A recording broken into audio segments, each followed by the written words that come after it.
what to, expect from them until they get under the lights. So it'd be, and people ask me all the time, how you going to be? Well, really, I don't know because I really hadn't seen a lot of them play. We lost like 8 or 9 starters on both sides last year, and got very few returners back. And it just happens we just don't have the skill people that we normally have. We have some, but not as many as we usually have. And then we got a lot of one-time, first-time starters. So it'll be interesting to see.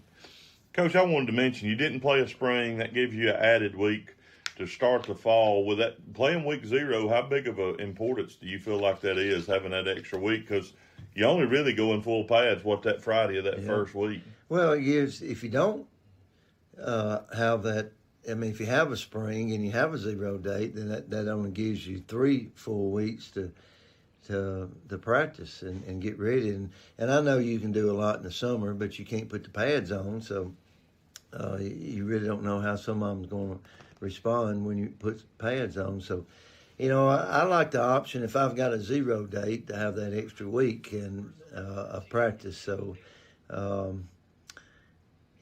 think that's, some people look at it and, in the spring you get 10 days where, if you start early in July, the last week in July, you only get 5 days, but still, I think it's more inclined. You start the season there, and people's kind of got the mind on football then. And plus, I like having, like I said, the extra week. I like to have 4 weeks going into the first game. So, there's good and bad on each side of it, but I kind of like the extra week. Well, Coach, an interesting matchup for tonight as you'll be welcoming in the Fyffe Red Devils. I just wanted to kind of talk. I know you and Coach Benefield have connect. You guys talk to each other a lot. Kind of describe how that game came about. Was it kind of planned earlier, or was it just it kind of worked out? Because both of you with the programs you are can struggle to find opponents. Well, he was like us, when we had a schedule, and then when the Scottsboro deal came through, and it affected us, but it affected a lot of other people too.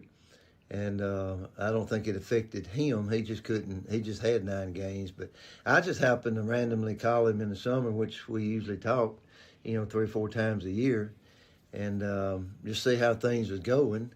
And we talked about everything. Didn't talk about football a lot of it. Just talked other stuff. And then I was talking about the Scottsboro situation that. We lost 2 games from that, and we only had 8 games. Then I finally found another one. I said, now we just got 9 games. And he said, well, that's all he had was 9 games. And then I said, well, what's your games, your open dates and all? And he said, I had 0 and 5, and that's exactly what we had. So we actually had an option to play either 0 or 5 if he would play. And he said, well, let me think about it. And he done told me he had everything coming back, so he's going to be pretty good.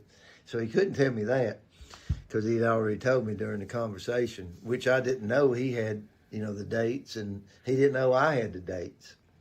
And about a couple of days later, he called me back and said, yeah, I guess we'll play. I can't find nobody else. But and that's really how it came about. And he said he'd rather play the 0 date, which, be honest about it, I had too. I don't really like the 0 date open, especially if you don't have a spring. And then that would have been our open date. So basically, we'd had 5 weeks. And by now, you're ready to play somebody, after 4 weeks. So that's how it came about. And Coach Benefield is one of the best that's ever done it, and his program speaks for itself. I remember when they were in 2A with Clay County and Lineville, and they were always good then, and and even he's carried on the tradition there for a long time, and when you play Fyffe, you better buckle your chin strap because it's going to be a hard-nosed physical game, and their offense is something you don't see every day. In fact, you don't see it hardly ever. And it's very, very difficult to prepare for it. It's what makes it really hard is to to get your practice team to assimilate it in practice. That's really hard, and I mean they're always in the thick of things, and after look at them from last year, which when you watch film you see in the same people. They were very good last year, and they're going to be in the thick of things this year as well. So he's always done a good job, and it would be a tough game for us. Well, Coach, I think about that. You or your history, Coach Burkhalter, on the defensive side, you guys have seen this. Of course, I know it's out of shotgun, but it's kind of a wing tee out of shotgun, something that you guys have tried to defend, and you used to have to defend a lot. But I was talking to some of your assistants, a lot of the younger coaches, they played against this style, but they hadn't really, a lot of them hadn't really coached against it. That's an interesting thing to prepare for when your coaching staff's never really, or a lot of them have never prepared for anything like it. Well, he used to run the wing tee up under center, and then he went to the shotgun, and he's added a new version of it, kind of a single wing version of it, to where they have, usually two tight ends and a wing back, but then they have a sniffer back, what we call a sniffer back, which is basically another guard, but he's got a back number on it, so he can go out for passes like right behind the center, not behind the center, behind the guard and tackle, and so you actually got two tight ends and a wing, and basically a fullback that's moved up right behind the guard. Then you have your quarterback and your back there, and they get foot to foot, so it's easy to pull folks, and they pull the we usually pull our guards mainly. They pull their tackles mainly because it's easier to get there, and they even pull the tight ends on a lot of plays. So, just about every play they're going to pull somebody, and sometimes they lead in with 3, sometimes 4 people leading through the hole with all the people pulling. I mean, you got a sniffer back, you got a tackle, you got a tight end, and sometimes even the back leads if they snap it to the quarterback. So, they're going to have several people leading through the hole every play, and being foot to foot, it's really hard to stun against it. It's something that you don't see every day, and he kind of put his own version on it, and it's worked very well for him. Well, Coach, we're looking forward to getting this 2026 season kicked off. I know you are too. Appreciate you taking this time each and every week, and look forward to it, and go Vols. Thank you.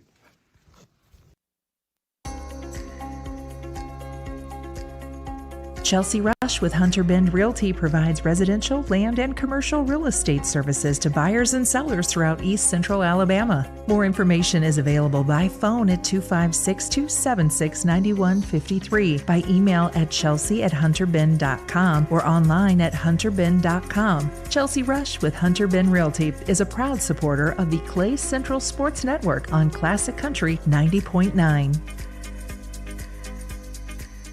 Morning coffee, afternoon snacks, a cold drink, and a hot day. Fuel before the drive home. Allen Brew Markets is a locally owned convenience store offering fuel, beverages, snacks, and everyday convenience items. Allen Brew Market serves communities across the region, helping make every stop count. That's being all in with Allen.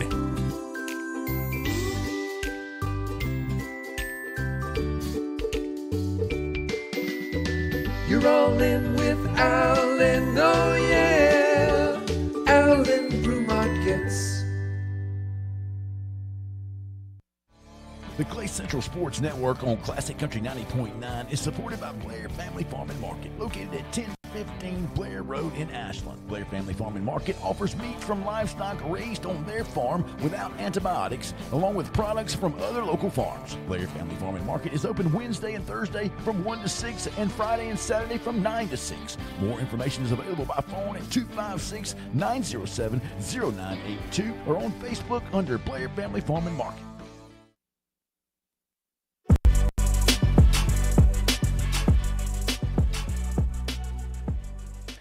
We welcome you back here to the Southern Union State Community College Clay Central Sports Network from Radio Alabama Sports on Classic Country 90.9. This was Rusty Taylor, Coach Jerry Weems, Jeremy Character in here with the stats and other technical situations and things, and also Heath Bone. We've got him up top right now as he is doing the live stream that can be watched on YouTube and also on the Facebook page, or you may already be joining us there. We're here at Central High School of Clay County. You've been hearing the RA Digital pregame show, and Coach, as we continue on the pregame show, we hit some high points. Appreciate Tommy Wood coming in here. Appreciate Jeremy Character running that. Also hearing from Coach Horn leading up to this big game. But, Coach, it kind of comes around quick, but when you get here, it's like it can't get here quick enough, and I'm excited, and I know you are too. Well, there's no question. There's nothing like opening day for high school football. And, it's not just here. It's all over the state.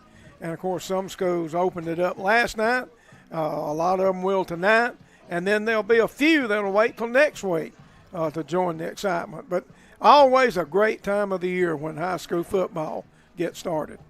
Well, it's a great night, and right now we'll look at the Blair Family Farm and Market weather report, and we look around. Coach, been watching the radar. There is a rain in not the immediate area, but there is rain in the area. We're looking over the top of the mountain on the other side of Waldo towards Talladega. There's a little shower there, but right now it's 88 degrees here at Volunteer Stadium with a dew point of 74, humidity 64%, north-northwest wind at 3 miles an hour. And right now those clouds that we're seeing, those summer afternoon type showers are sinking south, and we hope they stay that way and it doesn't hinder this game. Right now we're looking perfect for all you coming in, watching you file in off of Taylor Road. We've got a full line, Coach, 2 wide coming off of Taylor Road right now.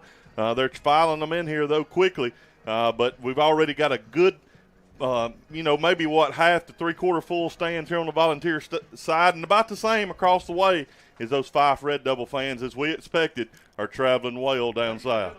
Well, they are, and, of course, they've always had a great following in football, and they'll be here tonight before it's over. Coach, we're about to have a special presentation here tonight, something you don't see very much, but it is a special night. And tonight, Central High School of Clay County and Fyffe High School meet on the field for our historic matchup, bringing together 2 legendary programs of remarkability and also two of the all-time winningest coaches in the AHSAA history. On the Central sideline, we'll have Coach Danny Horn, who enters tonight with an extraordinary 374 career victories, which tops the charts, Coach, in AHSAA.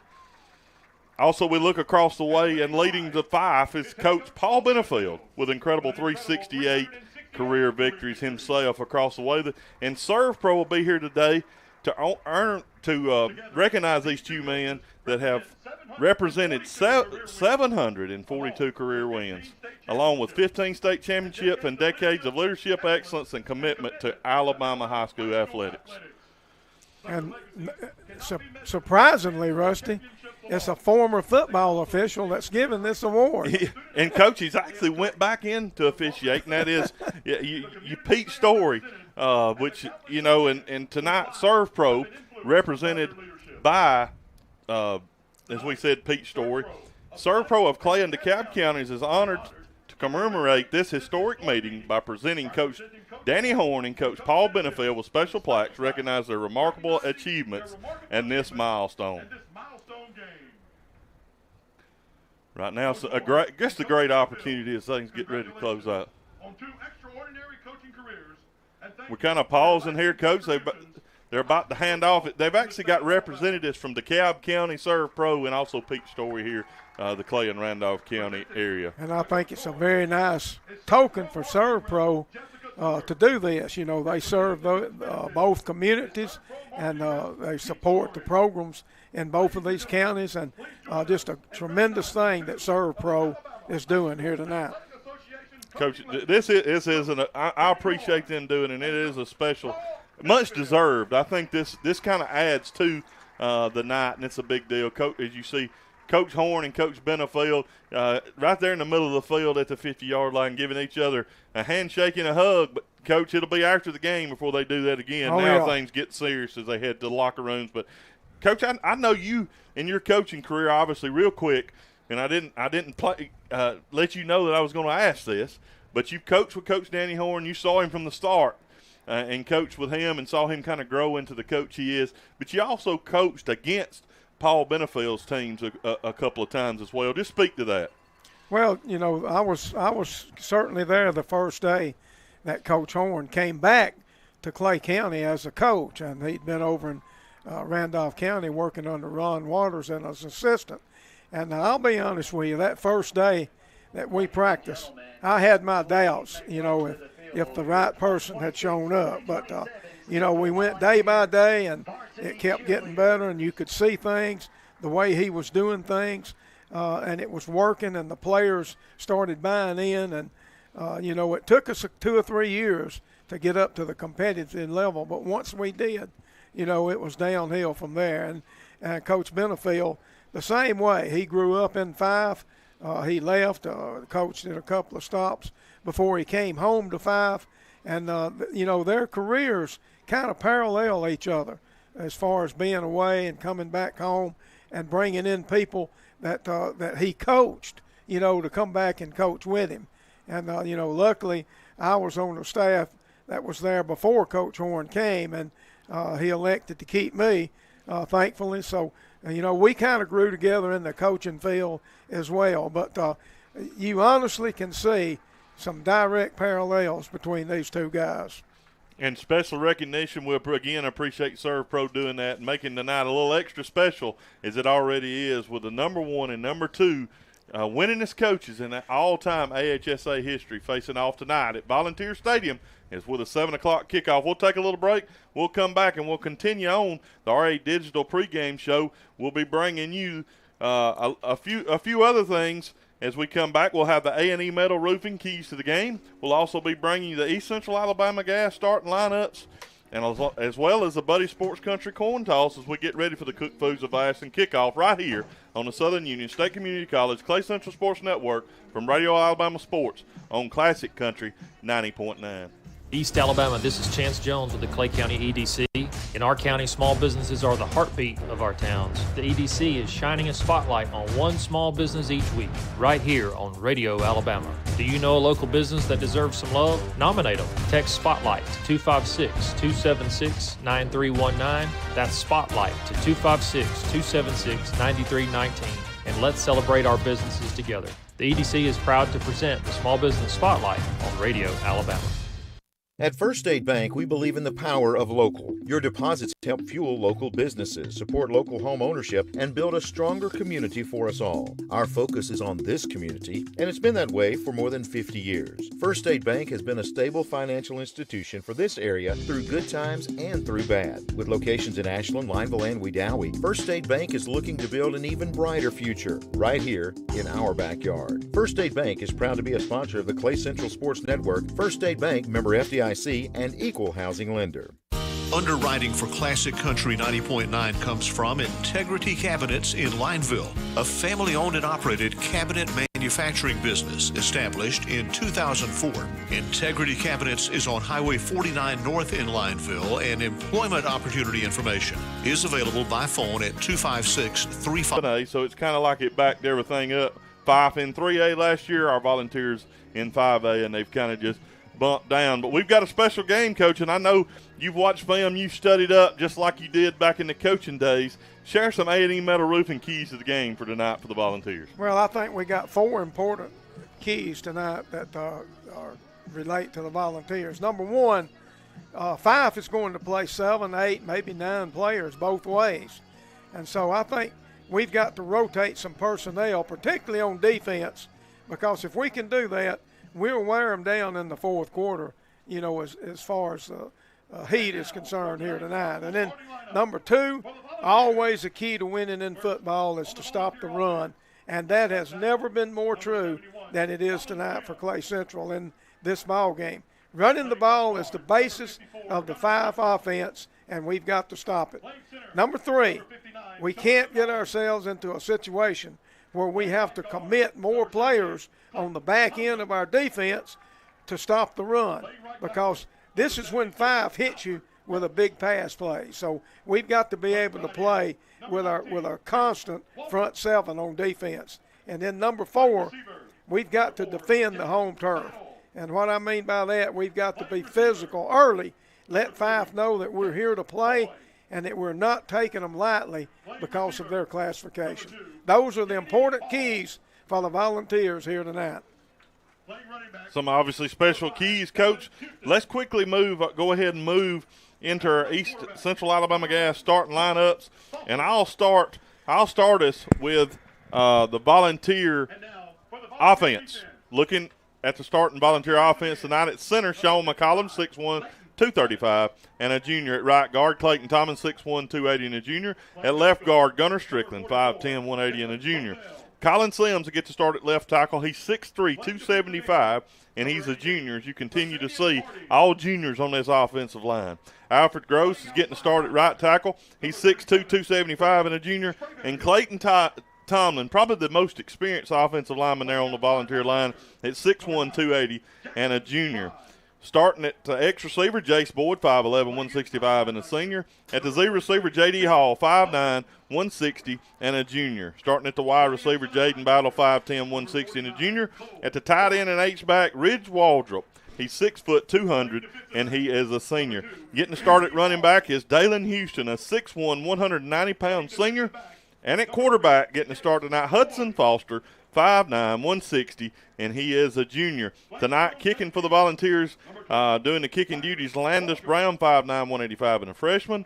Doing the punting, Jaden Battle, 5'10", 160, and a junior. Holding for the Volunteers, Hudson Foster. Punt snapper, Luke McCollum, and field goal and extra point snapper will be Cole Watts. He is also a junior, and that is your Volunteer starting offense for tonight.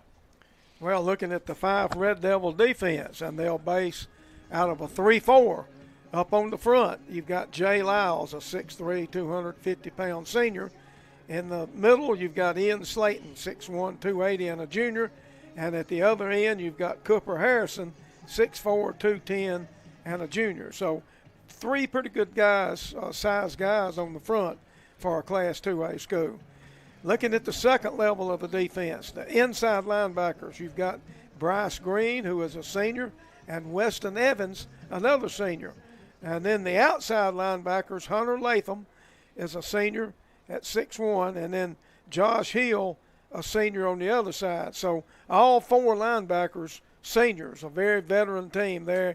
And then looking at the secondary, they've got three seniors back there amongst the four starters. First, at the corner, they've got Luke Dobbins. He's a 6'1" sophomore, and Maddox Doss, a 180-pound senior. The two safeties, you've got Ryder Gibson, a 200-pound senior, and Bobby Freeman, a 150-pound senior. That's your defensive lineup for the Red Devils. Looking at the Volunteer starting defense, starting at nose, Jalen Rozelle, he's 6'4", 245 pounds, and a senior. Leighton Pettis getting the start at one end. He's 6 foot, 205, and senior.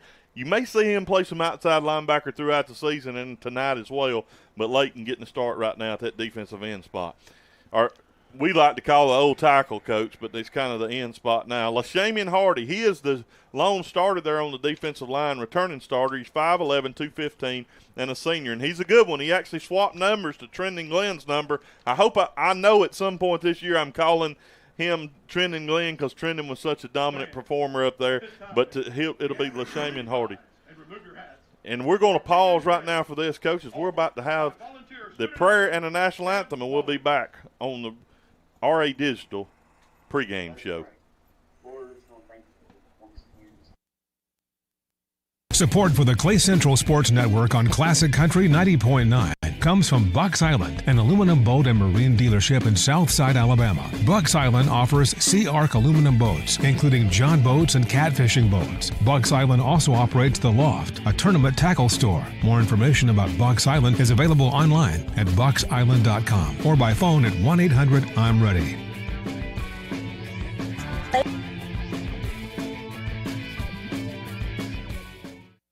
Clay County Healthcare Authority is a proud supporter of Classic Country 90.9. Clay County Healthcare Authority is located at 83825 Highway 9 in Ashland. Services include an emergency room, outpatient care, a sleep lab, Hospice of Clay County, and the Clay County Nursing Home. Across the highway is the Clay County Healthcare Authority DME Equipment and Wellness Center. The phone number is 256-354-2131. More information is available at claycountyhospital.com.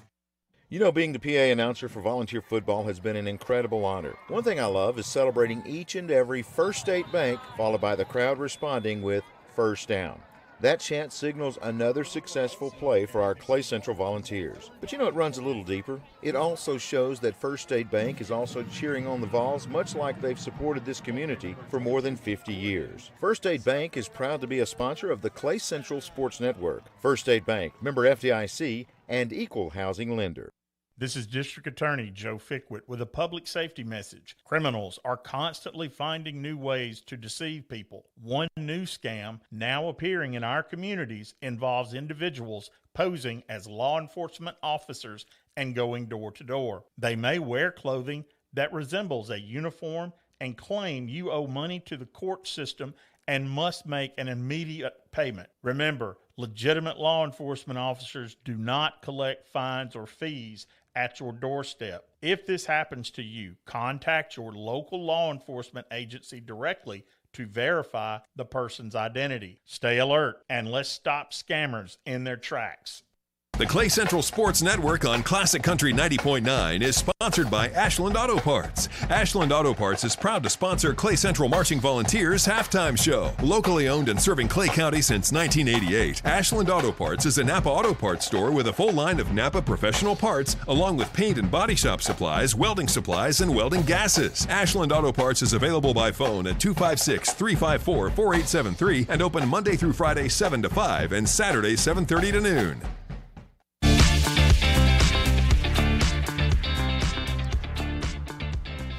We welcome you back here to the RA Digital pregame show on Classic Country 90.9 and the Southern Union State Community College Clay Central Sports Network from Radio Alabama Sports on Classic Country 90.9. As we've had the opening prayer, and we've also had the national anthem. Coach played so good there, so that we struggle to hear it just a little bit in here, but I could hear it pretty well tonight as they played that national anthem to a full house here. It's been a long time, Coach, before we go back in to these East Central Alabama Gas starting lineup since I've seen a crowd like this on the volunteer side. No, it's pretty much full, and if you look out across the way, you still see traffic coming in off of Bob Riley Drive right into the stadium. And as you mentioned once, it's double lane after they turn in here. So we still got a lot of people out in the ticket lines and trying to get to the parking lot right now. So it's going to be pretty much an overflow crowd. We'll go right back into these East Central Alabama Gas starting lineups. We've had the volunteer offense and the 5 defense, and I just started on the volunteer defense. We had the volunteer offense, 5 defense. Now we'll start with the volunteer defense, and I'll quickly go back and start over. Jalen Rozelle getting the start at nose guard, 6'4", 245, and a senior. At one defensive end, Leighton Pettis, 6 foot, 205, and a senior. LaShamian Hardy at the other, 5'11", 215, and a senior.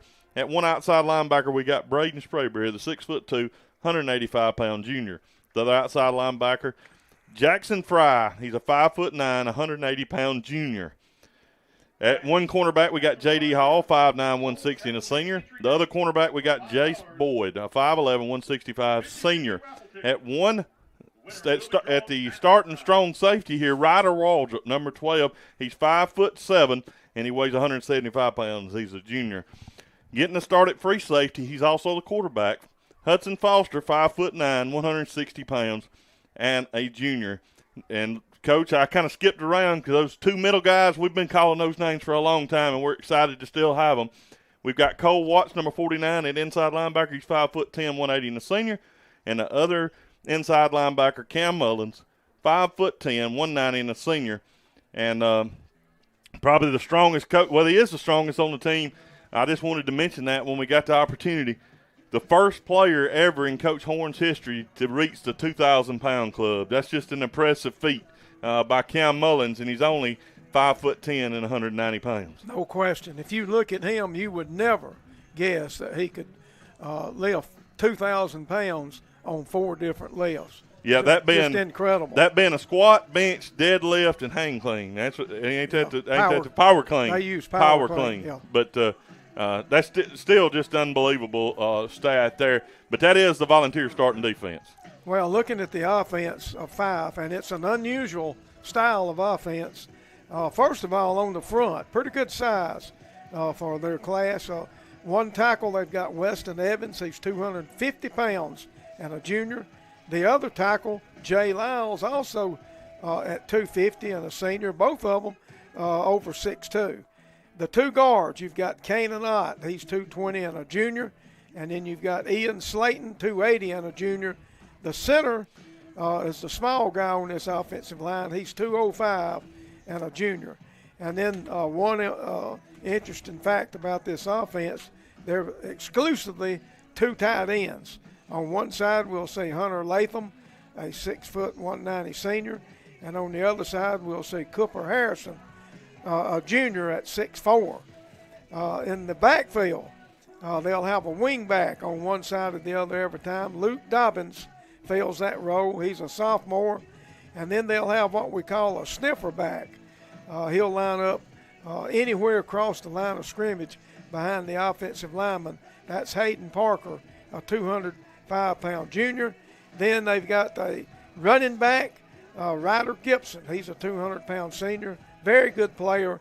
And then the quarterback, a veteran senior, Maddox Doss. He's 5'10", 180, number 3. And this will be a fun offense to watch tonight. But probably if you're on the defensive side for the Vols, it won't be so much fun. But that's what we've got lining up for Fyffe. Coaches, we're waiting on both teams to come out from we're about 8 minutes away from the kickoff here, and we'll be covering the coin toss and everything when we come back. But I wanted to give you a chance just to speak. You've already gave a little bit of information. Obviously, your A&E Metal Roofing keys to the game. But is there anything else about this game? You've been doing this broadcasting stuff a long time and coaching a long time. Anything else you want to add or you're interested to see about the Volunteers or about tonight's game? Well, this is one of those kind of games where, Fyffe is coming in here with a running game, and that's what they do. And that's what they're going to try to do tonight. And I wouldn't be surprised at all if they don't take a little bit more time between plays than normal just to try to shorten the game somewhat. And I think it is crucial that we make good defensive plays on first and second down, keep them out of the third and short, because it's going to be extremely hard to stop them on third and shorts. We've got to put them in third and long, make them have to do things they don't want to do on those third downs. And, if we let them control the clock and shorten the game, then it's going to end up being very low scoring, and we can't allow that to happen. Coach, we've talked to Coach Horn multiple times after leading up to this game. I was able to sit with him a little bit today, and also we sat with him a little bit last night on Football Fiesta there at Monte Alban Bar and Grill. He was really stressed. He stressed about the need to not get behind Fyffe. He just felt very important it is to get a lead.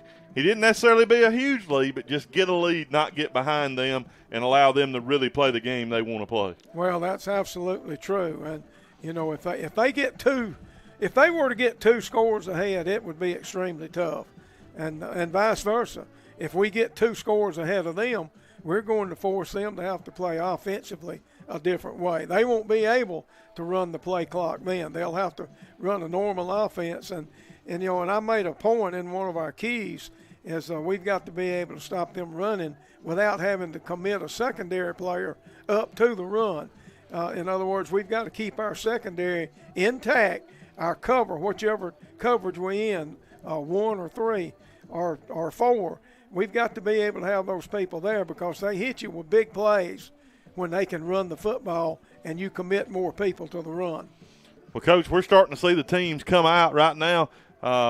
We'll quickly go into this and get ready for the Buddy Sports Country coin toss. Looking at the tonight's captains for the Volunteers, we see number 3 headed out there. That's Jace Boyd, 5'11", 165, and a senior. We also got the man we talked about, Mr. 2,000-pound club himself, number 43, Cam Mullins. We also have number 49, that other inside linebacker, Cole Watts.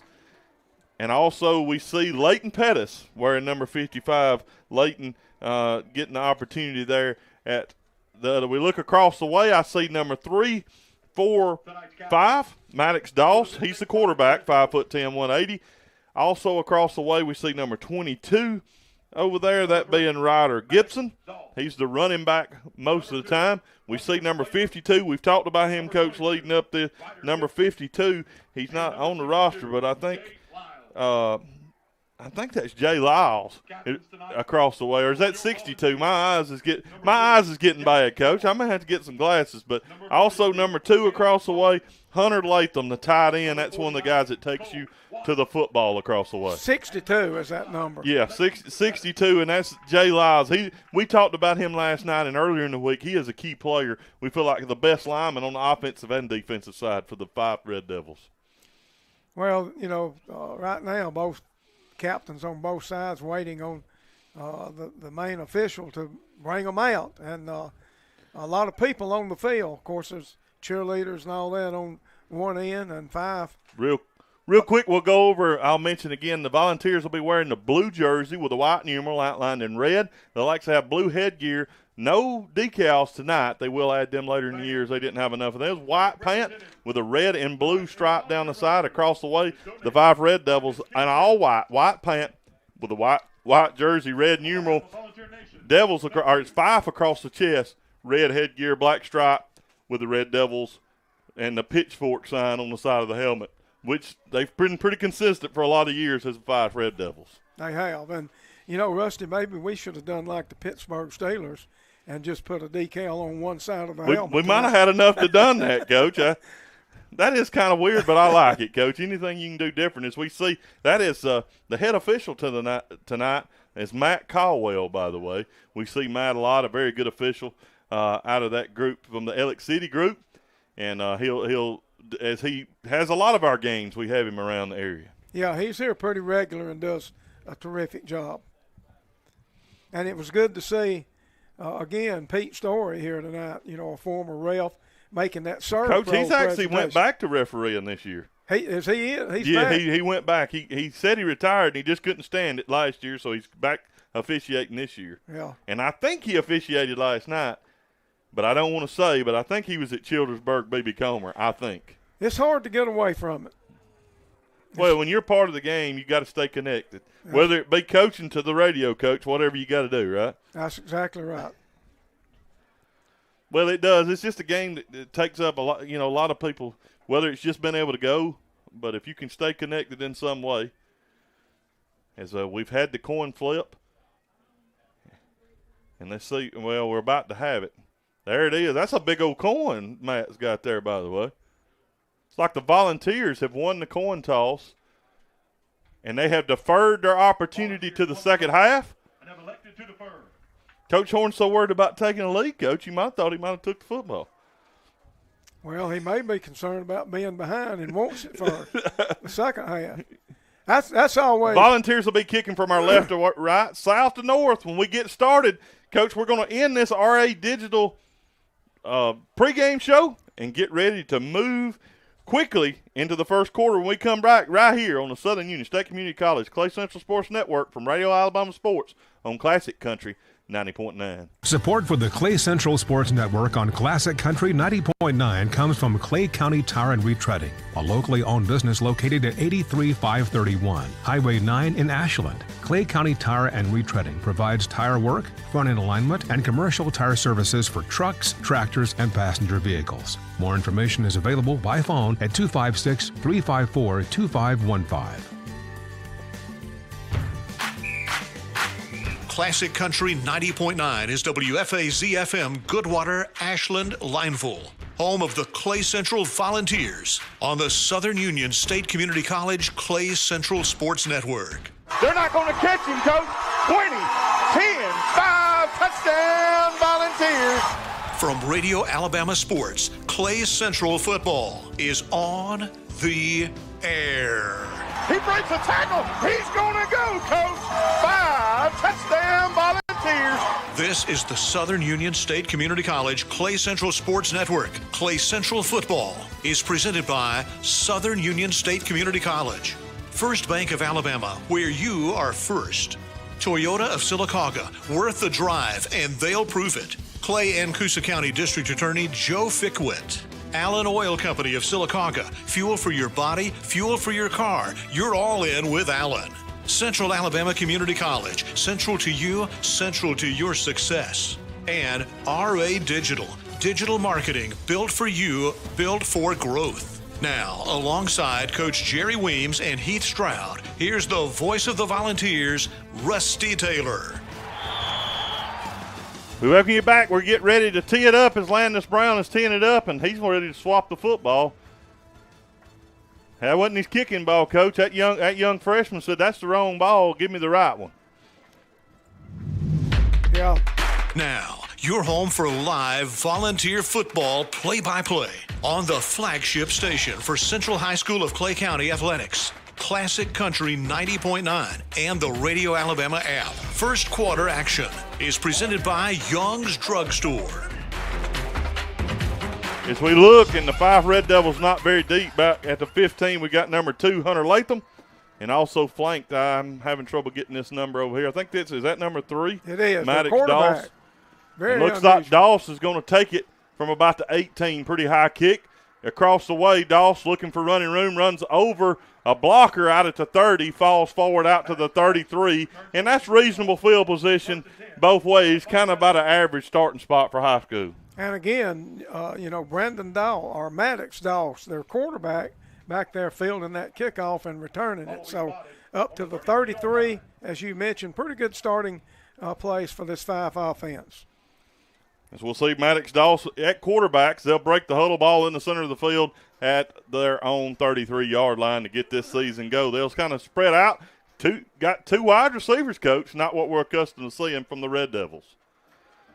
And look like we may have they've already got Leighton Pettis to jump into the neutral zone with a hard count. Yeah, I think, they changed their normal count system right there and got us easy 5 yards. And you mentioned it, they had 2 wide outs. They actually split one in out and had a wing back that moved out to flanker on the other side. So unusual formation. Maybe they think they won't be able to run straight at us. I don't know. Ian Patterson one wide out to this near side, and it looks like 21 split out. He's going to come in motion. That's number 20. They're going to run a little reverse up in the inside. They break a tackle. He'll fall forward for a gain of 4 yards. That'll bring up a 2nd and 1 after the 5-yard penalty for being offside.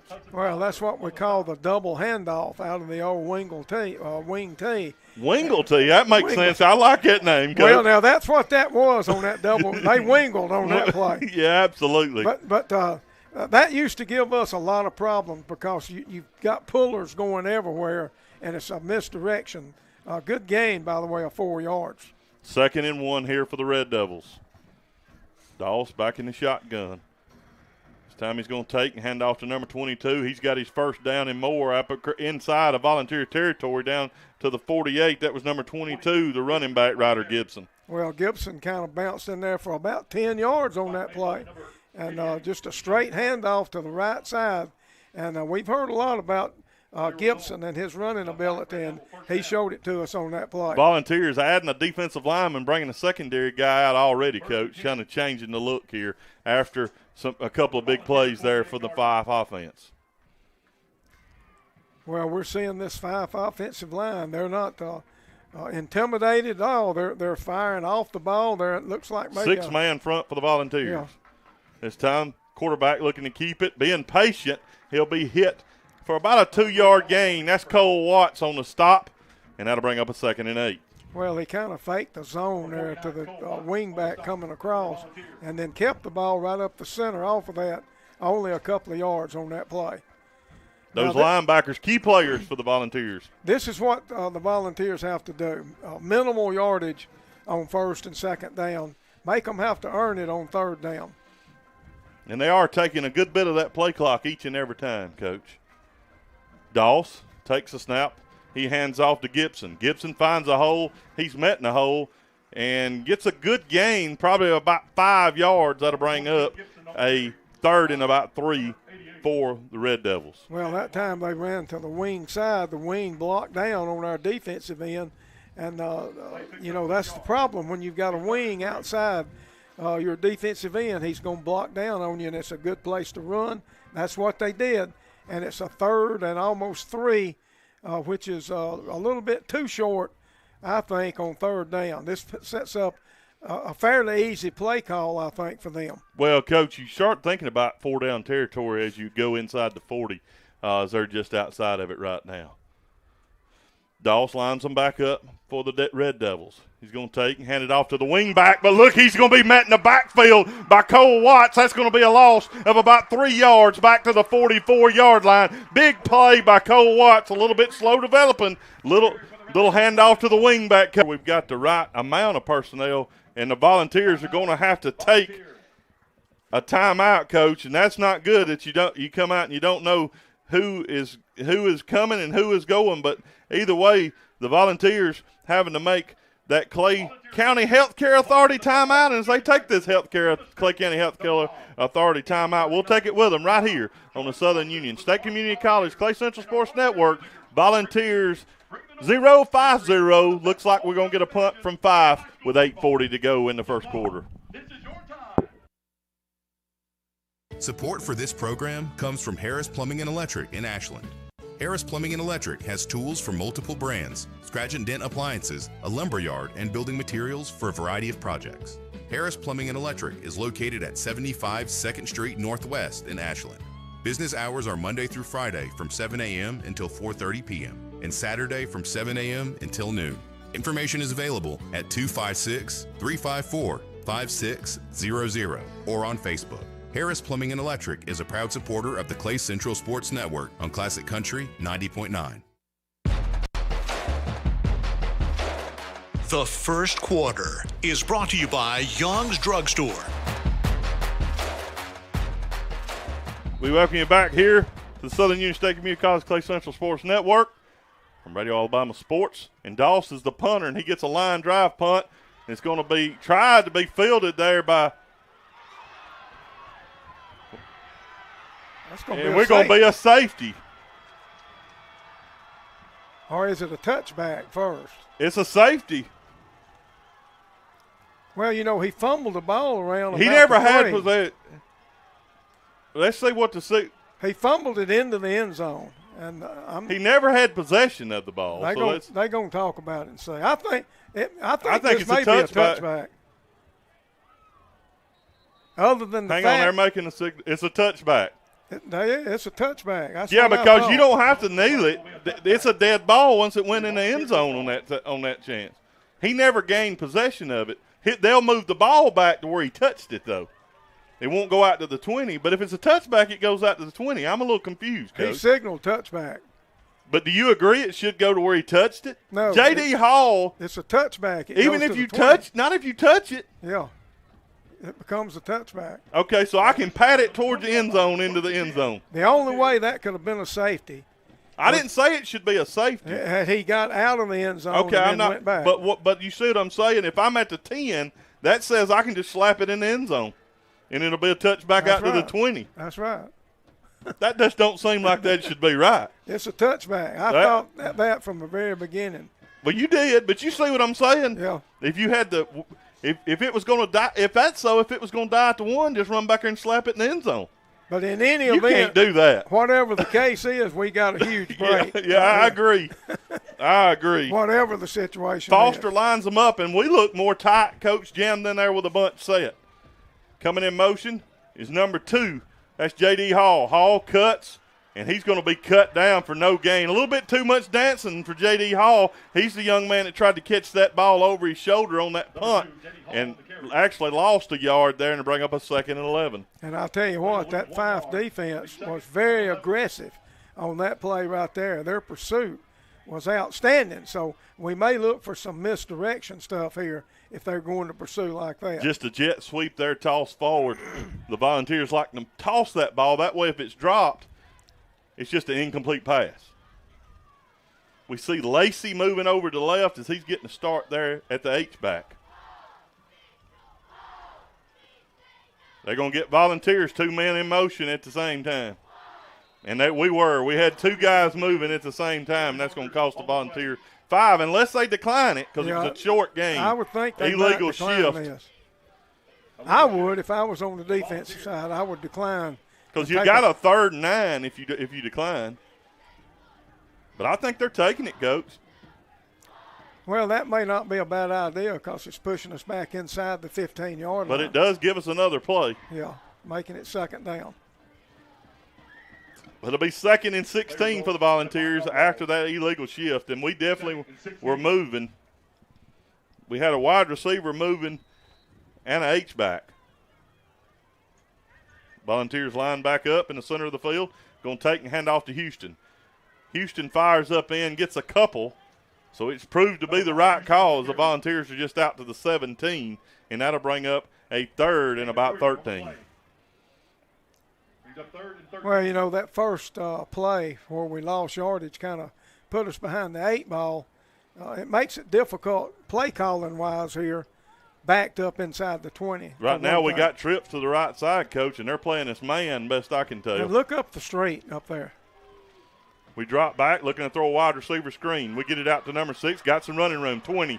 He's out to the 25. Good solid gain of 8 yards, but it's going to come up about 5 yards short of the First State Bank first down yardage, and the Volunteers will be in punting formation, snapping back from her. But a good, safe play there, completed out to number 6 of the Volunteers, that being K.J. Wilson. And again, that first down play kind of got us in a bind there. So now we'll send the punting unit out, and Fyffe should end up here winning the field position battle after each team has had a possession. Jaden Battle, back to punt.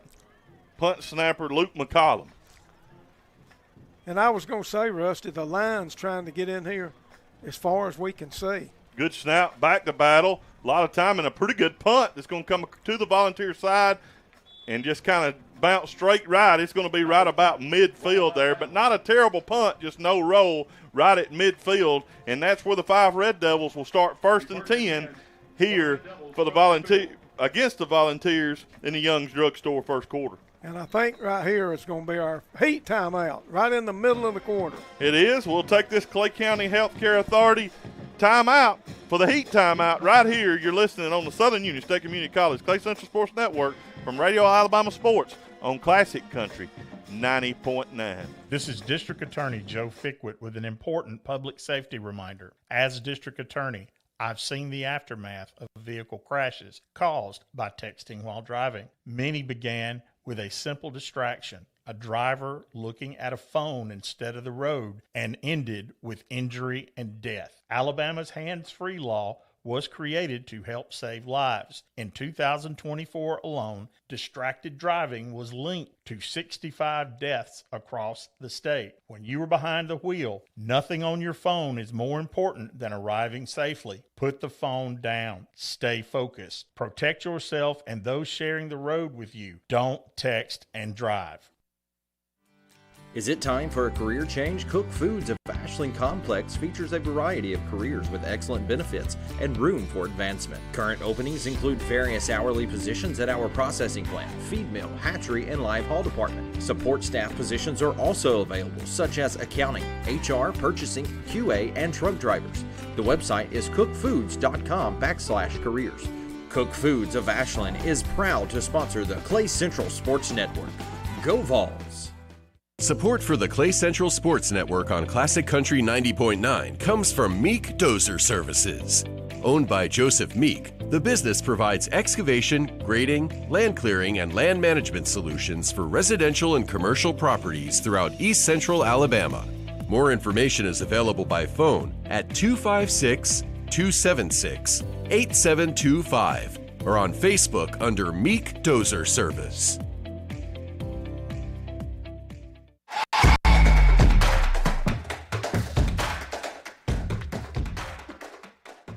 We welcome you back here. This Rusty Taylor, Coach Jerry Weems, Jeremy Character, and Heath Strouds. As the Red Devils have their second possession. Right now, as you said, Coach, before we went here, field position in the favor of the Red Devils with that one first down, Volunteers none. Red Devils will have it 1st and 10. Maddox Doss calls for the snap. He's rolling right, looking to throws it out, and that's incomplete. He was intended that for number 20 there across the way, that being Brody Freeman, but it fell incomplete. And Coach just didn't look real good on the roll out to the right, to be honest. Well, they had a slot, formation we don't normally see, and that slot ran what we call a button hook route. He ran out, spun around like he was spotting up, and then he ran an out off of that. So, and he was actually a little open, just not thrown to him. This will bring up a 2nd and 10 for the Red Devils. Now, the Red Devils not the offense to start in a 2nd and 10 situation. They continue to bring 2 wide outs to one side, trying to spread us out a little bit. Looks like they're going to call little that confusion on Clay their County formation. Healthcare Authority timeout themselves. Is there some confusion on that, as you said? And we'll take a break with them. You're listening to the Volunteer Sports Network. It's no score here, 5:55 to go in this opening quarter from Volunteer Stadium, a 2nd and 10 from midfield for the Fyffe Red Devils. When we come back right here on the Clay Central Sports Network on Classic Country 90.9.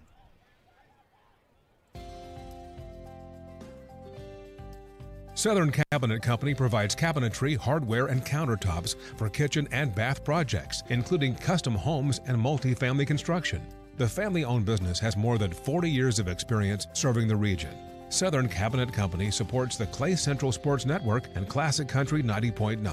More information is available on Instagram or at 256-354-2555.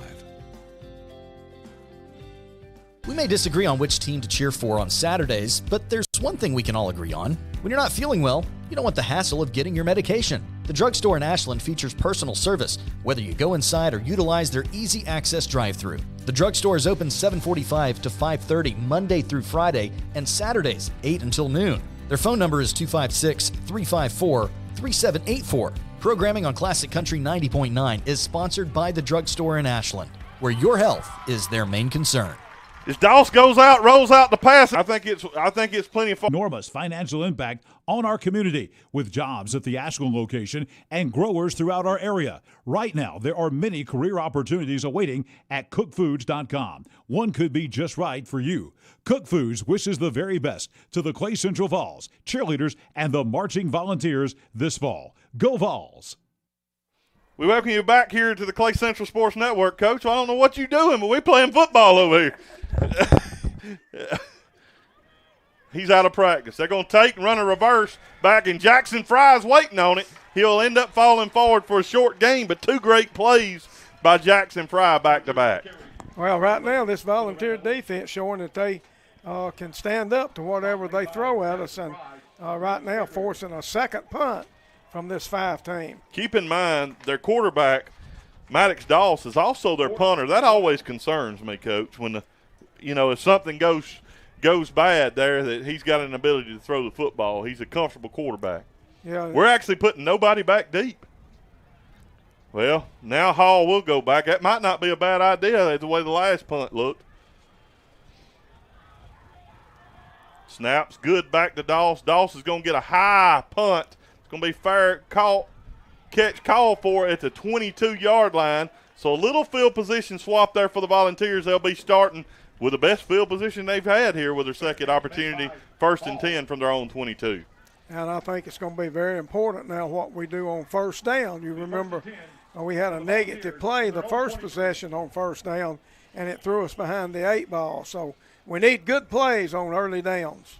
It looks like we're going to start with trips out there to the right side. We see Jaden Battle. Also, we see Jace Boyd split wide, and looks like also, is that number 8 out there for the Volunteers?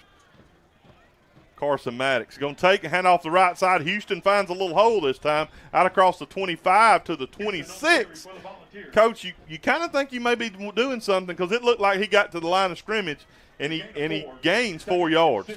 Yeah, and what happened, the all-safety, Brody Freeman, came over, and a pretty good hit on Houston that time. And Trips bunt set, and right now they're not honoring that Trips bunt set too well. They don't have a guy deep behind them. And we're going to throw it out there and throw it incomplete. That was close to being backwards. Falter's pass intended. They at the last minute, Coach, they sent a guy running out there, and we wasn't prepared to block him, and I think that caught us off guard. It's number 63, Josh Hill, was running and just kind of ran right into the play on accident, to be honest. Yeah, I'm not sure if the receiver ran a bad route or if it was a bad throw, but it didn't work out. Well, it was just going to be a hitch, so it's hard to run that too bad. Foster takes The snap hands off to Houston. Houston is met in the backfield. He's going to lose a couple of yards. That was number 26. Cooper Harrison. That's Cooper Harrison, the defensive end, 6'4", just won his battle up front somewhere. Well, right now, offensively, we can't get on track. We're going to have to punt the football away again. As we'll see McCollum line up to snap it. Jaden battled to punt it, and he'll wait to snap back at his own 11-yard line. And barring something unusual, Fyffe should end up in a good spot again. Good snap back there to Battle. Battle takes good time and a high punt. It's going to be called for the fair catch. That's Maddox. And they're going to win a little field position battle here as he's going to catch it at the 45, and they'll start in Volunteer territory here with this drive at 1st and 10 from the Volunteer 45. No score here in this first quarter. 2:53 to go, and the Fyffe Red Devils with a 1st and 10. Right now, Volunteers struggling to get any kind of sync rhythm going offensively. So it's up to the defense to keep making stops here against this Fyffe offense. And you know, Rusty, Fyffe has been uncharacteristic. We mentioned this so far with their formations. Now they seem to be going back to their bread and butter. Coach, they're lining up tight now, foot to foot. And they're going to take and hand off up the middle. And they hit at the line of scrimmage, nothing doing. And Cam Mullins took all 2,000-pound weight club in there to him. He was also joined by Jalen Rozelle from the nose guard spot. No gain. Well, that was their standard play where they pull the backside tackle and tied in to the wing backside. But all that blocking, Mullins kind of snuck through there and made the play. Just really nowhere to run up there. The defensive line doing a good job, and Mullins come for the cleanup. Ball shifting around pre-snap here. They're going to take, and that's more like a Notre Dame box, direct snap. He's got a hole. He's got 10. He's got 14. Down inside the 35. It'll actually be about 12-yard gain, but it's the first down either way for the Fyffe Red Devils down at the 33-yard line. And that was Hayden Parker, that was sort of a misdirection type play right there. A direct snap to Parker, really like a Notre Dame box lineup. Yeah, usually on the box you have some sort of shift, but I think they created a shift with motion that time. The Red Devils will line back up 1st and 10 with their second first down of the afternoon. This time the ball's on the ground. They're going to have to get on it. The snap hit a guy in motion, Coach, I think. But getting on it was Ryder Gibson. That one bounced towards the line of scrimmage, but no Volunteer saw the ball on the turf. Well, they had 4 blockers to the right side right there. And I think the center maybe snapped it before he was supposed to have. And Gibson luckily saw it on the ground and dove on it, saving the possession. This is the deepest penetration now of anybody in this game. They're back outside the 35 now. Snap here, and they're looking to throw. Throwing it out, it's complete, down at the 30. He's going to be hit there by number 12 of the Volunteers, that being Ryder Waldrop, and he'll cut him down there. Decent gain, but you're probably in 4-down territory at this point for the Red Devils. Yeah, that was a pretty safe play, an out right there. Waldrop did a good job. He didn't bite on the play fake and was there to make the tackle after the catch. But 3rd down and about 7, 6 maybe. Yeah, long 6, short 7, Coach. But don't be surprised if they don't run. I think, like you said, this may be 4-down territory. Maddox Doss brings them to the 34 seconds to go here in his Young's Drugstore opening quarter. Doss going to keep it himself. He runs it inside. He's going to be close to 1st down yardage. It depends on the spot down inside the 25. I think he's going to be about a yard short, Coach. And if it is, it'll bring up a 4th and short. Well, this is where you got to be careful loading up on the defensive side because they can hit you with a big play on the passing game or, well, what they're going to do now, they're going to let the quarter run out. They're going to let the quarter run out, and we are too, as that'll end your Young's Drugstore first quarter. And we'll come back in just a minute and transfer into the Matthews Meat Market second quarter right here on the Southern Union State Community College Clay Central Sports Network from Radio Alabama Sports on Classic Country 90.9. No score in a 4th and 1 for the Red Devils at the Volunteer 23-yard line when we come back.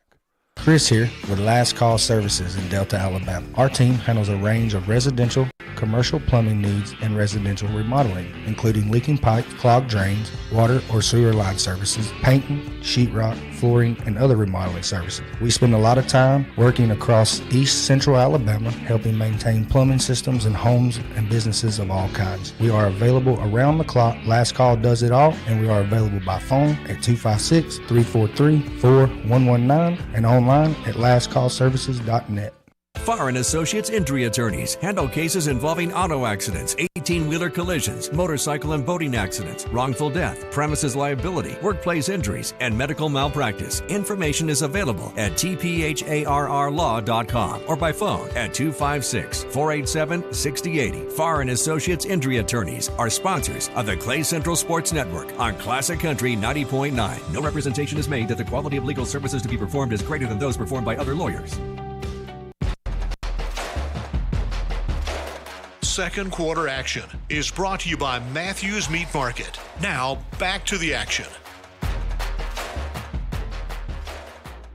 We welcome you back here to the Southern Union State Community College Clay Central Sports Network from Radio Alabama Sports on Classic Country 90.9. This is Rusty Taylor, Coach Jerry Weems, Jeremy Character, and here with assist on the stats and other things, and also Heath Stroud. We've got a storm kind of moving south as it's west of us here. I think it's going to stay away.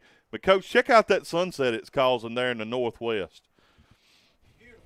I guess I ought to turn you on if I'm going to let you talk. Big play right here, 4th and 1. Red Devils come out in a bunch set, and now it's going to be blown dead for I'm not sure why. Did the Red Devils just call their final Clay County Healthcare Authority timeout of the half? I think they did, Coach. Let's just stay right here. There's a lot went on. Sometimes if I let you go, I don't get you back. So I think we're having a lightning delay. Is what it is. Yep. Both teams headed off the field towards the locker room. Well, this is going to be fun. Always is.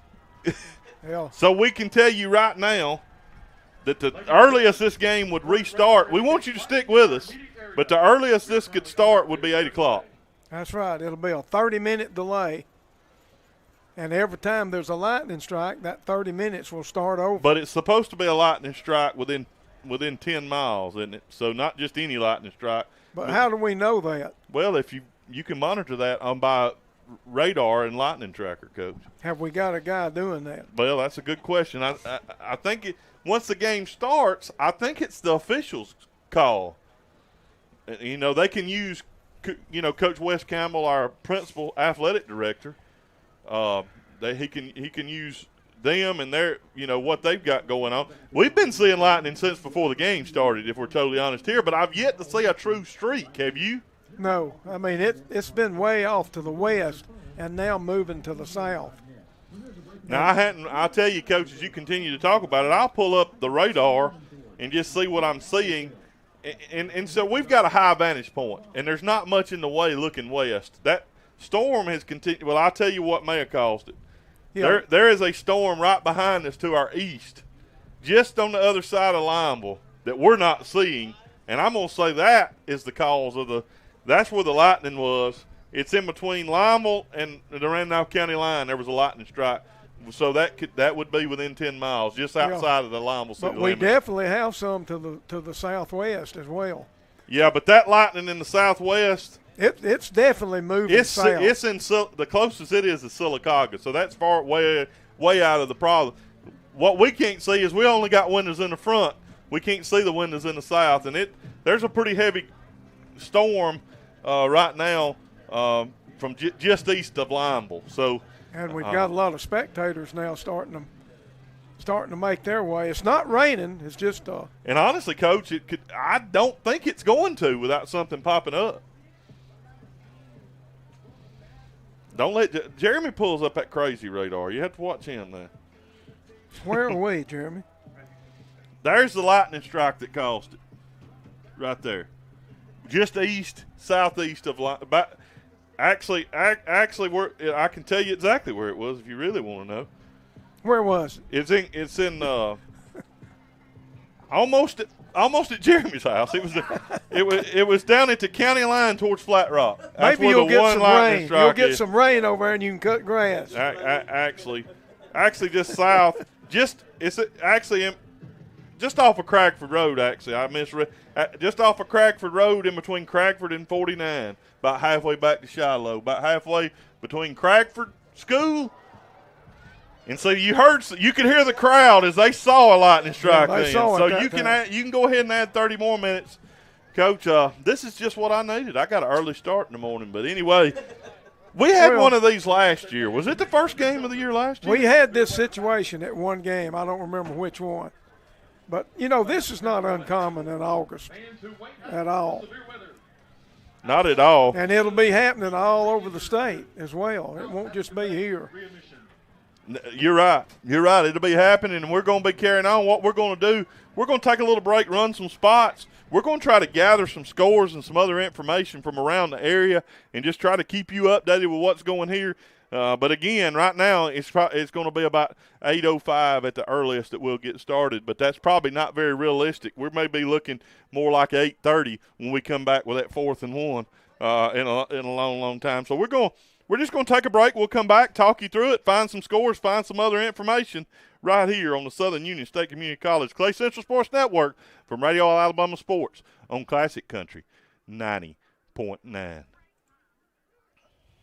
Superior Pest Control has served homes and businesses across East Central Alabama since 1987 with termite, pest, and mosquito control services. This company provides Centricon and traditional termite treatments to customers in 17 counties. More information is available at SuperiorPestControlALA.com or by phone at 1-800-762-5904. Superior Pest Control is a proud supporter of Classic Country 90.9 and the Clay Central Sports Network.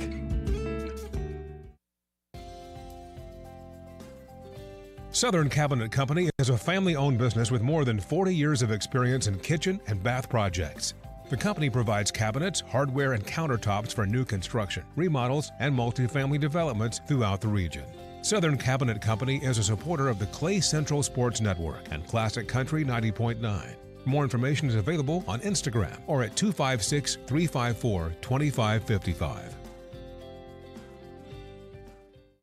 Support for the Clay Central Sports Network comes from Matthews Meat Market, now with locations at 61272 Highway 49 in Lineville, 3050 U.S. Highway 78 East near DeArmonville, and now open in Sachs at the former Christian Quarter Meats on Highway 431. Matthews Meat Market provides retail meat products, frozen goods, and meat processing services. All locations are open Monday through Saturday. Additional information is available on the Matthews Meat Market Facebook page, also by phone at 256-396-5694 in Lineville, or 256-624-6042 in Anniston.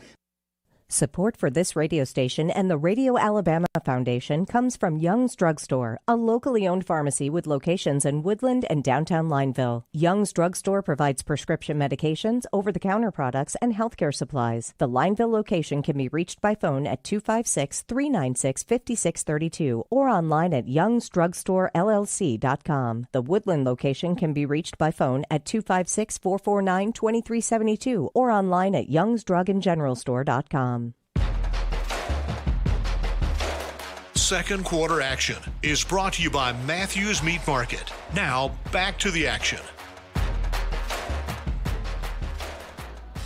We welcome you back here to the Southern Union State Community College Clay Central Sports Network from Radio Alabama Sports on Classic Country 90.9. This is Rusty Taylor, Jeremy Character, Heath Stroud. Heath, you're safe right now, brother. Just hunker down up top. But if you feel like you need to come down, come down. But there's one rain cloud. It's raining in downtown Ashland. We got confirmation of that, and we can see it on the radar. And it's actually raining in part of the city limits of Lineville. But I don't think a drop has fell here at Volunteer Stadium yet. But I must be wrong because I'm seeing some umbrellas. Yeah, there's some umbrellas up, and people are vacating pretty rapidly right now. Well, Coach, let's just go back a little bit right now. Unable to get any scores. Of course, most games are in the first quarter. Are in the first quarter or towards the end of the first quarter. But let's kind of recap the first quarter best we can. A couple of first downs. Jeremy Character's got them there. If he can give us that first quarter breakdown. I think there was 2 first downs or maybe 3 first downs. 2 first downs for the Fyffe Red Devils, no first downs for the Volunteers. And just kind of speak to what you've seen so far in this game. Well, it's been a progression of Fyffe winning the field position battle. Each team's had 2 possessions. Fyffe has moved the ball kind of sporadically, but, negative plays on early downs have plagued both teams and put them behind the chains. And when you get behind the chains on either one of these defenses, it's a tough situation. But the Volunteers with 2 possessions and negative plays on both of them, they've ended up punting both times, and Fyffe has gained field position each time. So not a whole lot going on offensively. I mentioned one time, right now the Volunteers look really out of sync offensively. Can't get anything going. They tried a quick screen, which was bungled up some way or another over there, but nothing can go right now offensively. Defensively, we see some good plays from both sides. Both the linebackers for Clay Central have both made good plays. Both defenses look very aggressive. They look very well coached. They've scouted. They know exactly what is going on, and the pursuit for both sides has been outstanding so far. And the break in this game came at a good time at the end of the very first quarter. So we'll be starting the second quarter when we do get back. But Fyffe is in a good situation with a 4th and 1 deep inside the Volunteer territory. And, Rusty, they can't use an excuse here. They've got plenty of time to discuss what they want to do. Well, Coach, I wanted to mention that. They've got a 4th and 1 at the Volunteer 24-yard line, which is the deepest penetration we've seen yet by either team. Obviously, the Volunteers hadn't made it to the 30-yard line yet, as they've been kind of backed up under the shadows of their own goalpost. But you've coached a long time. You've had this type of situation. You got a 4th and 1 situation. How much do you think the coaching staffs are coaching for the rest of the game, and how much are they deeply thinking about that play? How much are we talking about what Coach Burkhalter with his defensive staff, and is there a possibility you change what you're doing, defensively when you have more time to think about it? And on the same thing, you think Fyffe might even change the play call that they might have in? Well, this is a situation where coaches can out-coach themselves. Just do what you do best. If I'm Fyffe, I'm coming out in my standard 2 tight end formation, and I'm trusting my formation to get this 1 yard for me. And if I'm Coach Burkhalter, I'm not going to gang up and try to do something unusual, because if you break that line of scrimmage against a stacked defense, then you're talking about a big play. So just play it safe on both sides of the ball right here. Do what you do best. But you certainly, if you're Fyffe, you don't want to turn the ball over on downs inside the 30-yard line, because you don't know how many more times you're going to get there. Big play for both teams. Whenever we get started talking about that, Coach Wes Campbell came by here, the athletic director, obviously trying to make decisions moving forward. And of course, they want to start it as quickly as they can. And the good news is, looking at the radar, it's just skated us, and it's already south of us. I mean, right now we're starting to clear out. Everything's gone. It looks like we'll probably have a clear night after this, and that little sprinkle, 4 or 5 drops we saw is probably going to be it on the rain, unless something else pops up. There's nothing north of us all the way to the Tennessee state line, and everything's sinking south. But saying that, right now the earliest we could start, and we don't know when the last lightning strike was registered, but it's going to be 8:05, 8:10, and at this point you've also got to give the players and the teams a little bit of a chance to re-warm up. So realistically, I cannot see at this point. We'll get a more up-to-date date, but I know many of you are out in your cars listening to us here on Classic Country 90.9. We appreciate you listening, but there is absolutely no way I can see us taking a snap for this 4th and 1 until about 10 minutes after 8 at the earliest. I think one positive about it, when the teams come out, it'll be a short warm-up, I think. Yes. And just a few minutes, maybe 5 minutes at the most, and we'll be right back in the play. But, we still have a lot of people just hanging around in the bleachers here, and not willing to take the chance to go out and then have to come back. Well, they started moving with a couple lightning strikes, but now I think everything is moved, pretty far south of us, other than the one cell that's in Ashland, but it's also moving south of us. So I think everything is going to get well out of our way. I would like to update a couple of things. Some of you may be wondering about the grocery bowl, they call it over there, as Randolph County and Woodland. Well, guess what? They're having a power issue. Their lights are out, but they're about to get them fixed, and they hadn't even started their game, is my understanding. That's or in if they Woodland did, too, I think. They had a light problem over there. I don't know if it was on the power company or what it is, but they think they're about to get that fixed. And a couple of scores, Coach, that I can give you is Jacksonville is leading Piedmont 14-0. White Plains leading Pleasant Valley 7-6. And Crossville leads Ashbury 12-7. I'm looking for more and more scores, and we're going to take a break and try to gather some of those scores. We'll keep you updated here. We're at 7:43. We're expecting to get started somewhere around 8:10 at this point without another lightning strike. But I can say the clouds are about to get farther than 10 miles away from us, which at that point you don't count the lightning strikes anymore. We're going to see some flashes. We're going to see it for a long time, flashes, because they're really tall thunderstorms. And when they're tall thunderstorms, you can see that lightning at a long, long distance away. But the good thing is it just split us, Coach. Popped up here, split us. The only thing is the lightning was too close, and for safety purposes, you have to stop. So we're going to take another break. And we're still, obviously, just the second quarter hadn't even officially started. We ended the first quarter no score. When we do get restarted, the Fyffe Red Devils will have a 4th and 1 at the Volunteer 24-yard line, big 4th and 1, to start the second quarter, the Matthews Meat Market second quarter. When we come back right here on the Southern Union State Community College Clay Central Sports Network from Radio Alabama Sports on Classic Country 90.9. Support for this radio station and the Radio Alabama Foundation comes from Young's Drugstore, a locally owned pharmacy with locations in Woodland and downtown Lineville. Young's Drugstore provides prescription medications, over-the-counter products, and healthcare supplies. The Lineville location can be reached by phone at 256-396-5632 or online at youngsdrugstorellc.com. The Woodland location can be reached by phone at 256-449-2372 or online at youngsdrugandgeneralstore.com.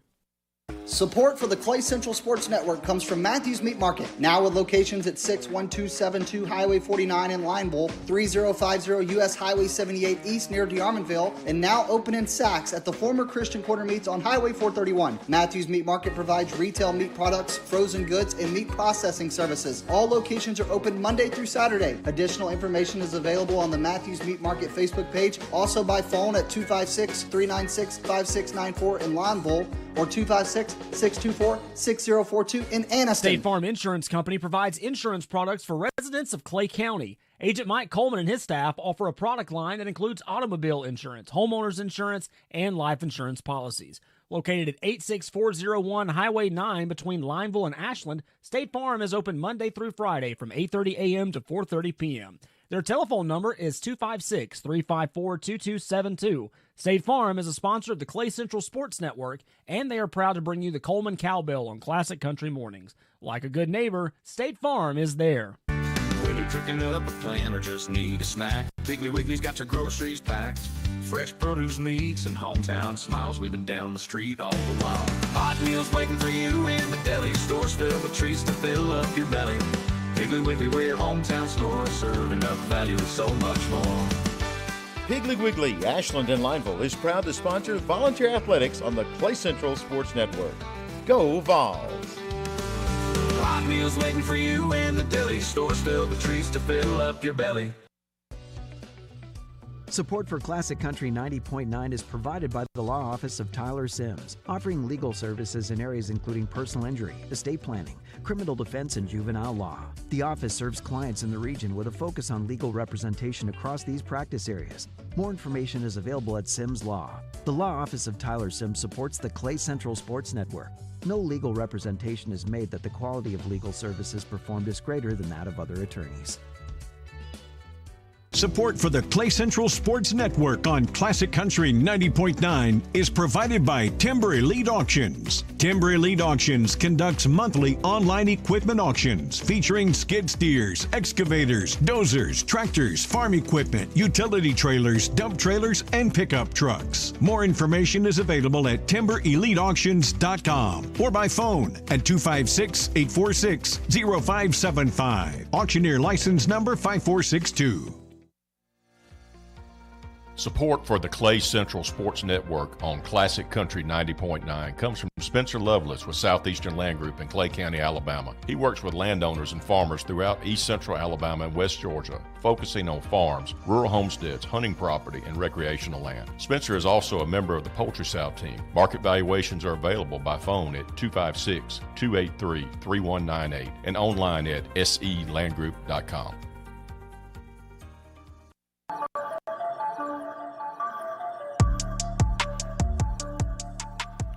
We welcome you back here to the Southern Union State Community College Clay Central Sports Network from Radio Alabama Sports on Classic Country 90.9. This is Rusty Taylor, Coach Jerry Weems, Jeremy Character Downs helping us with stats and other things. Also, we've got Heath Strauss made his way down that light and spooked him a little bit. We've also got Coach Chris Herring getting to join us in the booth here for a minute as he's also come down off the top. No reason not to.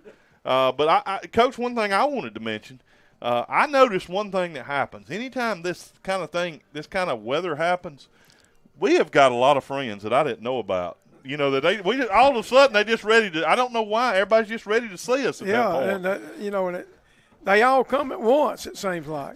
Just up the stairs. Like, we've got to go see them. It's good to see some of these people, though. We have one guy that brought peanuts. Yeah, look, if you're going to come, at least bring something. That's it. We'll never turn you down if we see something in your hand when you come up the steps. We'll let you in and let you see what's going on. That's for sure. But Coach, a lot of scores from around the area. One that I wanted to mention, I got a son back in coaching up at Southside. They're leading Chelsea right now 14-7 in the second quarter.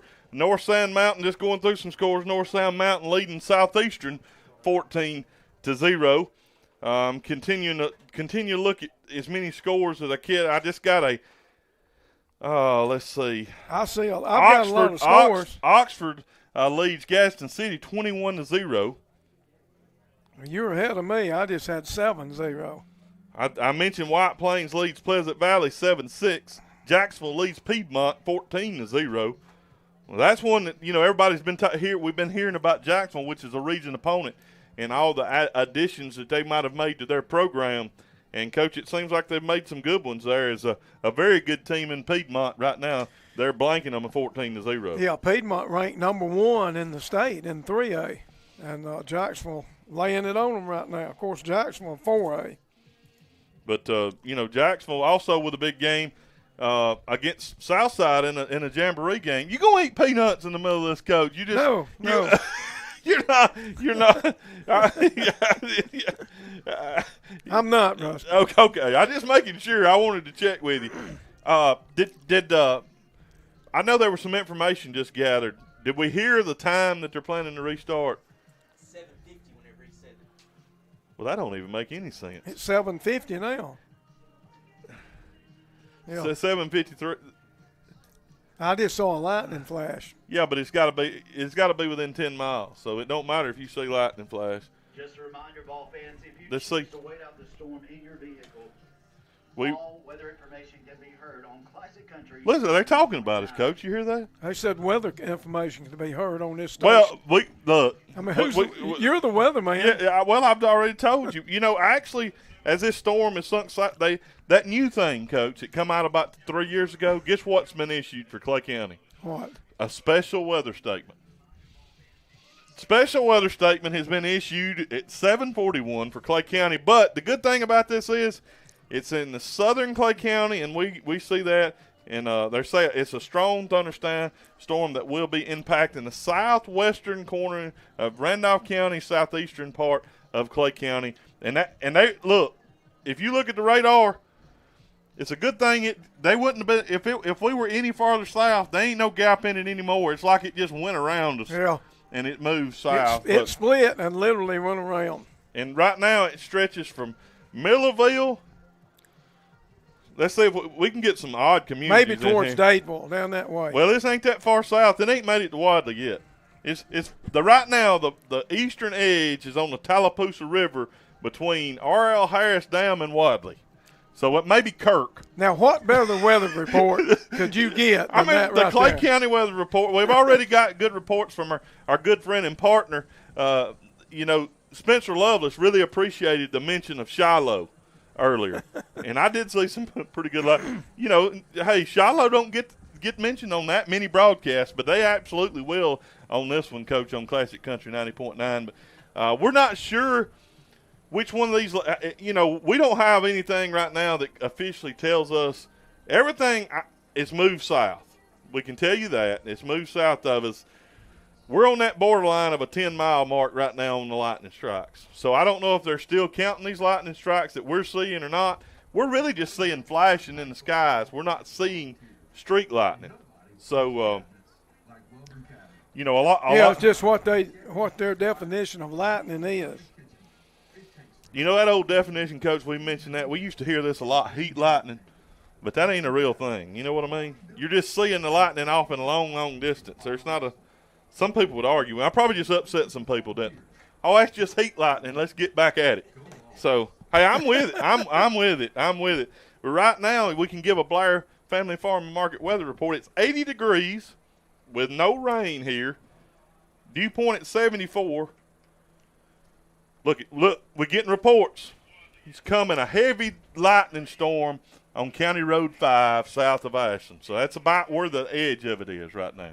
So that's going towards Hackney. We're doing such a good job. Heath Bone's in here listening to us from in here with us. Yeah. He's got it pulled up. He's got to hear it. So. He's streaming the game, but he's down here listening right now. I mean, it's just making sure I'm still up. We know what you're doing, Heath. Come on, man. Golly. I wouldn't want to be up there. You'd be a lightning rod up there right now. They still a good crowd. Yeah, I mean, a lot of people have braved it and have not moved. We don't need a burnt bone. I tell you, it ain't no good for nothing. This is an opportunity for these people to eat their peanuts, and I was grateful to see the Peanut Man back here tonight, by the way. Look, that is something that we had for years back at Clay County and Limeville days, and we've had here. There's been times they didn't, but it was great to have our parched peanuts back. No question. And we joke about it on here, but we really enjoy them, and sometimes you get to hear us enjoy them as you listen to us. But and it's a part of football here. It is. And when you don't have it, now the people that clean up afterwards would probably appreciate if you bring an extra bag and you throw those shells in a bag. That would really help the people here because we got volunteers that clean this stadium up immediately following each game, Coach. Well, the good thing about peanut hulls, you can just blow them on the ground and they'll decompose. And, they'll actually help the ground. So. Well, eat away. Eat away, but they would appreciate it again if you bagged them up and took them and put them in the trash can. Blowing one person's peanut hulls is one thing, but blowing 500 people's peanut hulls, they kind of pile up at the end of the stadium, and they might not decompose till next season. And we still got a lot of football. Speaking of that, Coach, we got some things that we don't have the date. That we do have some of the dates, but I don't have them with me. We got some other sports. We try to cover all athletics on the Southern Union State Community College Clay Central Sports Network. And we're looking right now at a couple of volleyball games we plan to broadcast and also a couple of host matches here, or host meets for the cross-country team. Yeah. I think the first one of those is September the 12th. Does that sound right? On a Saturday. I think right now we're looking at trying to broadcast that event, also trying to nail down a couple of volleyball matches.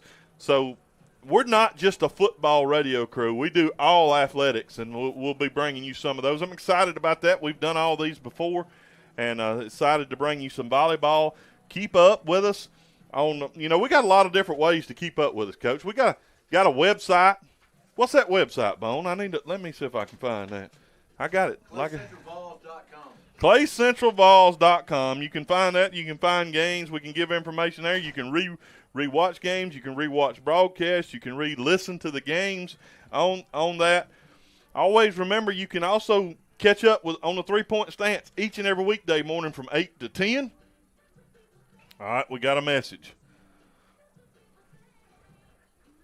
Right now we're looking at 15 minutes from this point. So right now we're looking at about 8:15. But there's nothing can be written in stone right now because you never know what the weather's going to do. But as it continues to push south, Coach, I got an interview with the AHSA at 10:19. I may have to step out and do that while you cover the game because it's supposed to be about the football game now. Well, you may have to push it back later. Well, we may not be through by then. Well, I can give them an update, I guess. I can give them. They probably don't get many live updates at 10:19. They might appreciate that. But you're right. It looks like we're going to probably lose about 45 minutes or so, 45, 50 minutes here in this game. We've been, Coach, we've been joking and not really joking. We were serious about it for a few weeks, kind of with the type of football both these teams play, how quick this game was going to go.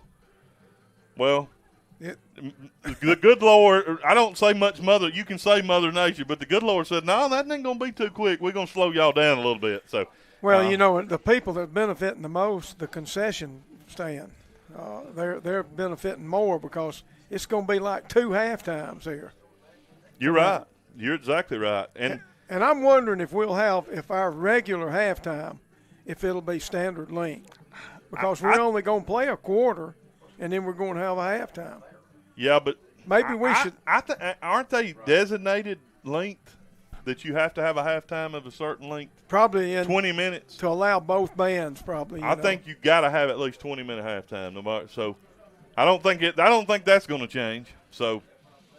But one thing to note here in this game, Fyffe has already used all their timeouts for the first half. In the first quarter. Well, now that last one that we thought was a timeout. That's right. Ended up being the lightning delay. That's right. We thought they had called a timeout and it was the lightning delay, and we'd rested. I think they'll still. Yeah, they've got 1 and we've got 2 remaining. Well, I should have known. Ricky knew and Nick knew over there's got the scoreboard right. Why don't I just look? Them boys don't miss nothing. But Coach, a great game right now, and actually, if Fyffe's been if you look at it, 2 first downs to none. Fyffe kind of leads that, but no score on the board. But they've kept the field position after a big play early on that first possession, kind of flipped the field, and it's kind of been back and forth since then.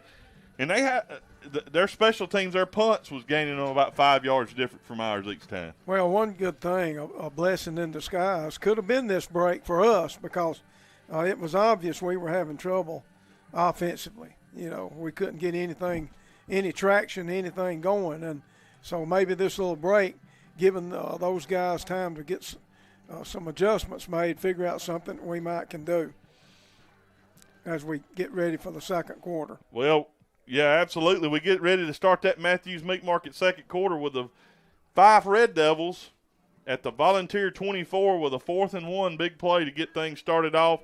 Whenever we're able to get things going, see, right now we're at 8 o'clock. We're going to take another break.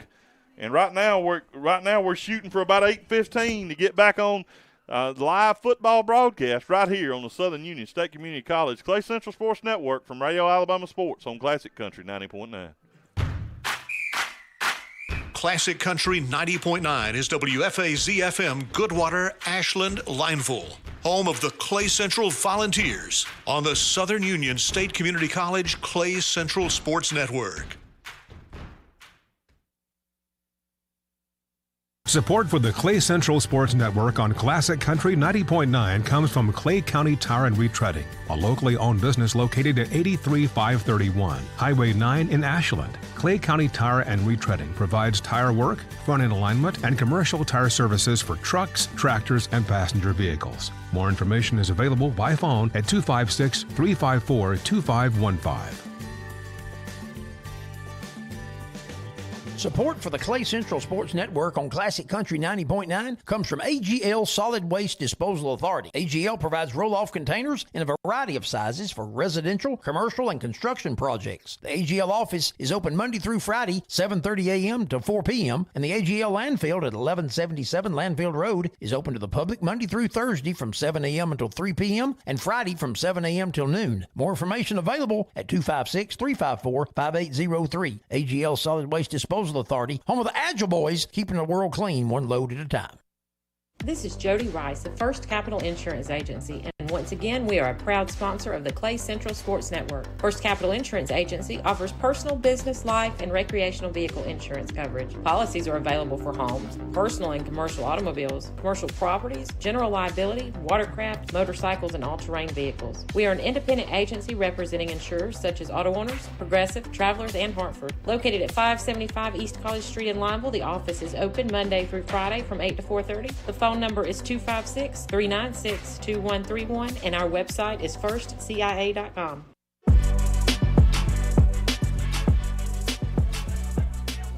It's Rusty Taylor, Coach Jerry Weems, Jeremy Character, Heath Stroud.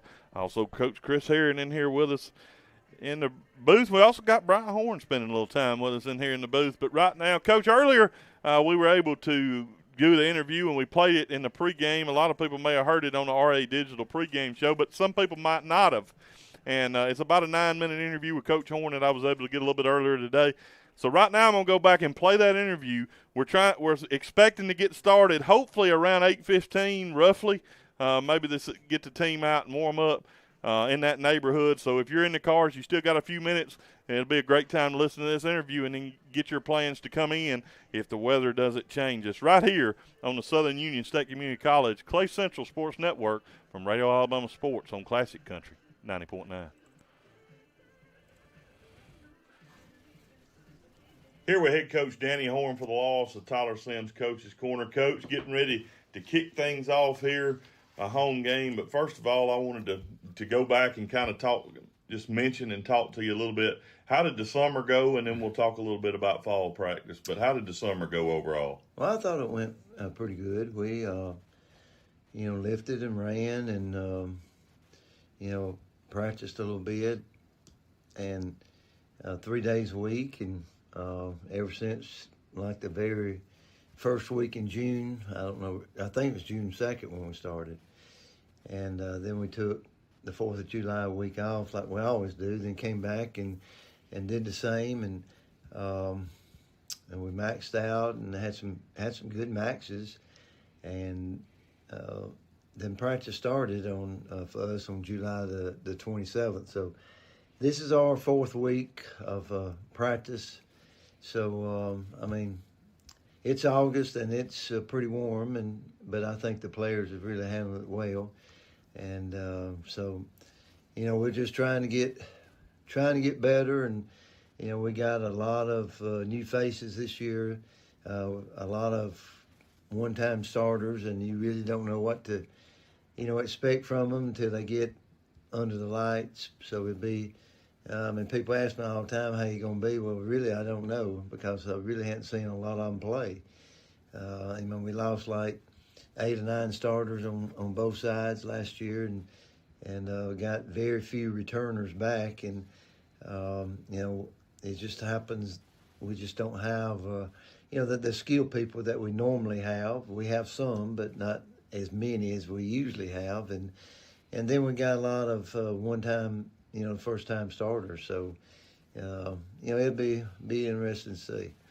Coach, I wanted to mention you didn't play a spring. That gives you an added week to start the fall. With that playing week 0, how big of an importance do you feel like that is, having that extra week? Because you only really go in full pads, that Friday of that first week? Well, it gives, if you don't have that, if you have a spring and you have a 0 date, then that only gives you 3 full weeks to practice and get ready. And I know you can do a lot in the summer, but you can't put the pads on, so you really don't know how some of them's going to respond when you put pads on. So, I like the option, if I've got a 0 date, to have that extra week of practice. So, I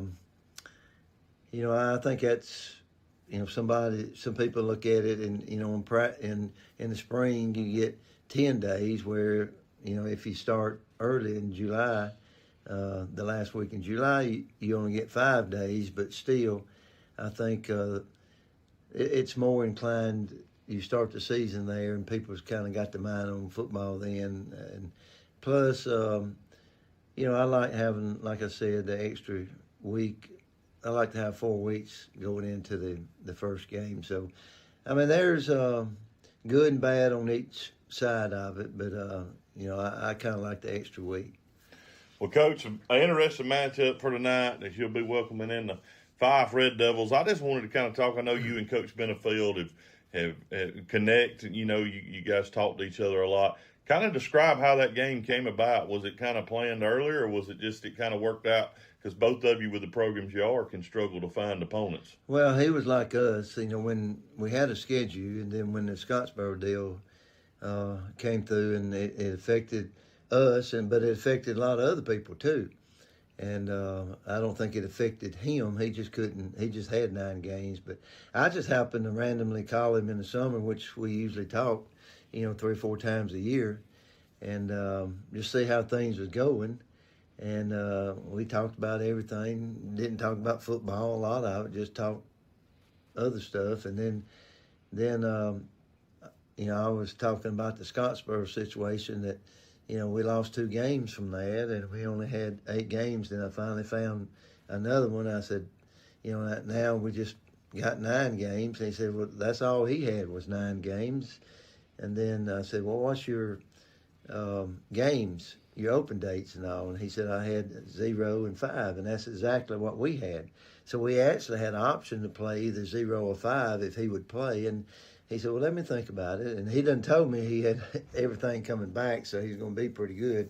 So he couldn't tell me that because he'd already told me during the conversation, which I didn't know he had, the dates, and he didn't know I had the dates. And about a couple of days later, he called me back and said, yeah, I guess we'll play. I can't find nobody else. But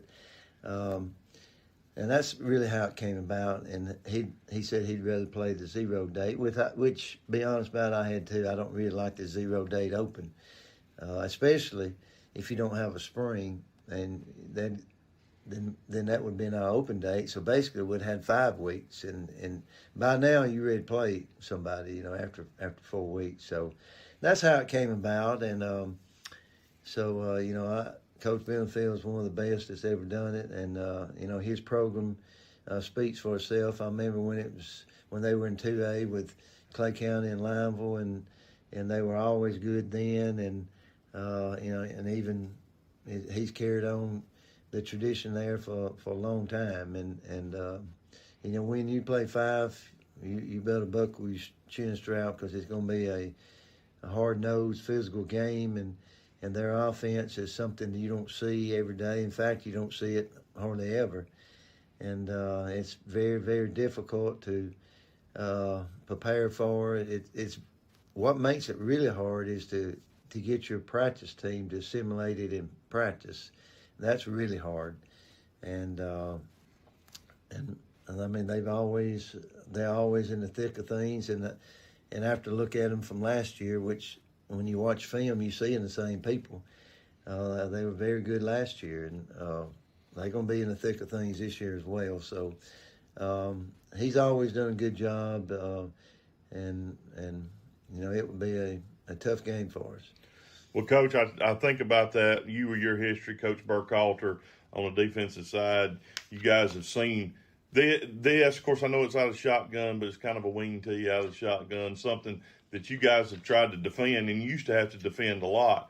But I was talking to some of your assistants, a lot of the younger coaches, they played against this style, but a lot of them hadn't really coached against it. That's an interesting thing to prepare for when your coaching staff's never really, or a lot of them have never prepared for anything like it. Well, he used to run the wing tee up under center, and then he went to the shotgun, and he's added a new version of it, kind of a single wing version of it, to where they have, usually 2 tight ends and a wing back, but then they have a sniffer back, what we call a sniffer back, which is basically another guard but he's got a back number on it, so he can go out for passes like right behind the center, not behind the center, behind the guard and tackle, and so you actually got two tight ends and a wing, and basically a fullback that's moved up right behind the guard. Then you have your quarterback and your back there, and they get foot to foot, so it's easy to pull folks, and they pull we usually pull our guards mainly. They pull their tackles mainly because it's easier to get there, and they even pull the tight ends on a lot of plays. So, just about every play they're going to pull somebody, and sometimes they lead in with 3, sometimes 4 people leading through the hole with all the people pulling. I mean, you got a sniffer back, you got a tackle, you got a tight end, and sometimes even the back leads if they snap it to the quarterback. So, they're going to have several people leading through the hole every play, and being foot to foot, it's really hard to stun against it. It's something that you don't see every day, and he kind of put his own version on it, and it's worked very well for him. Well, Coach, we're looking forward to getting this 2026 season kicked off. I know you are too. Appreciate you taking this time each and every week, and look forward to it, and go Vols. Thank you.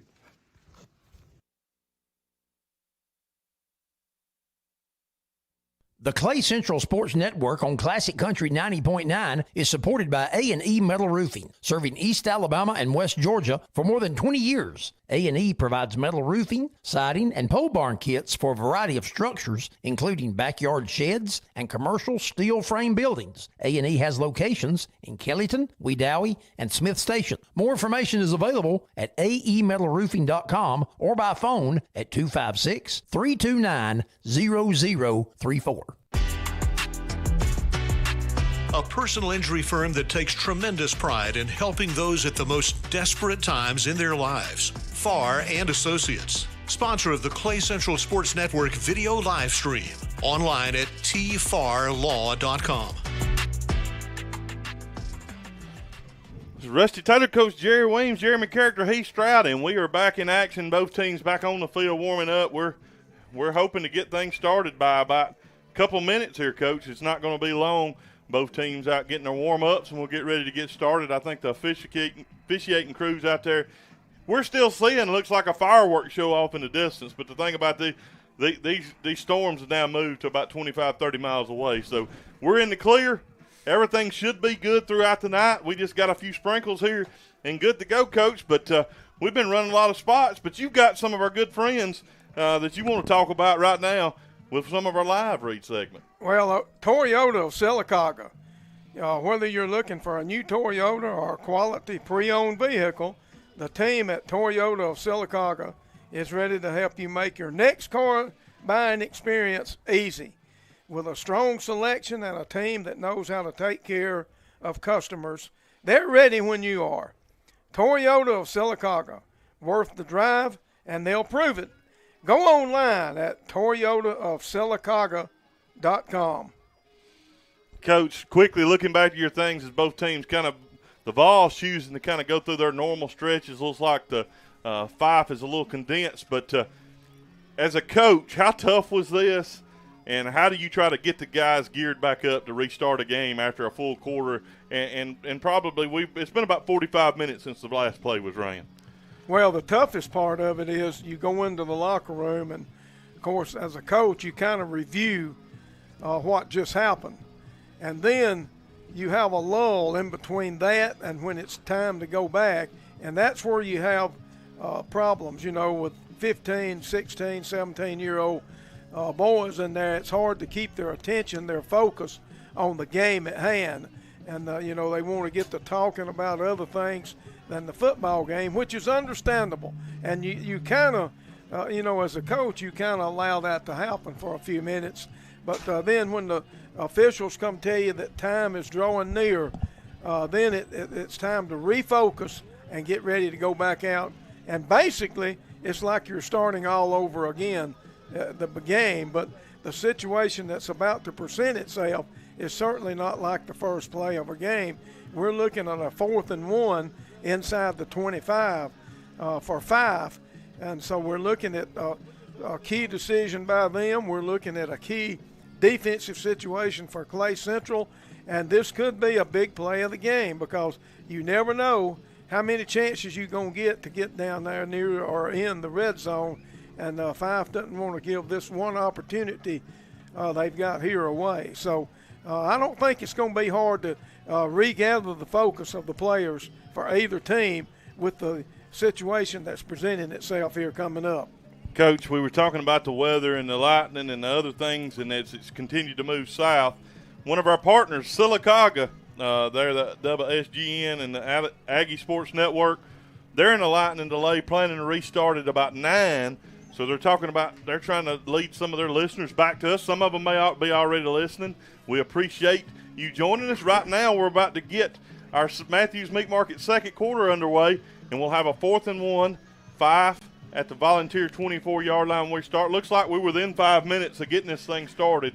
I think they're telling them about 8:20 would be the start time. So we appreciate you joining us right here on the Southern Union State Community College Clay Central Sports Network from Radio Alabama Sports and Classic Country 90.9. But we're expecting to get this thing going, and I'm sure Sylacauga and Hopeful will be dealing with the same situation. Once that thing gets through, they'll be able to go and go off without a problem. But they probably dealt with some rain, as we only dealt with a sprinkle.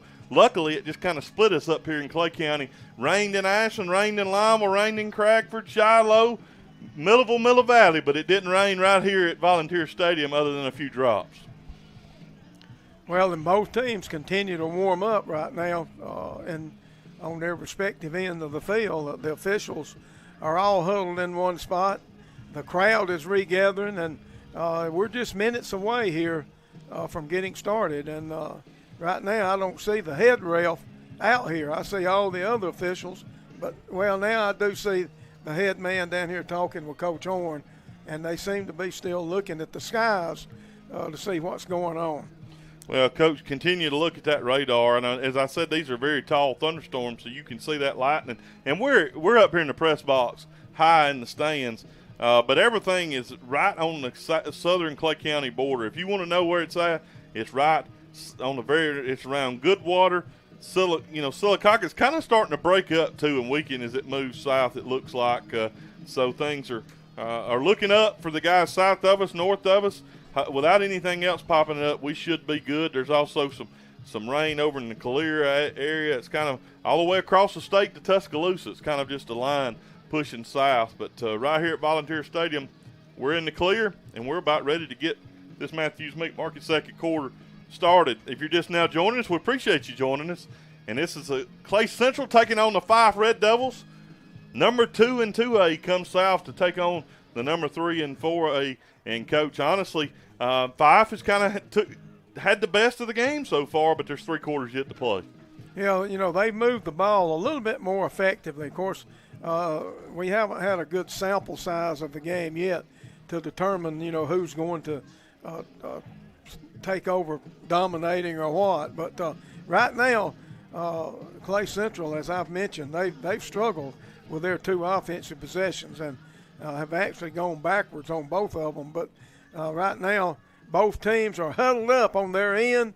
They're about to break that huddle, and we're just minutes away. And, again, this is not unusual in football games for this time of the year. The weather in August in Alabama, the thunderstorms pop up pretty regular on a daily basis. And we'll even see this later in the coming weeks in college football games as well. We'll see weather delays. So we see both teams going to the sidelines. We're getting ready to get started. Real quick, some score updates. Pleasant Valley leads White Plains at the half 12-7. Here's one that might surprise a lot of people from around the area. Jacksonville leads Piedmont 20-0 at the half. Jacksonville, a team in our region, taking it to Piedmont, a finalist last year in 3A. We're going to take just a quick break, and we're going to come back with this 4th and 1 right here on the Southern Union State Community College Clay Central Sports Network from Radio Alabama Sports on Classic Country 90.9. Second quarter action is brought to you by Matthews Meat Market. Now, back to the action. All right, Coach, as they get warmed up, maybe we're warmed up too. A big play right here. This is about as big a play as you can have coming out of a 45-minute delay. Well, it is, and we're starting. It's the very first play of the second quarter. 4th and 1. The ball is at the 24-yard line, sitting in Volunteer territory. A huge play for Fyffe, and they've had plenty of time to discuss what they want to run right here. They do huddle up. They're going to come up in that tight formation. The Vols with a base defense, a 6-man front here for the Volunteers as they're going to stem over before the snap. And they try to draw us off sides with a shift. And I don't know, did they throw the penalty? I think there's a flag there on our is, side. but who's it going to be on? They shifted that half line, Coach. And they're going to call the Fyffe Red Devils for an illegal procedure. Against the Fyffe Red Devils. I don't think they got set enough to do the shift that they did. You know, that's one of those plays. It's one of those fine written rules at which way, you know, we remember Montgomery Catholic doing that a couple of years ago, and it's real touchy which way it's called, but they called the 5-yard penalty, and Fyffe might have outcoached themselves right there, as you just spoke of earlier. Well, they absolutely did. They were lined up in their base formation. They should have ran their strength play that they're used to running. Now it's 4th and 6. A totally different play for the Red Devils here, and a great opportunity for the Volunteers to get a stop on defense. Red Devils come out. That's Dawson at quarterback. Dawson takes. They're going to run a reverse. They're looking to get around the corner. He's not going to do it. He's going to be cut down across the way. That's Hudson Foster, and that's also number 49, Cole Watts, and that's a turnover on downs for no gain. Big play by the Volunteers, but it was aided by that procedure penalty by the Red Devils. Yeah, it ended up being a sweep, and I think he would have been better off had he tried to stay outside, but he cut in off of a block, and that's where Foster gathered him in. So big stop for the Volunteers right there, and that penalty really hurt Fyffe on that situation. Actually, the best field position of the total night so far for the Volunteers at their own 29-yard line. They're starting Foster brings them back out. He's going to take and run a quick pitch out to Houston. Houston stiff arms a man, but it does no good as the second man right in behind him. That Red Devil defense right now all over the Volunteers. That's going to be a 2-yard loss. Well, that play was doomed from the start. It was a quick pitch to the tight bunch, but Houston literally had to stop and wait on the pitch to get to him, and by then the pursuit just ate him up. The stands filling back up, Coach. Some a little bit late coming in here back into the stadium.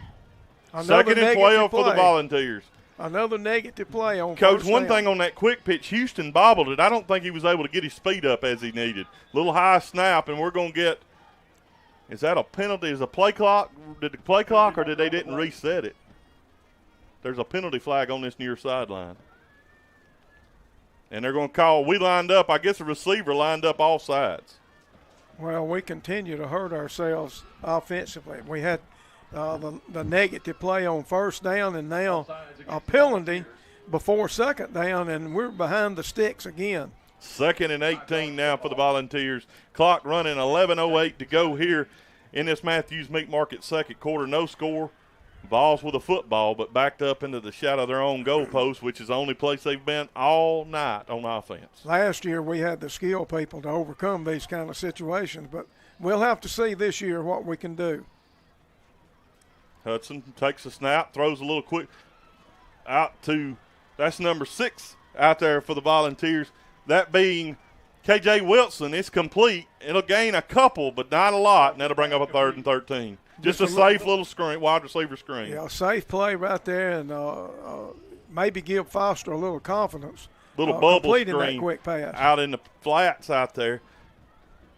See if we can get the ball back in the hands of our best playmaker, which is number 2, J.D. Hall. Well, it's 3rd and long. I don't know what kind of chances we want to take inside the 25-yard line. Hall lined up in a slot on this near side ball on the right hash. 3rd and 13 for the Volunteers.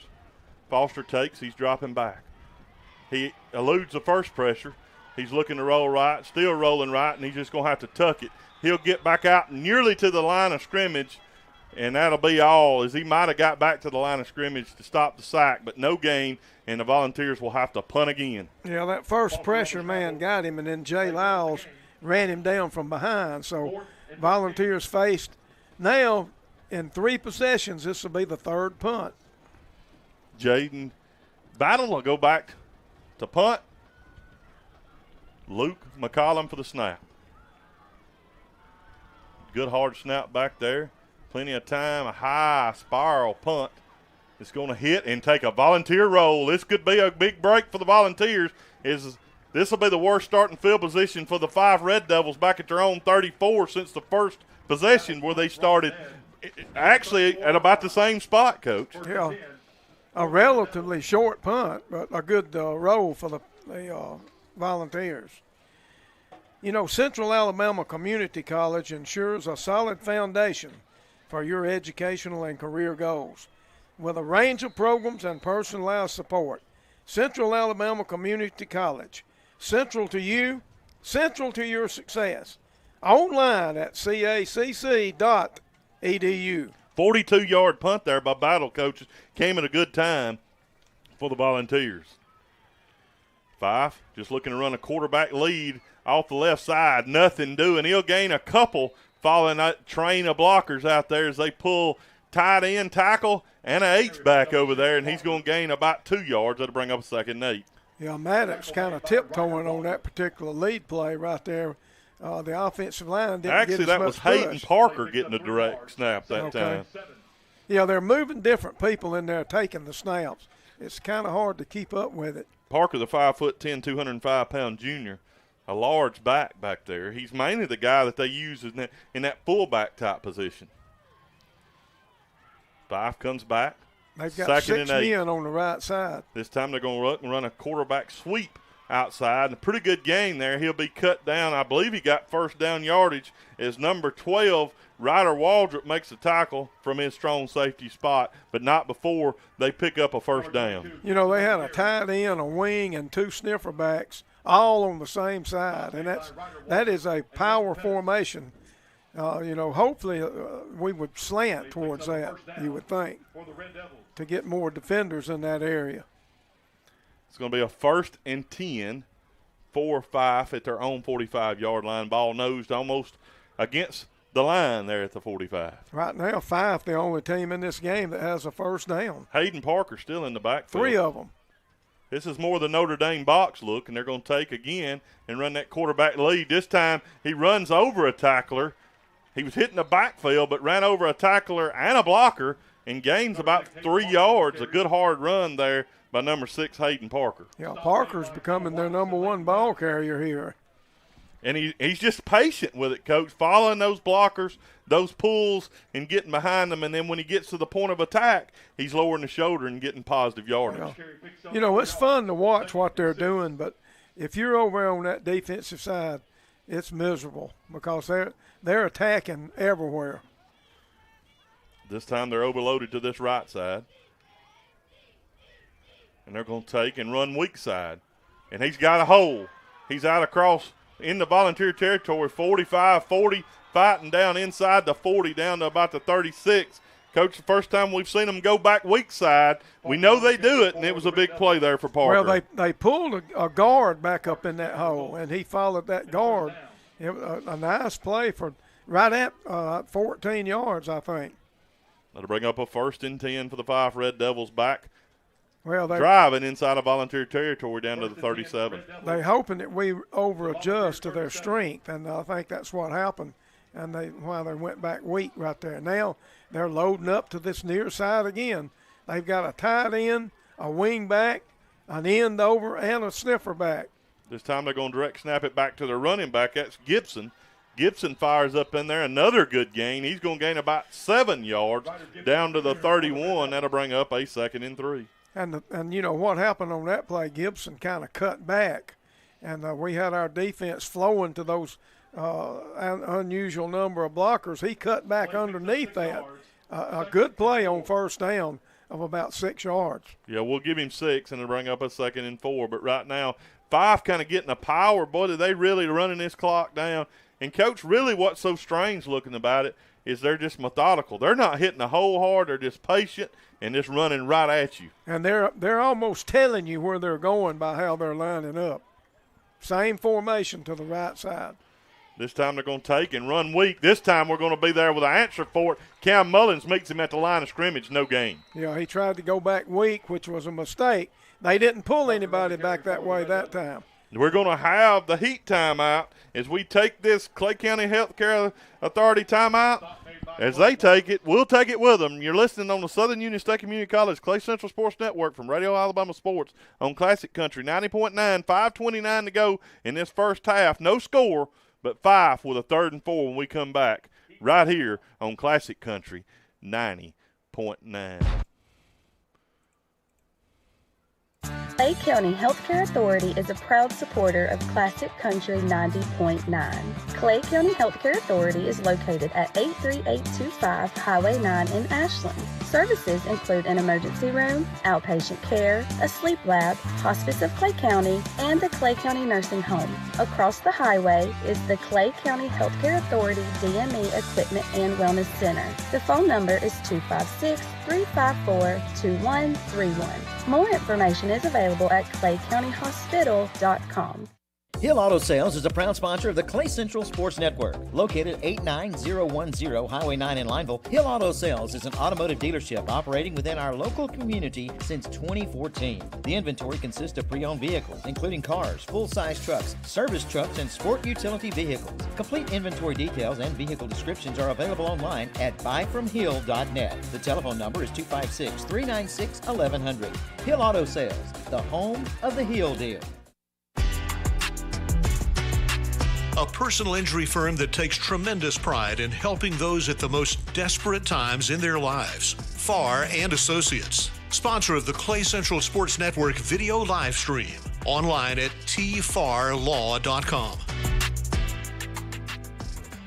It's Rusty Taylor, Coach Jerry Weems, Jeremy Character, Heath Stroud. And here's a big 3rd and 4 for the Fyffe Red Devils. They get in that single wing set. And they've got the normal quarterback back in there, that being Doss. They hard count and look for a change of play, does Maddox Doss. Doss takes and hands off this time. A little reverse inside. He's cut down. Again, Cole Watts meets him at the line of scrimmage. Nothing doing. Great play, Coach. It looked like they had a positive play. Nobody seen.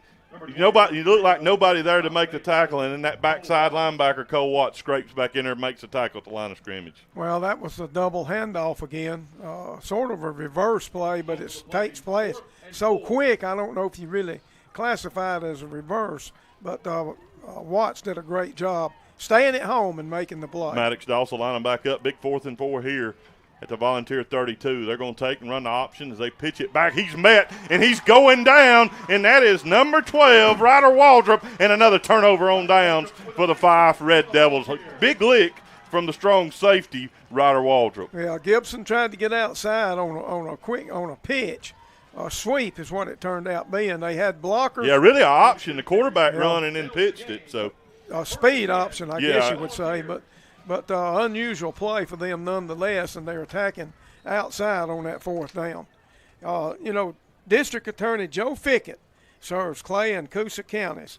Telephone and online scams targeting our citizens are on the rise. If you get a suspicious call, hang up immediately and report it to your local law enforcement. Never give out personal or financial There's a big play. information. J.D. Hall breaks a tackle. J.D. Hall down the sideline. It's a foot race, and he's going to be knocked out of bounds. Drop the snap, but still advances forward for a big gain of 50 yards all the way down to the 20. Big play for the Volunteers. And I missed that play doing that commercial, Rusty. Let me finish it right quick. Let's protect our citizens and stop these criminals in their tracks. Stay alert, stay safe. This is brought to you by Clay and Coosa County's District Attorney Joe Fyffe. The Volunteers' first opportunity in the Toyota of Sylacauga red zone. Change at quarterback. Direct snap back to J.D. Hall, and this might be the answer with his speed. But, Coach, he ran right off the left guard with a big play after he dropped the snap, a good snap, and he dropped it. First big play of the game by either And the team. Volunteers are going to have to take, not enough players in there, they're going to have to take a Clay County Healthcare Authority timeout. But the Volunteers are threatening with their first opportunity in the Toyota Sylacauga red zone. When we come back, 4:10 left here in the Matthews Meat Market second quarter. No score, but the ball's threatening on Classic Country 90.9. At First State Bank, we believe in the power of local. Your deposits help fuel local businesses, support local home ownership, and build a stronger community for us all. Our focus is on this community, and it's been that way for more than 50 years. First State Bank has been a stable financial institution for this area through good times and through bad. With locations in Ashland, Lineville, and Wedowee, First State Bank is looking to build an even brighter future right here in our backyard. First State Bank is proud to be a sponsor of the Clay Central Sports Network. First State Bank, member FDIC, and equal housing lender. Did you know that physical therapy is the first line of defense for joint and muscle pain, injuries, and even reducing your risk of falls? Are you planning to have orthopedic surgery? Dr. Cameron Bisher and Dr. Adam Johnston at Central Physical Therapy are trained to diagnose the problem and develop a treatment plan toward pain-free and healthy living. Central Physical Therapy offers plans for all individuals as well as performance training for athletes. Located near Smith's Curve and Lineville. The website is centralptal.com. Rehab well, live well, and perform well with Central Physical Therapy, sponsor of the Clay Central Sports Network. And the snap goes by. Hall's just going to have to go all the way back to the 45. The snap way offline, but it almost looked like Hall wasn't ready for it, Coach, but maybe it was just so far beside him. It wasn't high. It was to his right side, but a huge loss there of 24 yards. I think it was a little bit of both. He wasn't ready, and it kind of sailed off to his left up there, and it just went by him before he realized it. But one big play for one team follows one by the other team here as we lost. How much? 30 yards? 23 yards. It's 2nd and 43. Changed things so quickly, field position here on 2 consecutive plays. Or should be 2nd and 33, but this time Houston's got a hole. Houston runs over a player. Houston's down the sideline. Houston's going to go. Touchdown, Volunteers. That's how you answer 2 broken tackles in the backfield. Houston uses his muscle, and the Volunteers are the first ones on the board, 6-0, 3:14 to go in the first half. Yeah, he broke 2 tackles. He broke one. He slipped one in the backfield and then 2 later and goes 43 yards, and we've seen 2 big offensive plays. And that one is huge because it followed that negative play on that snap. We're still waiting on our kicker, aren't we? No, he's out there. Okay, he's just lined up in the water bucket. Landis Brown the kick. Hudson Foster to hold. You think and I believe he's that nervous? Cole watched the snap. The freshman kicker getting his first live opportunity. Snap is a little low, but it's up. And the kick is right through the middle. No, it's no good. I think it went off to the left.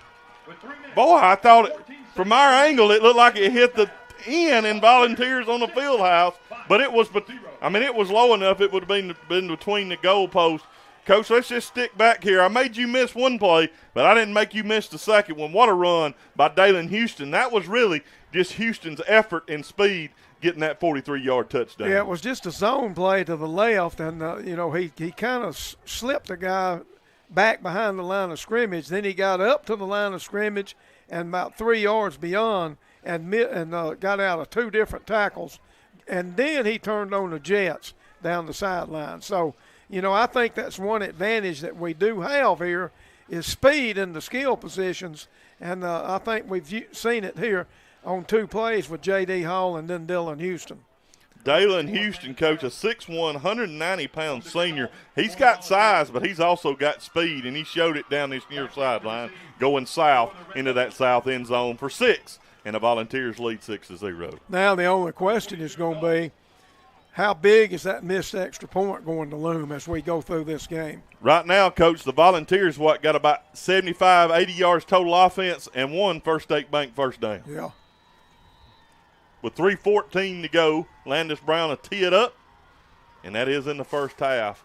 High kick that's going to be taken right at the 20-yard line up the middle of the defense.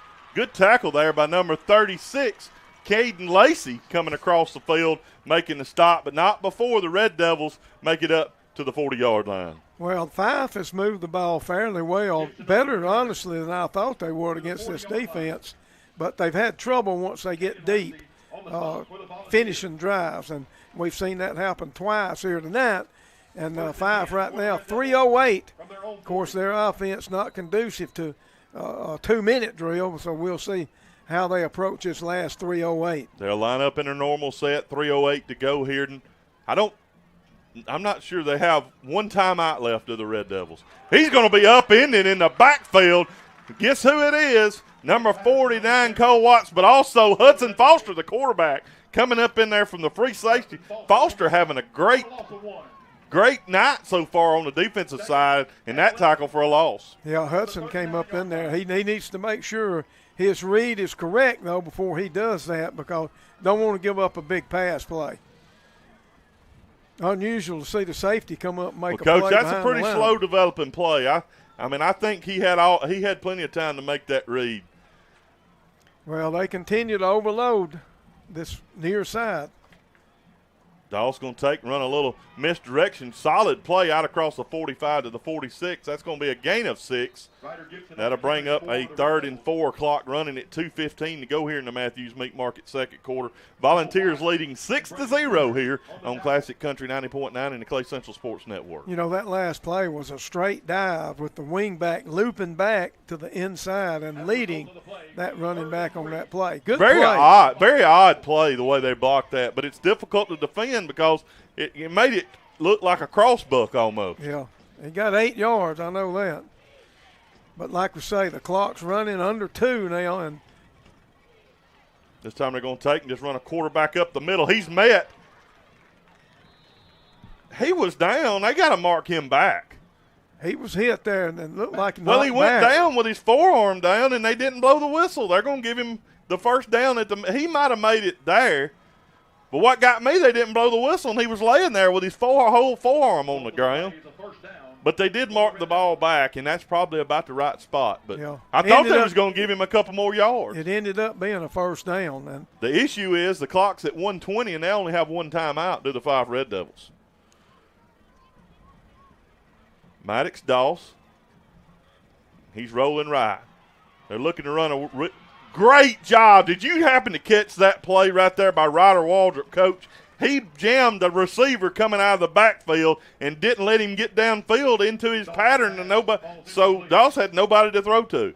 Yeah, and, you know, they pulled a tackle out for pass protection. They had a good play call, but they had no receiver to throw to. I mean, I just happened to be looking right at it. Ryder Waldrop come from his safety spot. It was a back sneak, or I think it was the H-back they were trying to run like a wheel, and he met him at the line of scrimmage after he kind of flowed down the line, and he couldn't get into the pass pattern, so Doss just had to throw it away. 1:07 to go here in the opening half. Volunteers lead 6-0 over the Fyffe Red Devils, and they're looking like they're thinking about calling their timeout, but they're still. I want to know why the play clock just now started. Me and you both. Coach Horn's asking the same thing, but I think he got an explanation. I don't think there is an explanation. I think they were saying it was an equipment issue. Now they're looking to throw down the middle of the field. Leighton Pettis gets through. I think we're going to have a couple of holes. A big run by Doss down inside the 30, but 2 flags wait back at the 49. Yeah, they ran out. Their receivers ran everybody deep, and Doss was able to get outside over there for a big play, but it's coming back. I think it was Leighton Pettis. Leighton Pettis broke through, and they grabbed him from behind, Coach, as he was about to get to the quarterback. And 2 officials saw it, and I saw it too. Good call there by the officiating crew. That'll back them up 10 with 56 seconds. And now Fyffe might just look to try to run this clock out. Yeah, with it being it'll be second down again, I think. 2nd and 20. Yeah. All the way back at their own 40. I don't think they want to take a chance having the punt again. But you never know. And I think Coach Horn, with us getting the ball to start the second half, would probably elect to let it go. Unless we stop them 3rd and long, we might call our timeout. You know, before 4th down. Yeah. I think both coaches want to see the clock run out right here. They run a fumble-rooski, Coach, and he almost broke it. They act like the snap. We've taken it away. We're down the sideline, and they're not going to catch J.D. Hall. 5, he dives into the end zone. Touchdown, Volunteers. J.D. Hall strips the runner at midfield and takes it 50 yards for 6 points. What a play by J.D. Hall. Well, the whole scenario, it was a like you said, some sort of fumble-rooski play, the quarterback and the running back both started running backwards like we had a bad snap. And apparently the center laid the ball on the ground where it was picked up and ran for about a 12-yard run, but a fumble at the end, picked up by Hall. Well, did it get on the turf or did he just strip it from him? I don't know if it hit or he I took think it he away. just took it from him. I think he went and grabbed the football because the running back spun around. Yeah. And I tell you, Coach, he almost broke it up the middle. There was nobody behind J.D. Hall when he stripped that runner. Yeah, they had a nice gain on the play, probably a first down. Volunteers are going to line up in an offensive set here looking to get that point back here. 40 seconds to go. How about scoring 2 touchdowns and one First State Bank first down in the whole first half? Houston takes a direct snap. Houston's going to walk in, and the Volunteers are up 14-0 with 40 seconds to go in the first half. Right here on the Southern Union State Community College Clay Central Sports Network from Radio Alabama Sports on Classic Country 90.9. We'll take a quick break. Support for the Clay Central Sports Network on Classic Country 90.9 comes from AGL Solid Waste Disposal Authority. AGL provides roll-off containers in a variety of sizes for residential, commercial, and construction projects. The AGL office is open Monday through Friday, 7:30 a.m. to 4 p.m., and the AGL landfill at 1177 Landfill Road is open to the public Monday through Thursday from 7 a.m. until 3 p.m. and Friday from 7 a.m. till noon. More information available at 256-354-5803. AGL Solid Waste Disposal Authority, home of the Agile Boys, keeping the world clean one load at a time.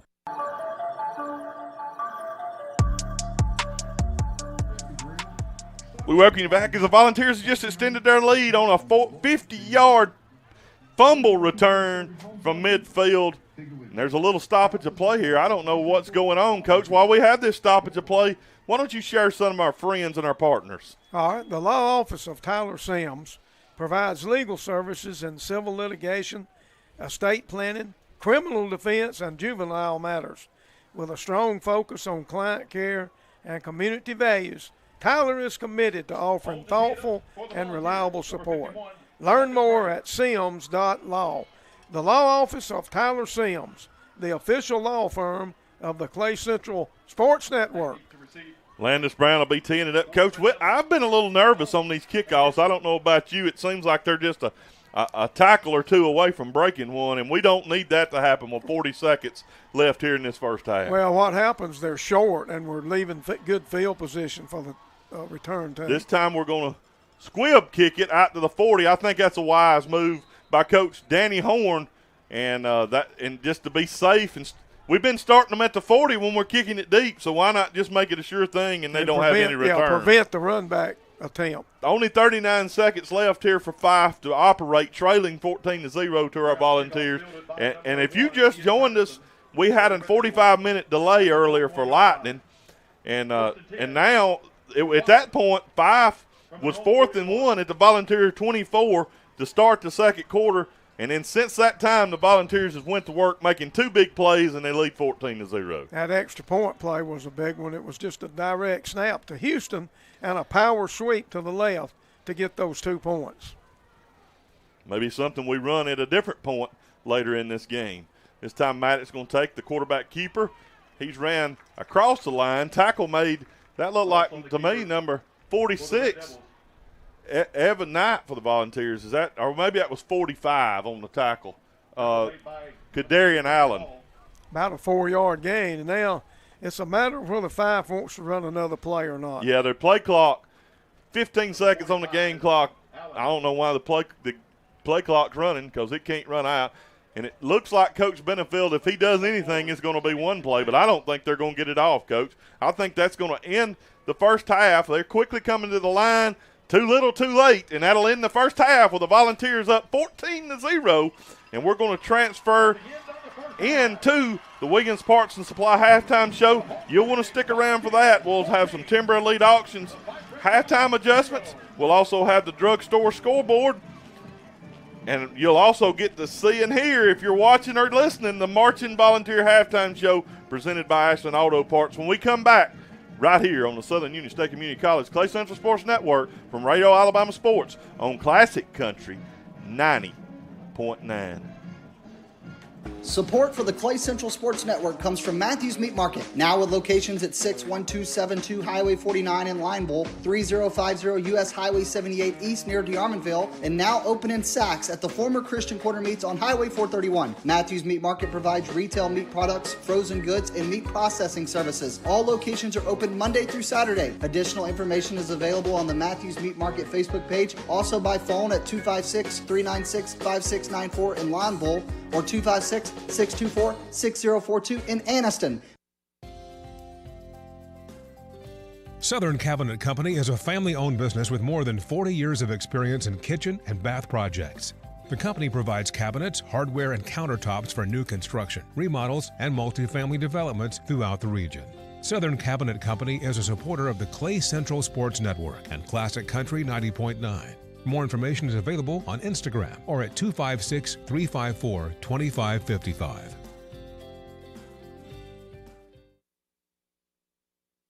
Spencer Lovelace with Southeastern Land Group in Clay County works with landowners and farmers across east central Alabama and west Georgia with a focus on farms, rural homesteads, hunting property, and recreational land. Spencer is a member of the Poultry South team. Market variations are available by phone at 256-283-3198. More information is available at selandgroup.com. Spencer Lovelace is a proud supporter of the Clay Central Sports Network on Classic Country 90.9. Chris here with Last Call Services in Delta, Alabama. Our team handles a range of residential, commercial plumbing needs and residential remodeling, including leaking pipes, clogged drains, water or sewer line services, painting, sheetrock, flooring, and other remodeling services. We spend a lot of time working across East Central Alabama, helping maintain plumbing systems in homes and businesses of all kinds. We are available around the clock. Last Call does it all, and we are available by phone at 256-343-4119 and online at lastcallservices.net.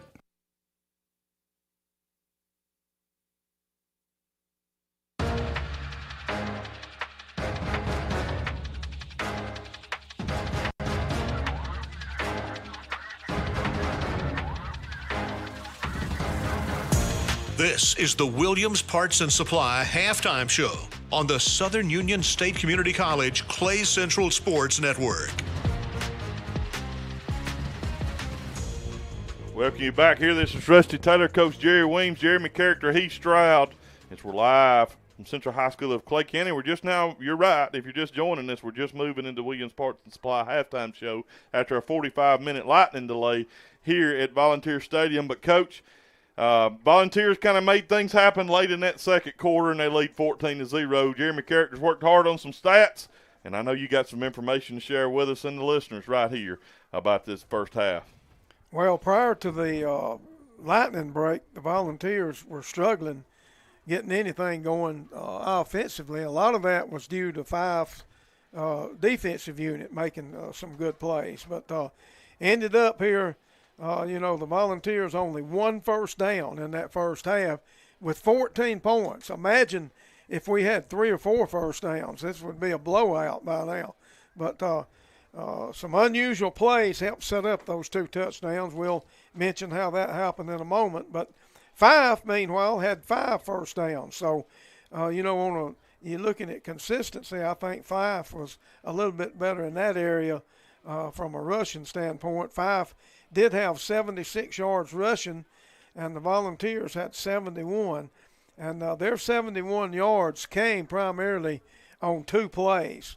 And then on passes attempted, as you would expect in this game, very few.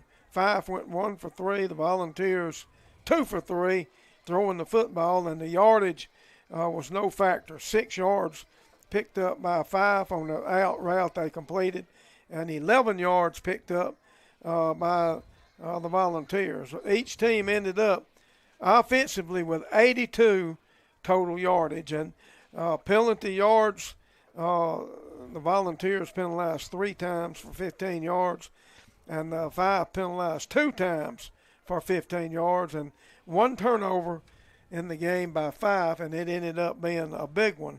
But as far as individual rushing, Houston ended up with 45 yards rushing. Hall with 26 had a minus play that kind of cut his down. And then Gibson with 27 yards rushing, and Parker with 32 yards rushing led Fyffe. And as far as scoring plays, the first touchdown was a power sweep by Dalen Houston coming to his left side, 43 yards for the touchdown. The extra point was missed by the young kicker, Brandon Brown. And then the second touchdown came after Fyffe made they tried a fumble Rusi type play. They had people going back like there'd been a bad snap.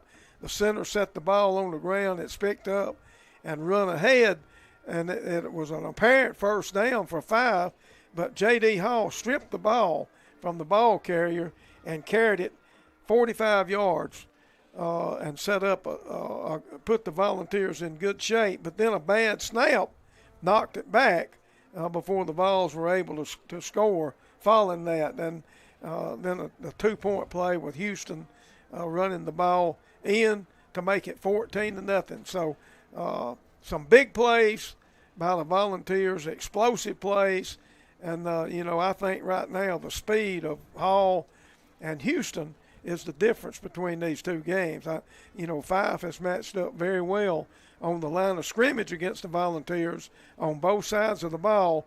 We've prevented them from making any big plays. I think maybe 14 yards, the biggest play they've had running the football. But the speed of Houston and Hall has been the difference on those two explosive plays, and that's why the Volunteers lead right now 14-0.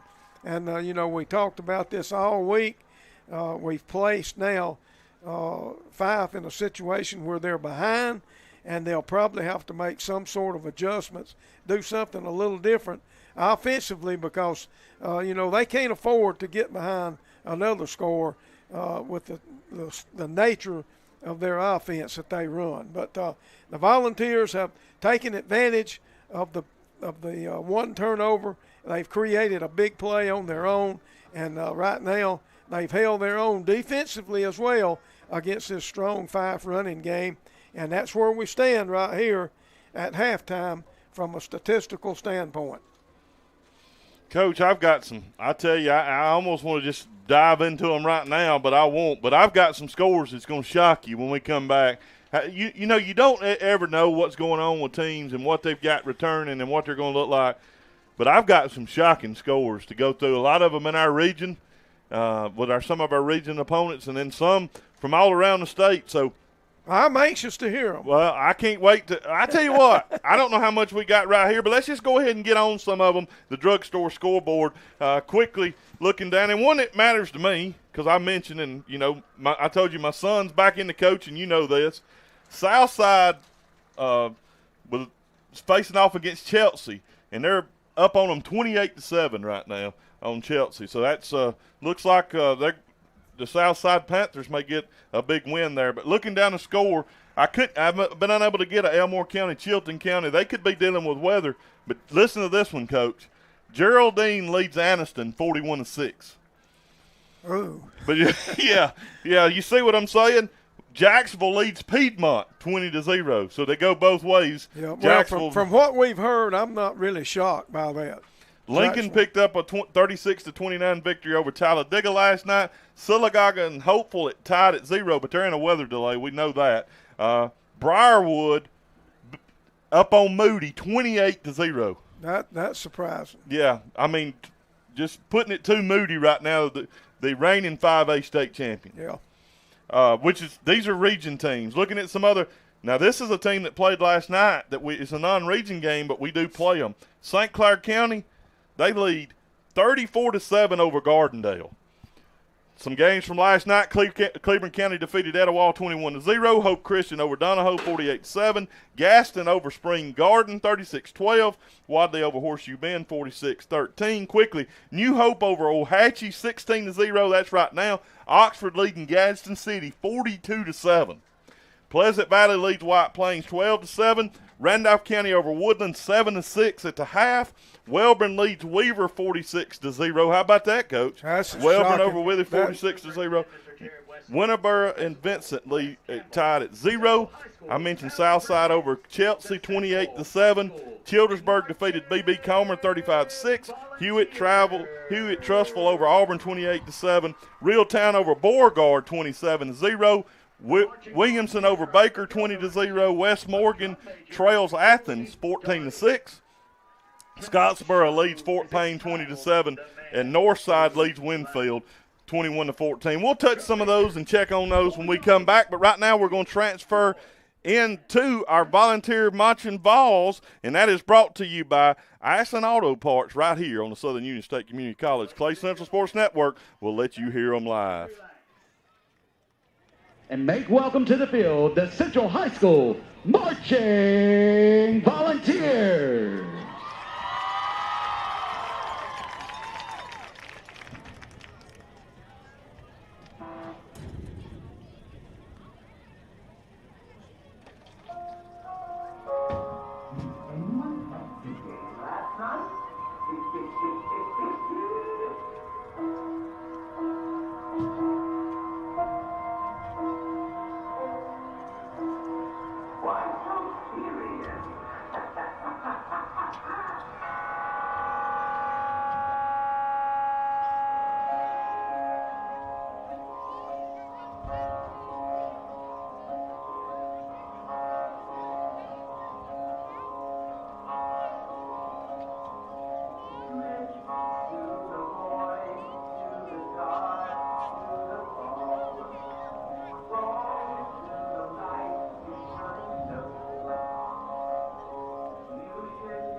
Ladies and gentlemen, give it up one more time for the Central High School Marching Volunteers. We want to thank you for your attendance at tonight's performance. Band director Stephen Arline. Auxiliary sponsor is Kayla Peavy. Majorette choreography, Ivy Williamson. Color guard choreographer, Jatonica Reynolds. Dance choreographers are Majesty Trust and Kayla Peavy. Percussion staff includes Genesis Trust, Demetrius Hardy, and Jimmy Hadaway. Band booster president is Adam Otwell.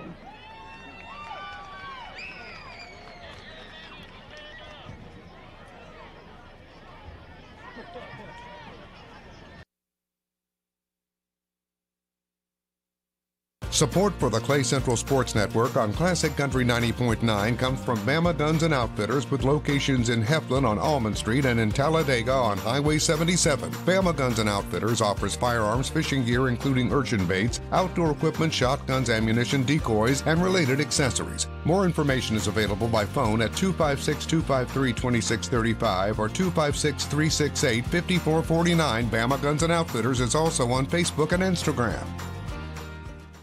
Central Alabama Community College is helping build stronger students, stronger careers, and stronger communities across Central Alabama. From academic pathways and transfer opportunities to career-focused programs and technical training, Central Alabama Community College provides students with the education and skills to prepare for what comes next. With affordable options, convenient locations, and opportunities for students at every stage of life, Central Alabama Community College is proud to serve communities throughout the region. Central Alabama Community College, central to you, central to your success.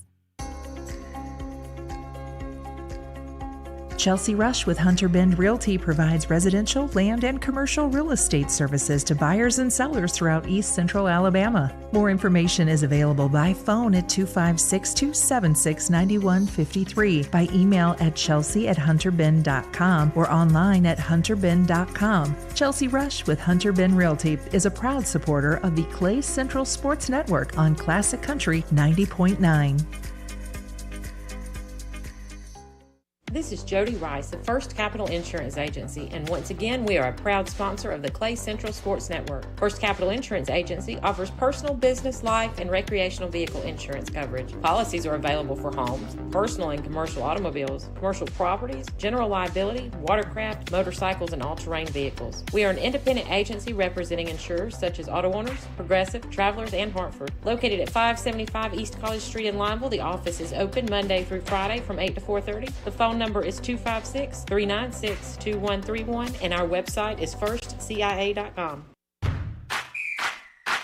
Classic Country 90.9 is WFAZ-FM Goodwater, Ashland, Lineville, home of the Clay Central Volunteers on the Southern Union State Community College Clay Central Sports Network. This Rusty Taylor, Coach Jerry Weems, Jeremy Character, let me get that crowd mic turned down with that band, and you know, they gave us a good taste, and it was great what I was able to see and take in, but they'll do more later. They're working into that, but it was neat to see the Joker and all the action out there, Coach. That's a performance these fans enjoy seeing each and every week. Yeah, a great performance out there by the Clay Central band, and we got down there close where we could actually hear them when we walked by. Oh yeah, and it was good. Yeah.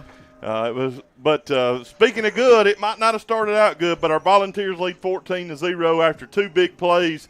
Dalen Houston breaking off a 43-yard TD run, and then coming back, J.D. Hall strips the running back and goes 50 yards for a defensive touchdown. And we had missed the extra point. We run for two. Houston on that direct snap quarterback lead for the 2-point play, and the Volunteers lead 14-0. Now, this game's not over by any means.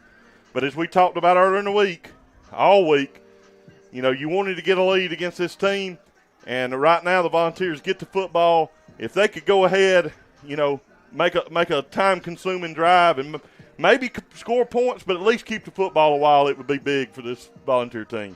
You're right, and looking at some adjustments that need to be made here. These Timber Elite Auctions halftime adjustments, Coach, I know you got some good ones. Well, and we'll start with an adjustment that Fyffe is going to have to make. You know, being behind 14-0 with a time-consuming offense that they run, they're going to have to speed up somewhat their offensive attack and maybe even throw the ball a little bit more. They threw 3 times in that first half, but now – they're going to have to throw probably some when they don't want to rather than when they have to. So they're going to have to mix in some pass plays. The Volunteers, meanwhile, one of our keys to the game was don't commit too many secondary people to stop the run because you'll get beat on deep pass plays. And so we can't afford to commit extra people to stop their run. Maybe let them run the ball but contain them. Don't let them have a big play and keep that clock moving in order to prevent a big play. And I think right now the only way Fyffe gets back in this game is with a big offensive play. And I think the Volunteers have got to keep pounding away defensively and not let the big play come back to haunt us here in this second half. And, looking at the Volunteer offense, the game seemed to change a little bit when J.D. Hall came in at the quarterback spot. I think what that did, we were able to spread the formations a little bit more, spread the defense out, and it created some places there where we could execute some different type plays, utilizing our speed with Hall and Houston, and that's exactly what happened. So we've got to keep Hall in there as a threat at quarterback. And that was your Timber Elite Auctions halftime adjustments and some good ones. We'll quickly go back over the drugstore scoreboard here with about 2 or 3 minutes left before. Have they added the time on the clock? I hadn't paid close enough attention. There's almost 2 minutes. I didn't know if they'd added that. I don't know if they've added it back. The way they do. But quickly we'll go down the scoring list. Still unable to get an Elmore County, Chilton County score, but Geraldine leads at Anniston 41-6. Jacksonville has added another touchdown, and they lead Piedmont 27-0. We thought Jacksonville may be a real competitor in competition here in our 4A region, Coach, and it looks like they're going to be. Another team picking up a big win last night, come from behind fashion. Lincoln won 36-29 over Talladega. Sylacauga and Hopeville still tied at 0. Maybe they're about to come out of that delay. I think that was scheduled at 9. Maybe they're back playing now. I'm not sure. Briarwood Christian leads Moody 28-0. St. Clair County defeated Gardendale last night 34-7. That's a big one, Coach. That's an opponent we got to play later. Cleveland County defeated Etowah 21-0. Big win there. Hope Christian over Donahoe 48-7. Gaston over Spring Garden 36-12. Wadley over Horseshoe Bend 46-13. New Hope over Ahatchee 16-0. Oxford over Gaston City 42-7. Pleasant Valley still leads White Plains starting the fourth 12-7. Randolph County over Woodland 7-6 at the half. Wellborn over Weaver 46-0. Vincent and Winterboro no score there. Southside leads Chelsea 28-7. That is now not Southside Gaston. Southside Rainbow City. They made the change this week to Southside Rainbow City. Childersburg defeated B.B. Comer last night 35-6. Hewitt Trussell is up on Auburn, one of our Radio Alabama family networks, 28-7. Reeltown leads Beauregard 27-0. Williamson over Baker 20-0. Athens over West Morgan 14-6. Scottsboro over Fort Payne 20-7. And Northside over Winfield 21-14. Volunteers to go out and kick things off to get started. Coach, we're starting the game. You're going to have to quit looking at scores. Well, I was trying to look them up, but if you just listen to me, you got them, Coach. Well, here we are. The Volunteers deferred their choice when they won the coin toss at the beginning, so the Volunteers have the football first here to start the second half. Assuming they get this kickoff, it'll be number 3. He does it all pretty much for Fyffe. That'll be Maddox Doss teeing it up for the Fyffe Red Devils. Volunteers looking back deep. We've got Dalen Houston at the 20, and we've got number 9, Jackson Fry, back at the 16. Looks like it's going to be Houston taking it back at the 12. Houston up the middle of the field, breaks one tackle at the 15, up across the 25, all the way to the 30. That was actually the 20 he broke the first tackle. He's up to the 31. Good hard run there by Houston. It's decent field position to start this second half for the Volunteers. Well, I think it's critical right here and obvious as well. Houston and Hall will have to carry the load offensively here on the running game for the Volunteers. And we'll see right now, I think we see Hudson going back out in there to start taking the snap on this first possession. The third quarter is brought to you by Integrity Cabinets. Now, back to the action.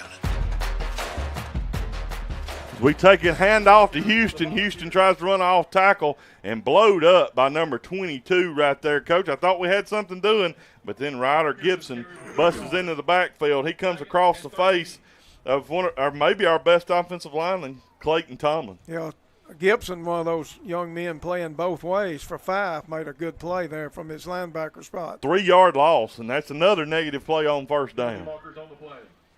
And we've got a penalty flag. And that's happened regular here tonight. Now we'll add a penalty to it. I think the Volunteers again lining up all sides. Offsides on the Volunteers. Some of these things, Coach, Lined up in the neutral zone. you hope to clean up before the game starts, but some of that lining up in the neutral zone on offense is something. You know, it may be we've changed centers a couple times. Sometimes if that's offensive lineman, it really changes where you line up depending on the center you have. Yeah. Well, it's kind of stymied us twice already on possessions tonight. Hopefully this won't be the third time. 2nd and 18 for the Volunteers. Clock running at 11:12 to go here in this Integrity Cabinet's third quarter. Foster running for his life, and he's looking to throw it.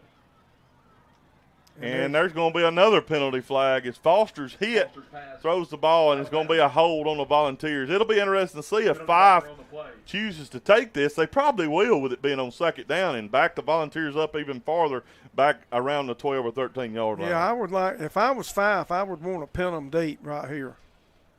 But it still would be 2nd down. I don't know if you want to take a chance with that. And, you know, if they denied it, it would be 3rd and 18. So we could have almost gotten a grounding penalty there, too, on that pass. But he was way out here to numbers when he threw the ball. And the ball came out kind of odd. I'm not sure it wouldn't hit. Because against the Volunteers, the Red Devils will elect to decline. They're going to decline the penalty and make it 3rd and 18. You could definitely have seen that one go either way. Yeah. Either way would have been a good decision. Foster lines will back up with Houston at running back. They're showing a little stem in there, a little slanting action up front, or the Red Devils with a 4-man front. Foster takes, looking to set up a middle screen, and they've got something. If we'd have made that one block, if we make one block, if Coach, and they're letting him do, if Colin Sims blocks that one guy, I'm not sure that's not 6 points. He did not see that guy knifing in there. Number 63, Josh Hill come in and made a great play. I believe if Sims comes block him, I didn't see nobody else to make a tackle. Yeah, Romel Duncan came up and made a sure tackle to bust that play up. Coach, that's the wrong – we didn't tackle ourselves. I think you're looking at the wrong roster. I am, Coach. That's all right. Hey, it's the first night. There's a good snap by McCollum. And it takes a Volunteer roll. This could be great for the Volunteers. It'll roll dead at the 36-yard line. So it ends up being about a 35-yard punt after the 41-yard punt. And actually, Coach, if we look back at that 42-yard punt earlier in the first half there late by Jaden Battle was a big play to set up the field position change that got the Volunteers going. That's right. And that's the second time tonight that Battle has gotten a tremendous roll on a sort of a short punt. But in any event, Fyffe did what they had to do. They stopped the Volunteer offense. Of course, the Volunteers kind of self-destructed on that with a negative play and a penalty. Now we'll see what the Fyffe offense can do. 10:07, they're going to take handoff up the middle. Got two guys leading and pulling from the backside. Think that's a tackle and an H-back. And it's going to be for a short gain up there. Looks like the tackle is going to be made by number 88 up front, LaShamian Hardy, and Cole Watts also in on the tackle. You know, and I see our secondary people coming up fairly quick. I hope that doesn't burn us here in a minute when they crack the line of scrimmage. Short gain. We'll give them 2. 2nd and 8 here for the Red Devils. Volunteers lead 14-0, 9:34 to go here in the third quarter. They're shifting the guys from the left to the right here. Ball sits just inside the left hash. And they went early. That's got to be a procedure penalty, and it'll be blown dead. I'll say this. They're calling us, but how can the tight end took off way before we moved? The tight end and their guard. were coming up the field. I don't understand this one. Legal procedure, false start. What do you mean? Against the Fyffe Red Devils. Never mind. They went the right way. I thought they'd called it on us.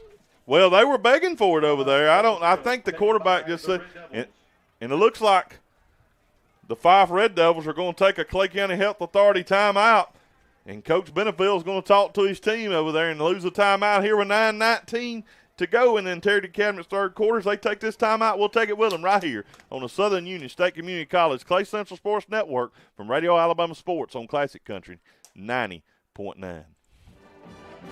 Support for the Clay Central Sports Network on Classic Country 90.9 comes from Mountain View Outfitters in Delta, Alabama. Located on Haynes Mountain Road, Mountain View Outfitters offers southern quail and pheasant hunting, providing opportunities for seasonal outings and group experiences in a traditional outdoor setting. More information is available by phone at 256-310-0125 or on Facebook under Mountain View Outfitters. Go Ball! Cook Foods in Ashland is excited to support the Clay Central Sports Network and the Radio Alabama Foundation. Each year, Cook Foods has an enormous financial impact on our community with jobs at the Ashland location and growers throughout our area. Right now, there are many career opportunities awaiting at cookfoods.com. One could be just right for you. Cook Foods wishes the very best to the Clay Central Vols, cheerleaders, and the marching volunteers this fall. Go Vols! A personal injury firm that takes tremendous pride in helping those at the most desperate times in their lives. Farr and Associates, sponsor of the Clay Central Sports Network video live stream, online at tfarlaw.com. It's Rusty Taylor, Coach Jerry Weems, Jeremy Character, Heath Stroud, and we welcome you back here. 2nd and 12 here for the Fyffe Red Devils. They're going to take, fake, looking to throw, looking for a little tight end. And they're going to be hit late, and Pettis with a big lick from behind. It'll be a 3-yard gain as he knocks him forward, Coach. But the quarterback there, Doss, took a hard lick from Pettis. They sent 3 men deep. We had them all covered. He had plenty of time initially, and then it started closing in on him, which forced him to pull and keep the football. Big 3rd and 8 here, clock running, 8:51 to go in an Integrity Cabinet's third quarter. As we mentioned, our Vols lead 14-0 over the Fyffe Red Devils here after a 45-minute lightning delay at the very end of the first quarter kind of prolonged things here. Fyffe going to take, run it up the middle. He's hit in the backfield. That's Jackson Fry. And he somehow broke that tackle.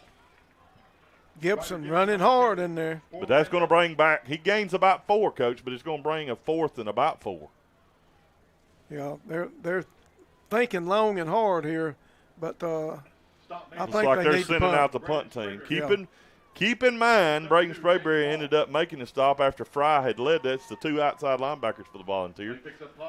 But keep in mind, Dawson's the quarterback. I know I harp on that each and every time, but it just worries me anytime a quarterback is your punter. And we're keeping I think our defense is still out there. We got a penalty flag. There's going to be a sideline warning. Too many volunteer people up near the sideline. Coach Horn's looking down the line to figure out who the culprit is.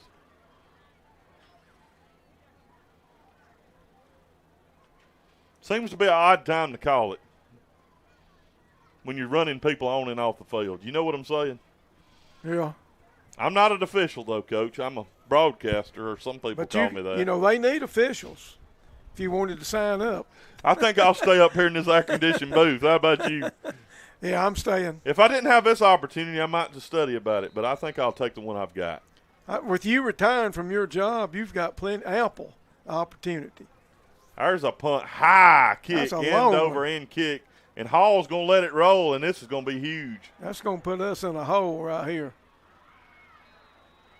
It's going to roll all the way at the 5-yard line. But look, Coach, we got a penalty flag at the line of scrimmage. This could be big a couple of different ways. If they got us offsides, it would give them a first down. Red Devils punt rolls dead. But it could be a big penalty against them if it's a procedure call. This is going to be a big call either way. All right, let's see what they come up with. The ball, they're looking like we're coming back. They're calling us for a personal foul. Something happened at the line of scrimmage. But this is the key, though, Coach. When did it happen? Personal foul against the Volunteers. It's going to be a. Is it a dead ball personal foul? If it's a live penalty, it's a It can't first be dead down. ball if it happened at the line of scrimmage. Well, no, Coach. There was a few players left up there tussling, and it looks like it's half the distance to the goal. Yeah, they're moving it half the distance, so it doesn't end up to be a huge penalty. Well, I think there was some blocking at the line that got a little excessive over there. And 10, Volunteers. I don't know. I'm speculating. That's all it can be. I'm a good speculator. Well, we're lucky that we didn't give them a first down there, but we might have traded that from starting 1st and 10 at our own 3. We'll see. I guess the foul occurred after the punt. Coach, it looks like we're going to – guess what we're going to see for the first time tonight? The too-tight wishbone. Well, we're inside the 5, so I guess this is a good place to see it. You think we'll run a power? I'm going to say we're going to run a – you think it'd be 26 power? Yeah. And there it is. The left half going right. Yeah. He's not getting a whole lot. He got about 1 to give us a little breathing room out to the 4.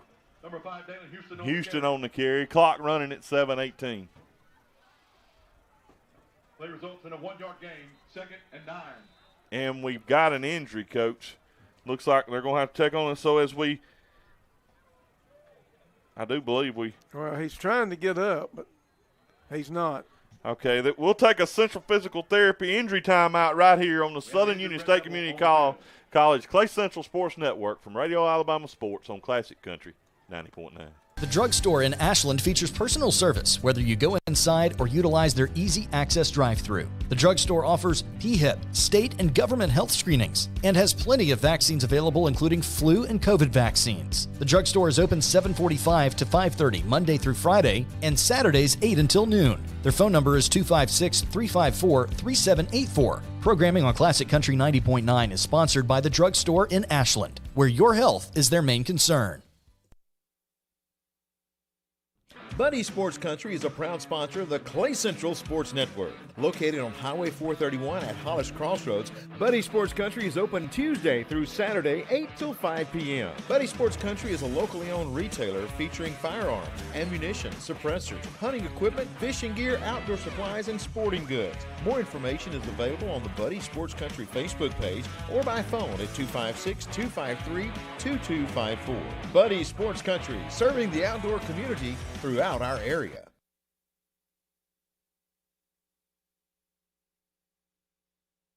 Support for the Clay Central Sports Network on Classic Country 90.9 is provided by Timber Elite Auctions. Timber Elite Auctions conducts monthly online equipment auctions featuring skid steers, excavators, dozers, tractors, farm equipment, utility trailers, dump trailers, and pickup trucks. More information is available at timbereliteauctions.com or by phone at 256-846-0575. Auctioneer license number 5462.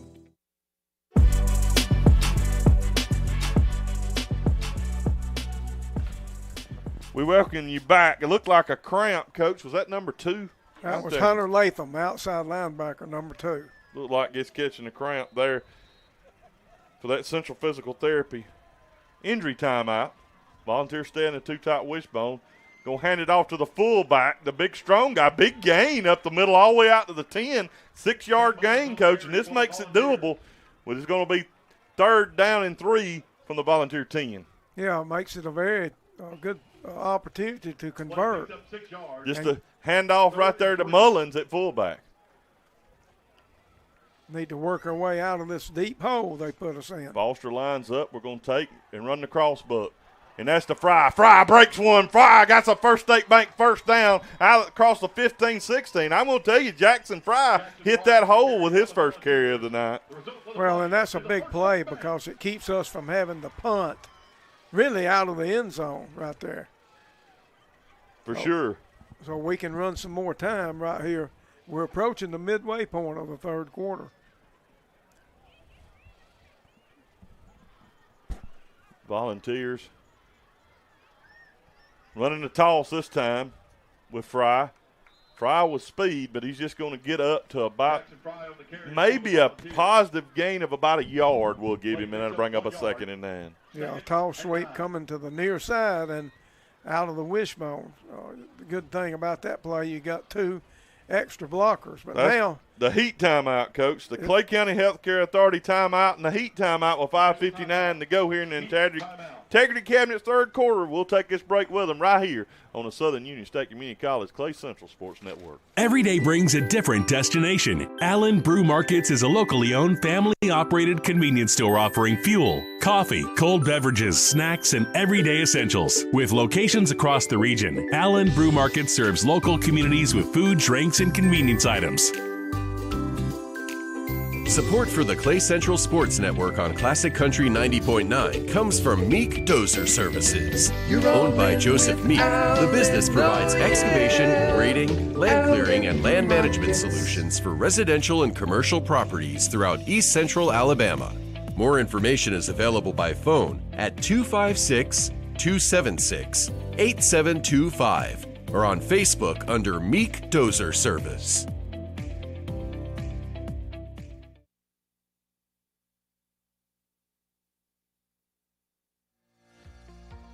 Support for the Clay Central Sports Network on Classic Country 90.9 comes from Spencer Lovelace with Southeastern Land Group in Clay County, Alabama. He works with landowners and farmers throughout East Central Alabama and West Georgia, focusing on farms, rural homesteads, hunting property, and recreational land. Spencer is also a member of the Poultry South team. Market valuations are available by phone at 256-283-3198 and online at selandgroup.com.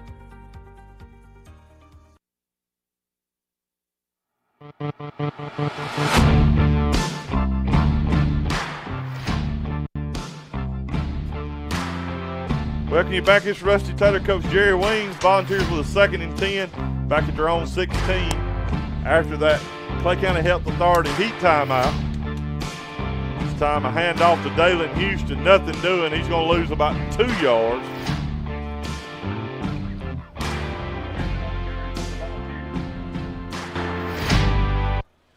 Let's kill that thing. I can't hear myself. Please. I thought it well, was I ain't got my mouse. My mouse went dead. I'll tell you, just people don't know the challenges sometimes we're presented in these booths here, Coach. No, they don't. But we enjoy doing it. Big 3rd and 12 here for the Volunteers back at their own 15-yard line. Back in the shotgun set. Twins to the right, single set to the left. That being J.D. Hall. Got man-to-man coverage over here. And we're going to go empty and spin Houston out. They're going to throw it out here to Hall and just didn't get it out there to him. Hall would have had a chance if he could have got him the football. You almost feel like you may be spreading him too far wide with that ball on the right hash. Yeah, it was a long throw for Foster and kind of landed at the feet of Hall. So not a good play there, not good execution. 5:07 to go here in Integrity Cabinet's 3rd quarter. Our Volunteers lead the Fyffe Red Devils 14-0. Still seeing a long way off in the distance, that Lightning. Coach, nothing we have to worry about. I hope you're right. I mean, you're our resident weather guy. Good snap back there. Thank you, character, for a short punt this time, and it's dropped, and we're going to get the ball. He muffed the punt, Coach, and I'm almost certain our Volunteers have fell on it. Well, let's wait and see. God, surely they're not going to rule him down before the fumble. Have they not signaled yet? Yes, they make the signal, and that's a Volunteer too. I think it was Luke McCollum, the long snapper, got over and fell on the football. I mean, he muffed the punt. I don't know what there is to discuss. I don't think they're sure about it yet. What are they calling? And look, he gave the roughing the punter sign. Is there a penalty flag back there? I don't see no flag. What? Hang on. We're coming back. The players are coming back for something. I mean, we've got a roughing the penalty. Did they call kick catch interference? He wasn't close enough to him. He just muffed the punt.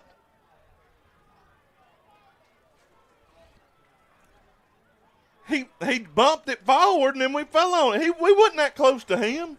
I think they called kick catch interference, and Coach Horn is having a fit, and he's as he should be. Well, I haven't seen a flag yet. By the official.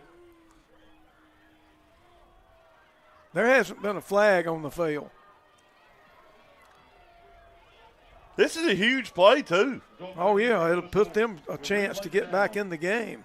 But they're still showing first down across the way. That can't be right.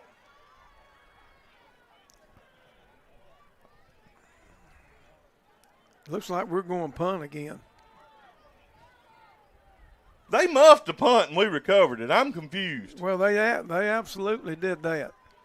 But the only thing I saw this Matt Campbell give was a roughing the punter signal. Matt Caldwell. We won't blame it on Matt Campbell. Yeah, it wasn't Matt. He lives here. He wouldn't have called that. Matt Caldwell. Oh, man. So we'll redo it. Good snap. And they go after it, but this is a better punt. And he dropped another one. But I think he got back on this one.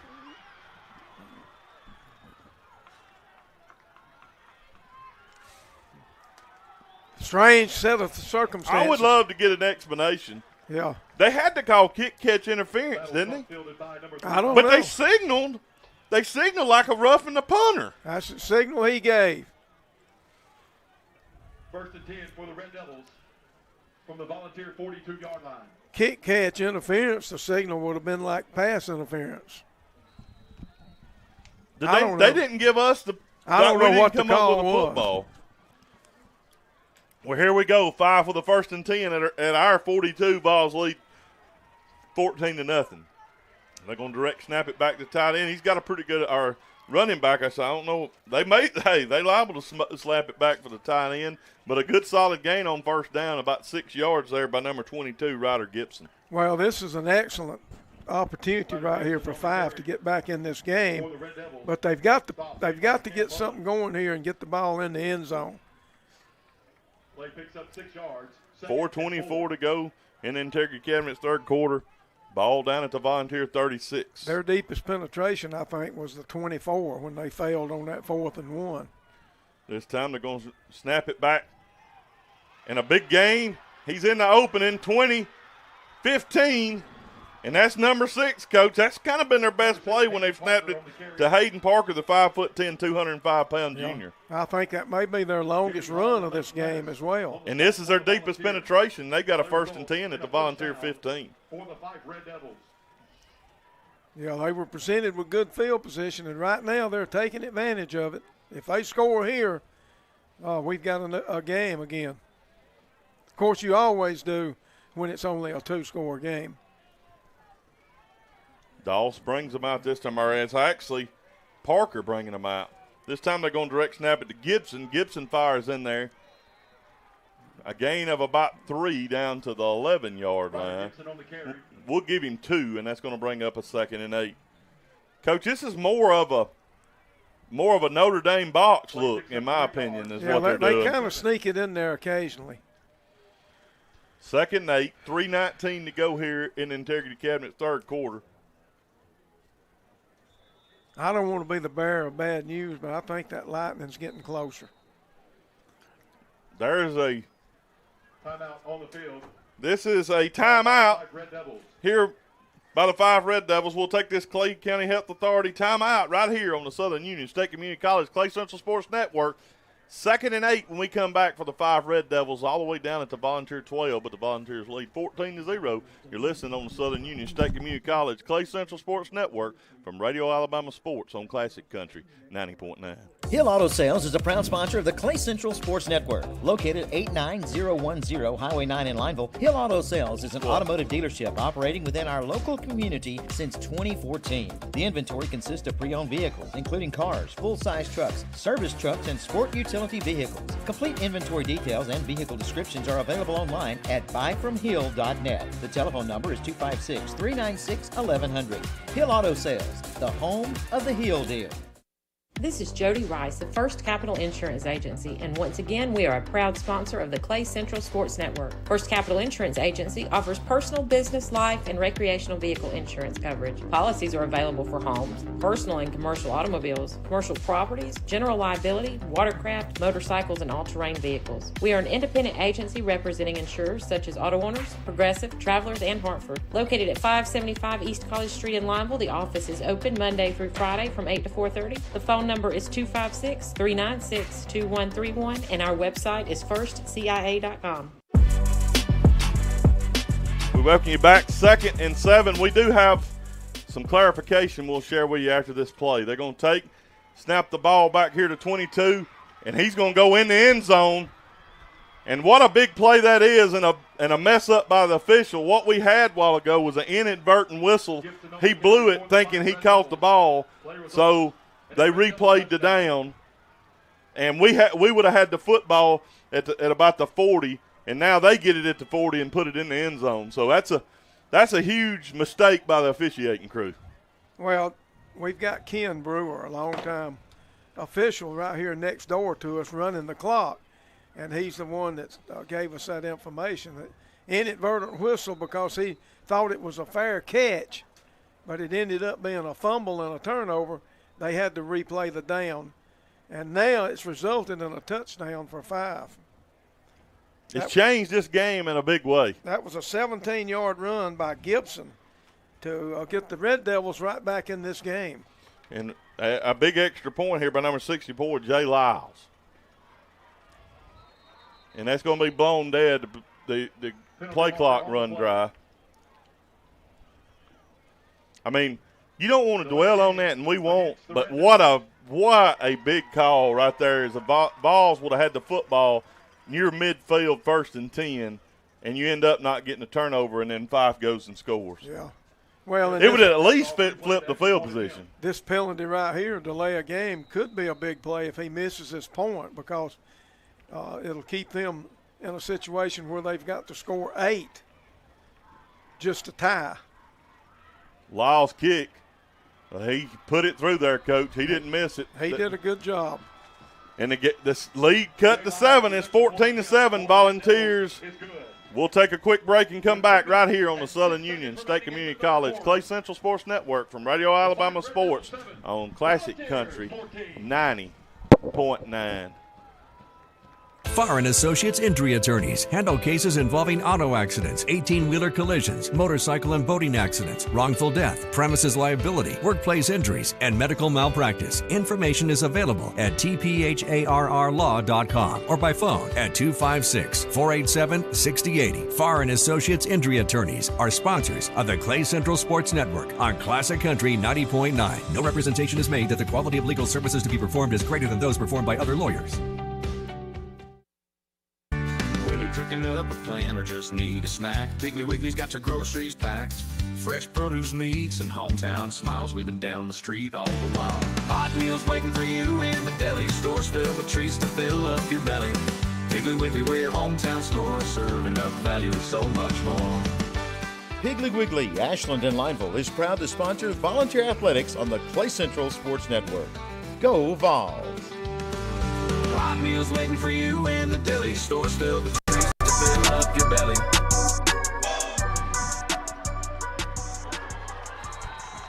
We welcome you back. Jackson Pryor returning the kickoff hard, runs over defender up at the 30. That's what we need, something to get this momentum going. Yeah, we need to get a jump start right here. But there's a penalty marker on the play. So we seem to have hit a lull here recently in this game. The penalty is on the far side of the field from where the return was made. And it's going to be against us. It's going against us, probably a block in the back. Who else would it go against? It's a 15-yarder, it looks like. 10-yarder. It can't be a 15-yard hole. Well, I guess it could be if it's spot call. It could be. If it was tonight. Volunteers start all the way back at their 20-yard line here. First and 10 Volunteers. Well, we keep hurting ourselves, with penalties and negative plays. So we got to work our way out of this being backed up. So we're going to take and hand off to Houston. Houston with a decent run of about 4 yards out to the 24. That'll bring up a 2nd and 6. Clock running, 2:43 to go here in the third. 2nd and 6.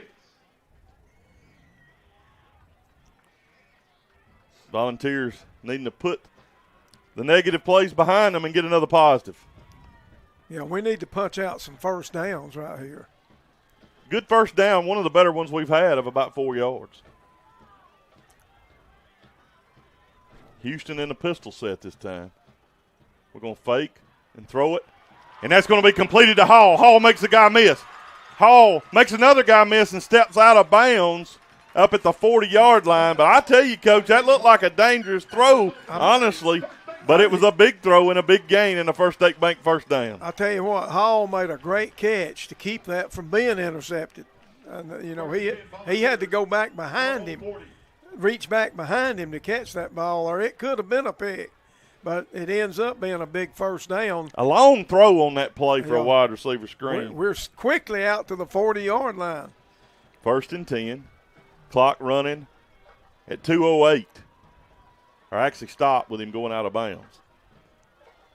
We're going to take, and that was going to be a direct snap.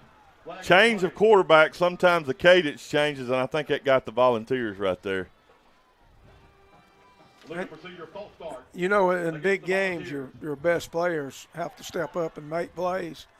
And we've seen that out of Hall and Houston here tonight. 5-yard penalty so far. 15 from the Volunteer 35. Jacksonville, final, Coach, 34, Piedmont 0.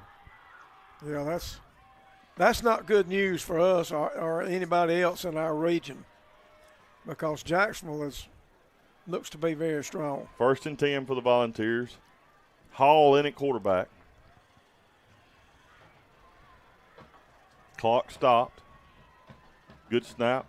Going to take, hand it off to Houston. Houston rumbling over defender. Going to be a gain of 6 yards, but that 5-yard penalty don't make it look so sweet. We're up to the 41, but a good gain on first down. Yeah, trying to overcome another penalty right there. We had people pulling, leading that play. 2nd and 9 for the Volunteers up at the 41-yard line. Clock running, 1:43 to go. In Integrity Academy's third quarter, Volunteers leading 14-7. That last play, one of the few counters I think we've tried to run tonight.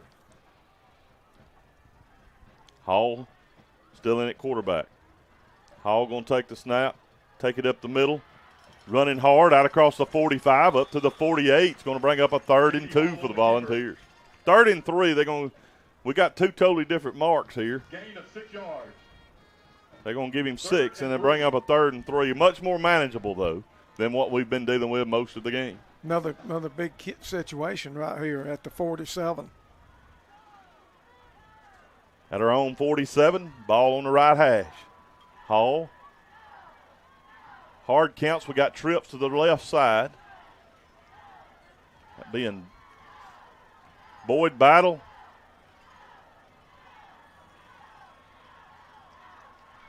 We're going to shift Waldrop from right to left. Play clock down to 1. Play clock, and we called a timeout. They're not going to give it to him. They were screaming for it with 2 seconds left.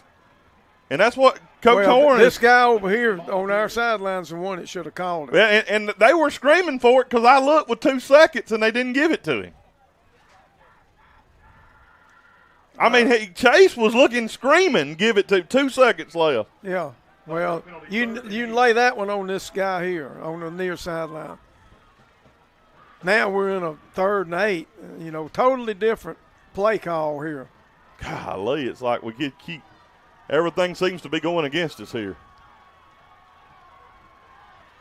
We're changing the play.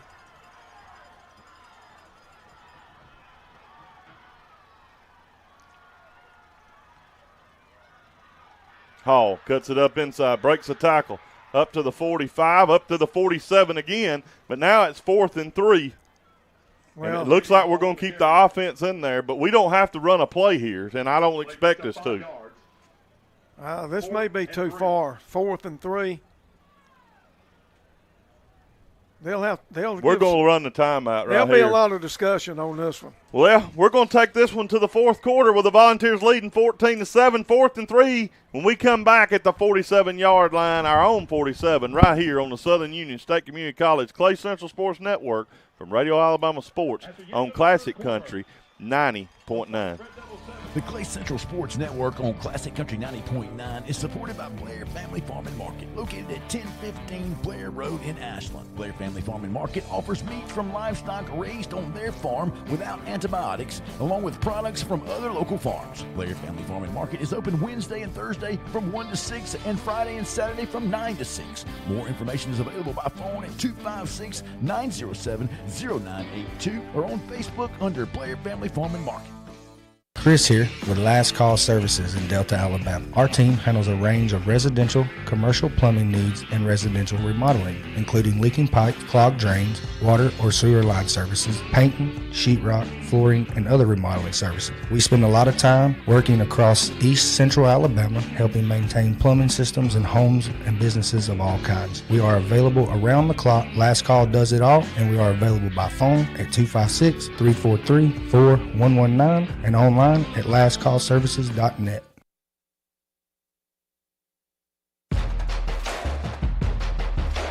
Fourth quarter action is brought to you by First Capital Insurance. Now, back to the action. We welcome you back here to the Southern Union State Community College Clay Central Sports Network from Radio Alabama Sports on Classic Country 90.9. The Volunteers come out in a two-tight wishbone, 4th and 3. Foster under center, hard counts, no movement for Fyffe. And I think he's going to pooch punt it. It's Foster. And that's going to be blown dead. Penalty marker on the play. Which might not, the punt wasn't very good, so now this might not be the worst thing. We get our regular punt team in there and punt this ball away. Well, we had an illegal procedure, probably formation. But I was surprised we lined up in that formation, to be honest with you. I thought we would send the punt team out to begin with. Well, tried to draw them off sides. Now we'll punt. And they're not playing too deep. They're not expecting They got us to too punt. deep, man. High snap, but Battle goes and gets it. High spiral kick is going to hit. And we need to let it roll, and it will roll inside the 20. Ends up being a good punt for Battle all the way down into 17. Solid punt of about 35, 36 yards. And we'll take that all year. Yeah. He's done a good job tonight with his rolls. That spiral turned over high, unreturnable, which you like too. So a good punt there by Battle. And this is about as deep as we've made them start. It is as deep as they've started all year. They're at the 17, so a long way to go. Trailing by one score here. But just trailing by one score. Volunteers, a 3 and out here could really flip the field position for the Volunteers. And penalties killed that drive again, Coach. Yeah, the staff's got a lot to work on this coming week, no doubt. Sylacauga leads Hopeville 14-0 at the half. They were delayed. There's a run out across. Pretty good gain on first down of about 4 yards for the Fyffe Red Devils. 2nd and 6. Clock running at 11:20. Now, as slow as they go, Coach, I mean, they're looking – the Red Devils is looking at maybe probably realistically about 2 to 3 max possessions left with a chance to score. Yeah. Well, they're going to have to speed the game up with a little bit of urgency. They're going unbalanced over to the right side. And they're taking running quarterback sweep. And he's going to be met by Leighton Pettis after a pretty good gain out across the 25 to the 26. God, they're giving him across the way all the way up to the 28 and maybe a first down. It's either a first down or very short. They've already signaled first down.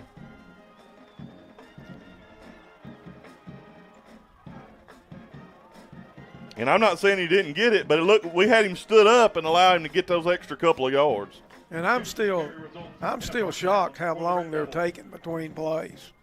They just do what they do, Coach, regardless of what's going on. Play clock down to 5 before they come up to the line of scrimmage. This time we're going to take, direct snap back, and he's going to be cut down this time for a short gain of about 2 yards to the 29-yard line. Volunteer defensive front pretty much holding their own against, a very good offensive line. We're talking about a Fyffe offense that the offensive line is back almost intact from last year. You're starting to see some wear and tear. You're starting to see the Fyffe Red Devils, Coach. You got to realize almost all these guys play both ways. I don't know that they've got the gas to go in a hurry. Yeah.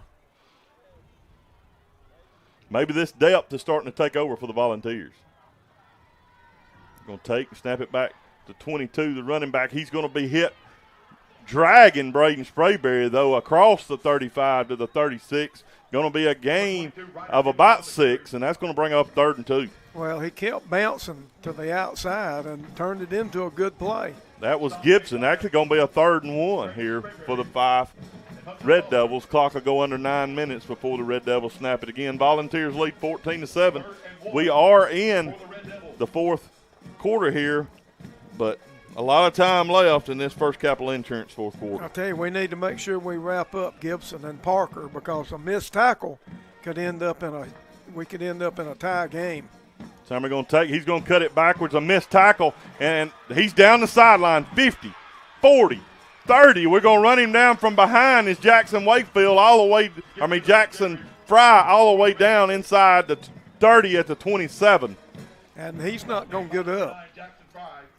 Yeah, it looks like we're going to take an injury timeout, a central physical therapy injury timeout. I don't know if it's just a cramp, but it's going to be the running back, number 22, Ryder Gibson. As they check on Gibson, we'll take a quick break right here on the Southern Union State Community College Clay Central Sports Network from Radio Alabama Sports on Classic Country 90.9.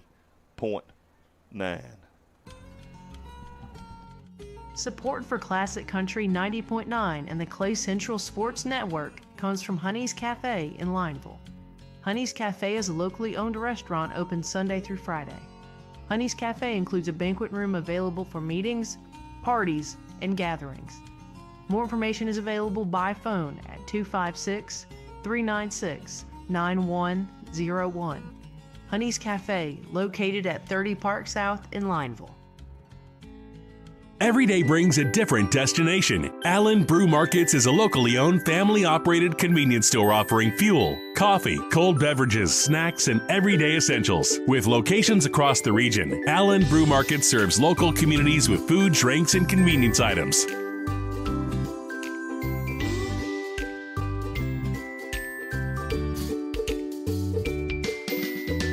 You're all in with Allen, oh yeah.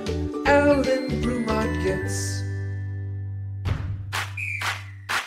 Classic Country 90.9 is WFAZ-FM Goodwater, Ashland, Lineville, home of the Clay Central Volunteers on the Southern Union State Community College Clay Central Sports Network. We welcome you back here to the Southern Union State Community College Clay Central Sports Network. It looks like that might have been a cramp. He's still going off slow, though, Coach. I'm not sure what it is there. Ryder Gibson slow all the way across the field, but a 1st and 10 here. Yeah, they still got him over there. Stretching him out. Cramp. Fyffe with a big opportunity here. They're looking to throw as Doss. Doss is just going to take it and run it. And he gains about 5 yards. 8:20 left. Vols need to stand strong, Coach, as they're threatening inside that Toyota, getting close to that Toyota Sylacauga red zone. Well, we did a good job reading that play and figuring out that it was a pass. We dropped back in there and had everybody covered. He ran it for almost 5 yards, though. So 5 threatening right here as we move into the late stages of this game. 2nd and 6. If you're just now joining us or you're riding home from another game, we had a 45-minute lightning delay that's prolonged this game. Vols lead 14-7, but 5 threatening at the Volunteer 23. Time he's going to take and bounce it outside, gets the corner. J.D. Hall's going to come up, make a tackle, but it's going to be close to first down yardage at around the 17. And that's Parker. It's either Parker or Gibson on almost every carry for this Red Devil team. Right now, Coach, they're hurting us on the edges. They're getting us reached or something and getting our corners, which is not what you expect the Red Devils to be able to do. And that, with our speed advantage, that shouldn't be happening. They're getting good blocks, though, across the front to set all that up. Clock running at 7:13 to go in the game. Vols lead 14-7, but Fyffe threatening again at the Volunteer 17. Dawes brings them in. It's going to be a direct snap back to Gibson. He's back in the game after fighting those cramps off. Gibson hit a couple of times, spun around. He's going to be tackled for a short gain of about 1 yard. I tell you, he took a few licks that time, broke a couple of tackles, but still just a short gain. Yeah, he looked kind of like a Dodge car out there getting bumped around. And I'm surprised to see him back in this quick. That was quick.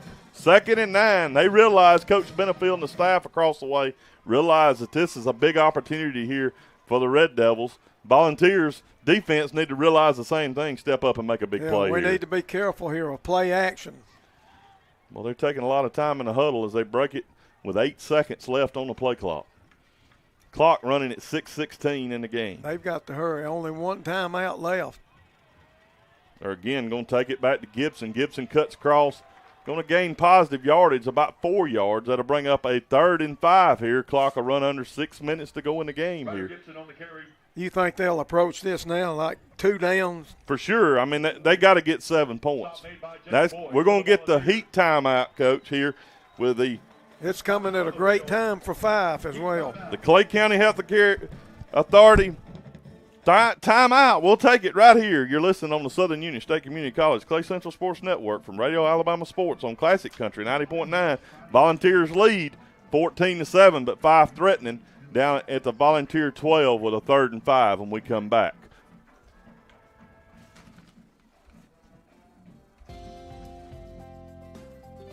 Southern Cabinet Company is a family-owned business with more than 40 years of experience in kitchen and bath projects.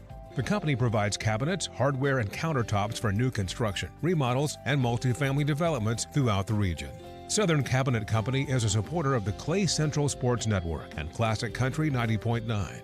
More information is available on Instagram or at 256-354-2555. Support for Classic Country 90.9 is provided by the Law Office of Tyler Sims, offering legal services in areas including personal injury, estate planning, criminal defense, and juvenile law. The office serves clients in the region with a focus on legal representation across these practice areas. More information is available at Sims Law. The Law Office of Tyler Sims supports the Clay Central Sports Network. No legal representation is made that the quality of legal services performed is greater than that of other attorneys.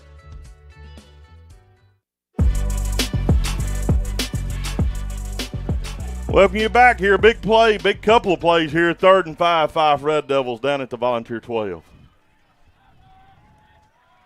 This is going to be a snap back, and he's going to turn it up in, carrying the pile. He's close to first down yardage. I think he's going to be about a yard short, Coach, and it could very likely come down to this 4th and 1 down around the Volunteer 9. You know, Gibson seems to have a knack to know exactly what he needs on every time he carries the ball. Looks like a 4th and a full 1. You know, last time they had a 4th and 1, they tried a little trickery. It cost them. I don't think you'll see that this time. Could this be the play of the game right here? I think they may take a timeout. 4th and 1 at the 9 or 8 yard line. Watts and Foster on the stop for the Volunteers. They're hustling to the line. Play clock down to 7. 6. They're going to again take it. And they're going to get the first down and more. Easily. Down to the 4 yard line. It's going to be 1st and goal from the 4 with 5:05 to go. When they reset the chains, the clock will restart. Clock not a factor, though. As they get it on 4th down, 4th and 1. You got to give Gibson, as he came out with a cramp, Coach, and I think he missed 1, maybe 2 plays, and right back in there carrying the load. Yeah, after he made a big play to set all this up right here. But, you know, you're seeing the character of this team, of Fyffe. I mean, both of these teams, really. There's a lining up. Look like maybe a direct stat to Gibson again. It will be. They're just running the same play over and over again. And Gibson is making it work. This time he's going to get about 2 of the 4 yards. He's going to be tackled down into 2. It'll be 2nd and goal from the 2. And all they're doing is taking a direct snap. He's running behind all those blockers off of right. They found something off of their right side behind Ian Slayton and Weston Evans. Well, it's hard to stop as many people as they have at the point where they're running there. And then, plus the fact Gibson just has that knack to know where he's going. This time they're lining up towards the left side. This time they're going to direct snap it back to number 9. He spun around. There's a penalty flag, Coach. This could be huge. Penalty flag back at the 5. Penalty markers on the play. It's got to be a hold. It's a hold, and this is a big hold as he had fought into the end zone. It was called way before he went in the end zone. I think, and I tell you who they think they held. Number 11, Hudson Foster, came on a safety blitz, and he was spun sideways coming in through the hole and looked like he was grabbed as he fought through. I'm pretty sure he came on a safety blitz in like the A or B gap. Well, that's going to push it back. 10 yards from the spot. Looks like all the way out to the 14-yard line with 3:52 to go. Big situation right there. They were completely in the end changed zone. Yeah, he had scored. But the thing to remember here, it's still just 2nd down. 2nd and goal from the 13-yard line. Yeah, they've got to go 13 yards in 3 plays. Again, Gibson comes out. This time they're going to take. He's hitting the backfield. Who was that come knifing in there for a tackle for a loss? That's Leighton Pettis. That's going to be a yard loss, and now it's 3rd and 14. Yeah, that was a fake right there to Gibson that time. Looked like Leighton Pettis to me, but Romel Duncan may have been in part of that play too, Coach. I'm not sure, but it was a good play either way. Well, we still got 2 plays to go here. Volunteer Nation, let's get on our feet. 3 minutes to go in the game. 3rd and 14. They're going to take and run the toss to Gibson. Gibson, or not the toss, just the quarterback sweep. He's bottled up for about a 4-yard gain at the 10, and that's going to bring up 4th and goal from a 10-yard line. See if this Volunteer defense can stand strong. Clock running, 2:41, Coach, and regardless of what happens here, this has been a good one. It's been everything it was billed to be. That's right. Now the question is, will they take their final timeout? I don't think so. The play is coming in. 4th down. 4th and goal. Now they're taking that timeout. Is they're going to take? I think Coach Benefield sent a play in, wasn't sure, and he called timeout. Well, at this point, you kind of sell out to this.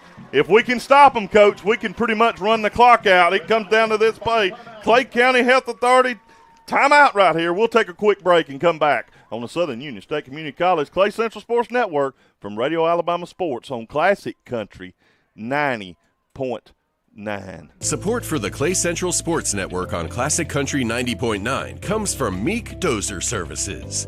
Owned by Joseph Meek, the business provides excavation, grading, land clearing, and land management solutions for residential and commercial properties throughout East Central Alabama. More information is available by phone at 256-276-8725 or on Facebook under Meek Dozer Service. Cook Foods in Ashland is excited to support the Clay Central Sports Network and the Radio Alabama Foundation.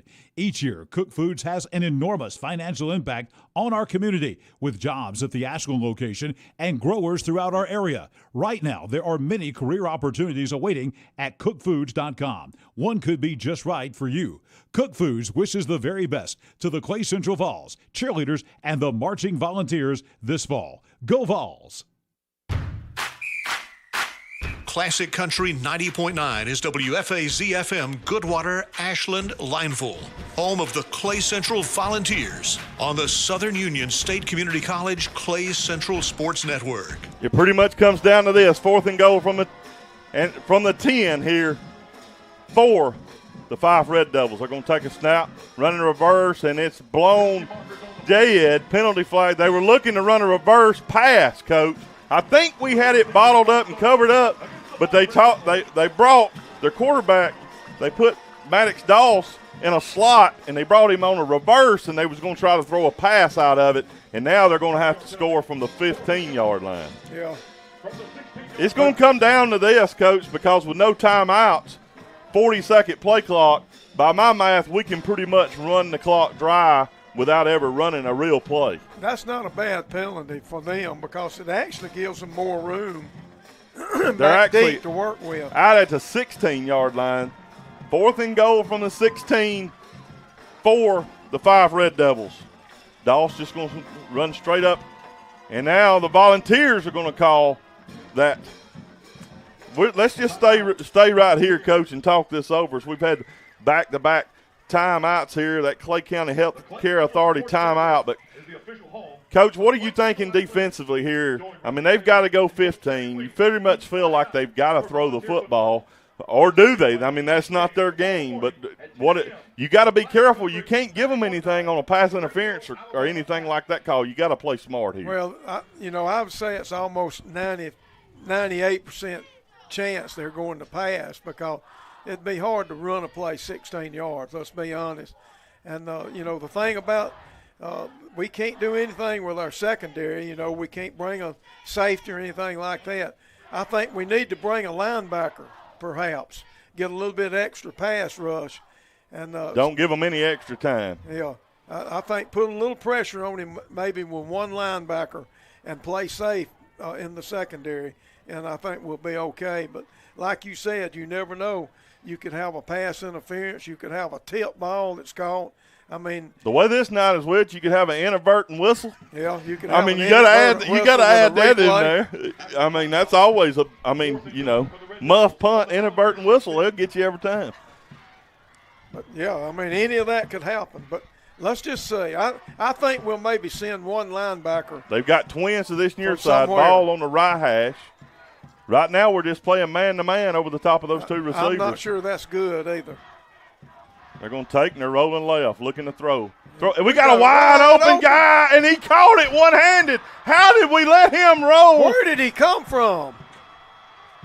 And he one-handed caught the football, Coach. We did not have a safety back there. No, we did not have a safety.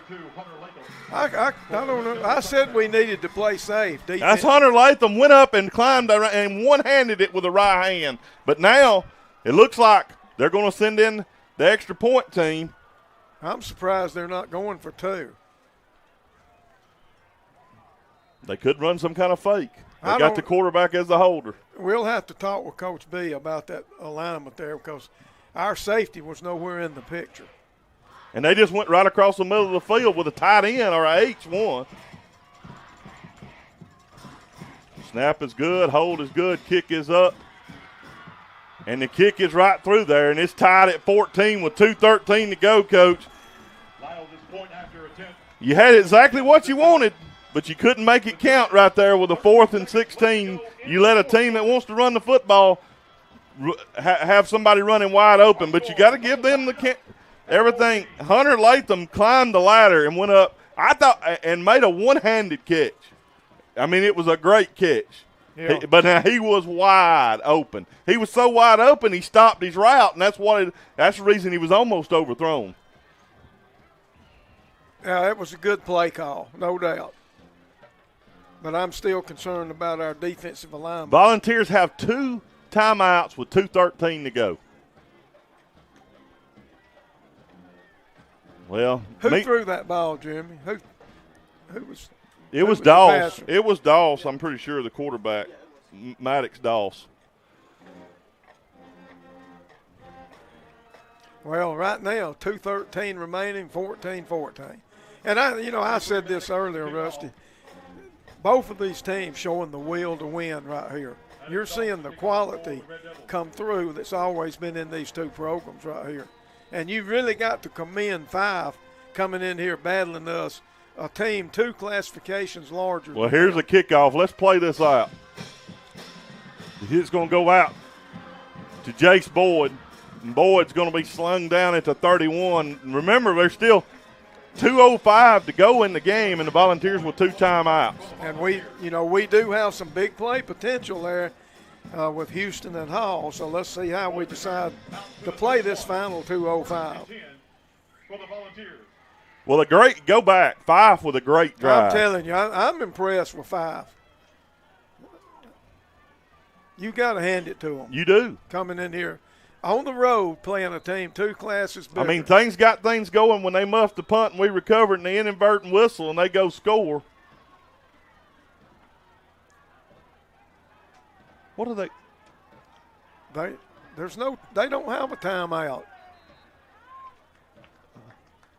It's a delay of game on them because they don't have a timeout. Well, you can't give it to them if they don't have it. That's right. And that's what's costing them 5 yards. They called a timeout. Hang on, Coach, 1 second. Just keep going.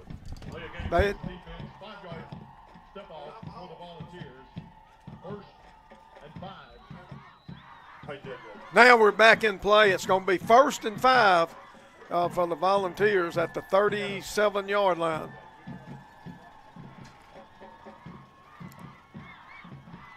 Foster's looking for a receiver. He's hitting Houston on a swing pass to the left, but it's not going to get very much. In fact, it's just back to the line of scrimmage, and now it'll be 2nd and 5. And the bad thing about that completion, the clock's still running. We got those 2 timeouts, though. Yeah. 2nd and 5. Foster. It's intercepted. That's the world's worst thing that could have ever happened right there. That ball was hit the receiver in the hands, and then he just quit on it. Yeah. J.D. Hall just quit on it. Now they've got a chance to win the football game, and they've got a solid kicker. Keep that in mind. No timeouts left. Was that Doss that picked that off? Yes. That was their quarterback playing corner. What happened? It hit us in the hands, and then the ball, J.D. Hall, and then J.D., when he went to turn, he flung the ball up in the air. Doss went and bobbled it around and caught it, and we're lucky he didn't go for 6. Yeah, I'm not sure they're in field goal range right now, but they're going to run the football, I can tell you that. They're handed it off to number 22. He's firing in there. But, Coach, they're close to field goal range now, down at the 12. After that play. Man, this is just a sudden turn of events here. They've shut us out this half, and they've scored 14 so far. We've got another injury, and they're going to take a Central Physical Therapy injury timeout. Ball down at the 12. As they take this timeout, we'll take a quick timeout with them. Looks like a cramp, so maybe it won't be long, but we'll take a quick break right here on the Southern Union State Community College Clay Central Sports Network. Support for the Clay Central Sports Network on Classic Country 90.9 comes from AGL Solid Waste Disposal Authority. AGL provides roll-off containers in a variety of sizes for residential, commercial, and construction projects. The AGL office is open Monday through Friday, 7:30 a.m. to 4 p.m., and the AGL landfill at 1177 Landfill Road is open to the public Monday through Thursday from 7 a.m. until 3 p.m. and Friday from 7 a.m. till noon. More information available at 256-354-5803. AGL Solid Waste Disposal Authority, home of the Agile Boys, keeping the world clean one load at a time. Remember when you would dream about what you would grow up to be? Imagining your dolls were students or your Legos a skyscraper. Maybe it's time to turn that dream into a reality. At Southern Union State Community College, you can discover your dream career in healthcare, business, manufacturing, engineering, and more. From imaginary to extraordinary at Southern Union State Community College. Visit suscc.edu today. Every day brings a different destination. Allen Brew Markets is a locally owned, family-operated convenience store offering fuel, coffee, cold beverages, snacks, and everyday essentials. With locations across the region, Allen Brew Market serves local communities with food, drinks, and convenience items.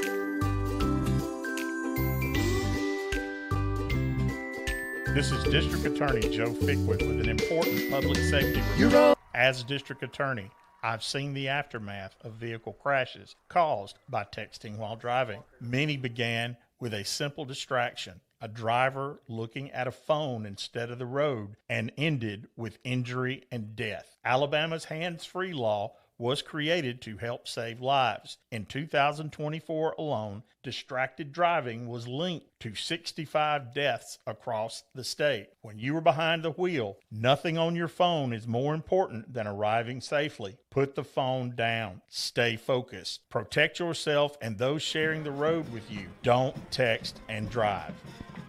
Time we're going to take and hand off a big gain by number 22. They're easy field goal range now down at the 5. Yeah, the clock's going to stop momentarily. For the setting the chains. They've got to figure out some way, Rusty, to stop the clock if they don't get a touchdown. They can spike it. They're going to take and snap it back to 22 again. They're running right. He's going to be tackled from behind down at about the 3. The clock's running. They're inside the 5. They have no timeouts. From the 4. They want a touchdown at this point. They're not thinking field goal. 25 seconds left. 2nd and goal from the 3. And he's cut down short of the goal line. Now, Coach, clock running. Clock running. Yeah, they better hurry. They better. Gibson on the carry. They got to have to spike it here. They better hurry. They're going to run a play, and he's not going to get in. They run out of time. He's not making it. And we're going to overtime. A chance to spike it, and they didn't spike it. And now we're going to overtime. What a stop by the Volunteers. Coach, instead of spiking it and kicking the field goal, they took the snap. Gibson thought he could get that 1 yard or 6 inches.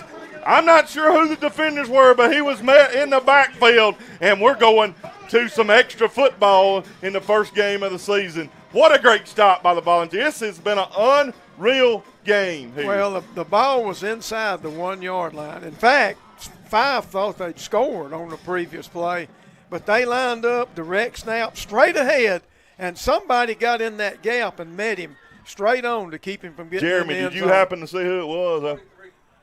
43, Camden Mullins. That's who they were. Okay. Well, I tell you, he was hitting the backfield. But it's going to put us into overtime here. And, of course, for those of you that aren't familiar with overtime, it'll be from the 10-yard line. And they'll get each team will get a possession. And we'll have a coin toss in a minute to see who goes first on offense. But this has been an incredible football game. Regardless of how it ends, we said it earlier. You name it, and it's about happen here. We're trying to go score with 2 minutes. We throw interception. They get all the way down to the 6-inch line, run a play with 6 seconds, don't get in. We stopped them twice inside the 2. Time expires. They had a solid field goal kicker, but they needed to spike the ball. They chose to go after the play and try to get it in. They didn't get it in, and we're going to extra football right here on the Southern Union State Community College Clay Central Sports Network. We're going to take a quick break. I'm going to try to catch my breath, and we're tied at 14 going into the extra play on the Southern Union State Community College Clay Central Sports Network from Radio Alabama Sports on Classic Country 90.9. Support for the Clay Central Sports Network on Classic Country 90.9 comes from Bucks Island, a marine dealership in Southside, Alabama. Bucks Island offers Manitou, Bentley, and Tri-Tune pontoon boats, including Manitou pontoons featuring V-Tune technology. The dealership receives new pontoon models throughout the year. More information about Bucks Island is available online at bucksisland.com or by phone at 1-800-I'm-READY.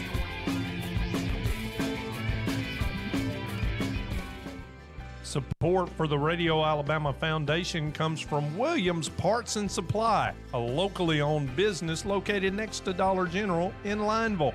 Williams Parts and Supply carries automotive parts, equipment supplies, and hardware items. More information is available by phone at 256-396-5418.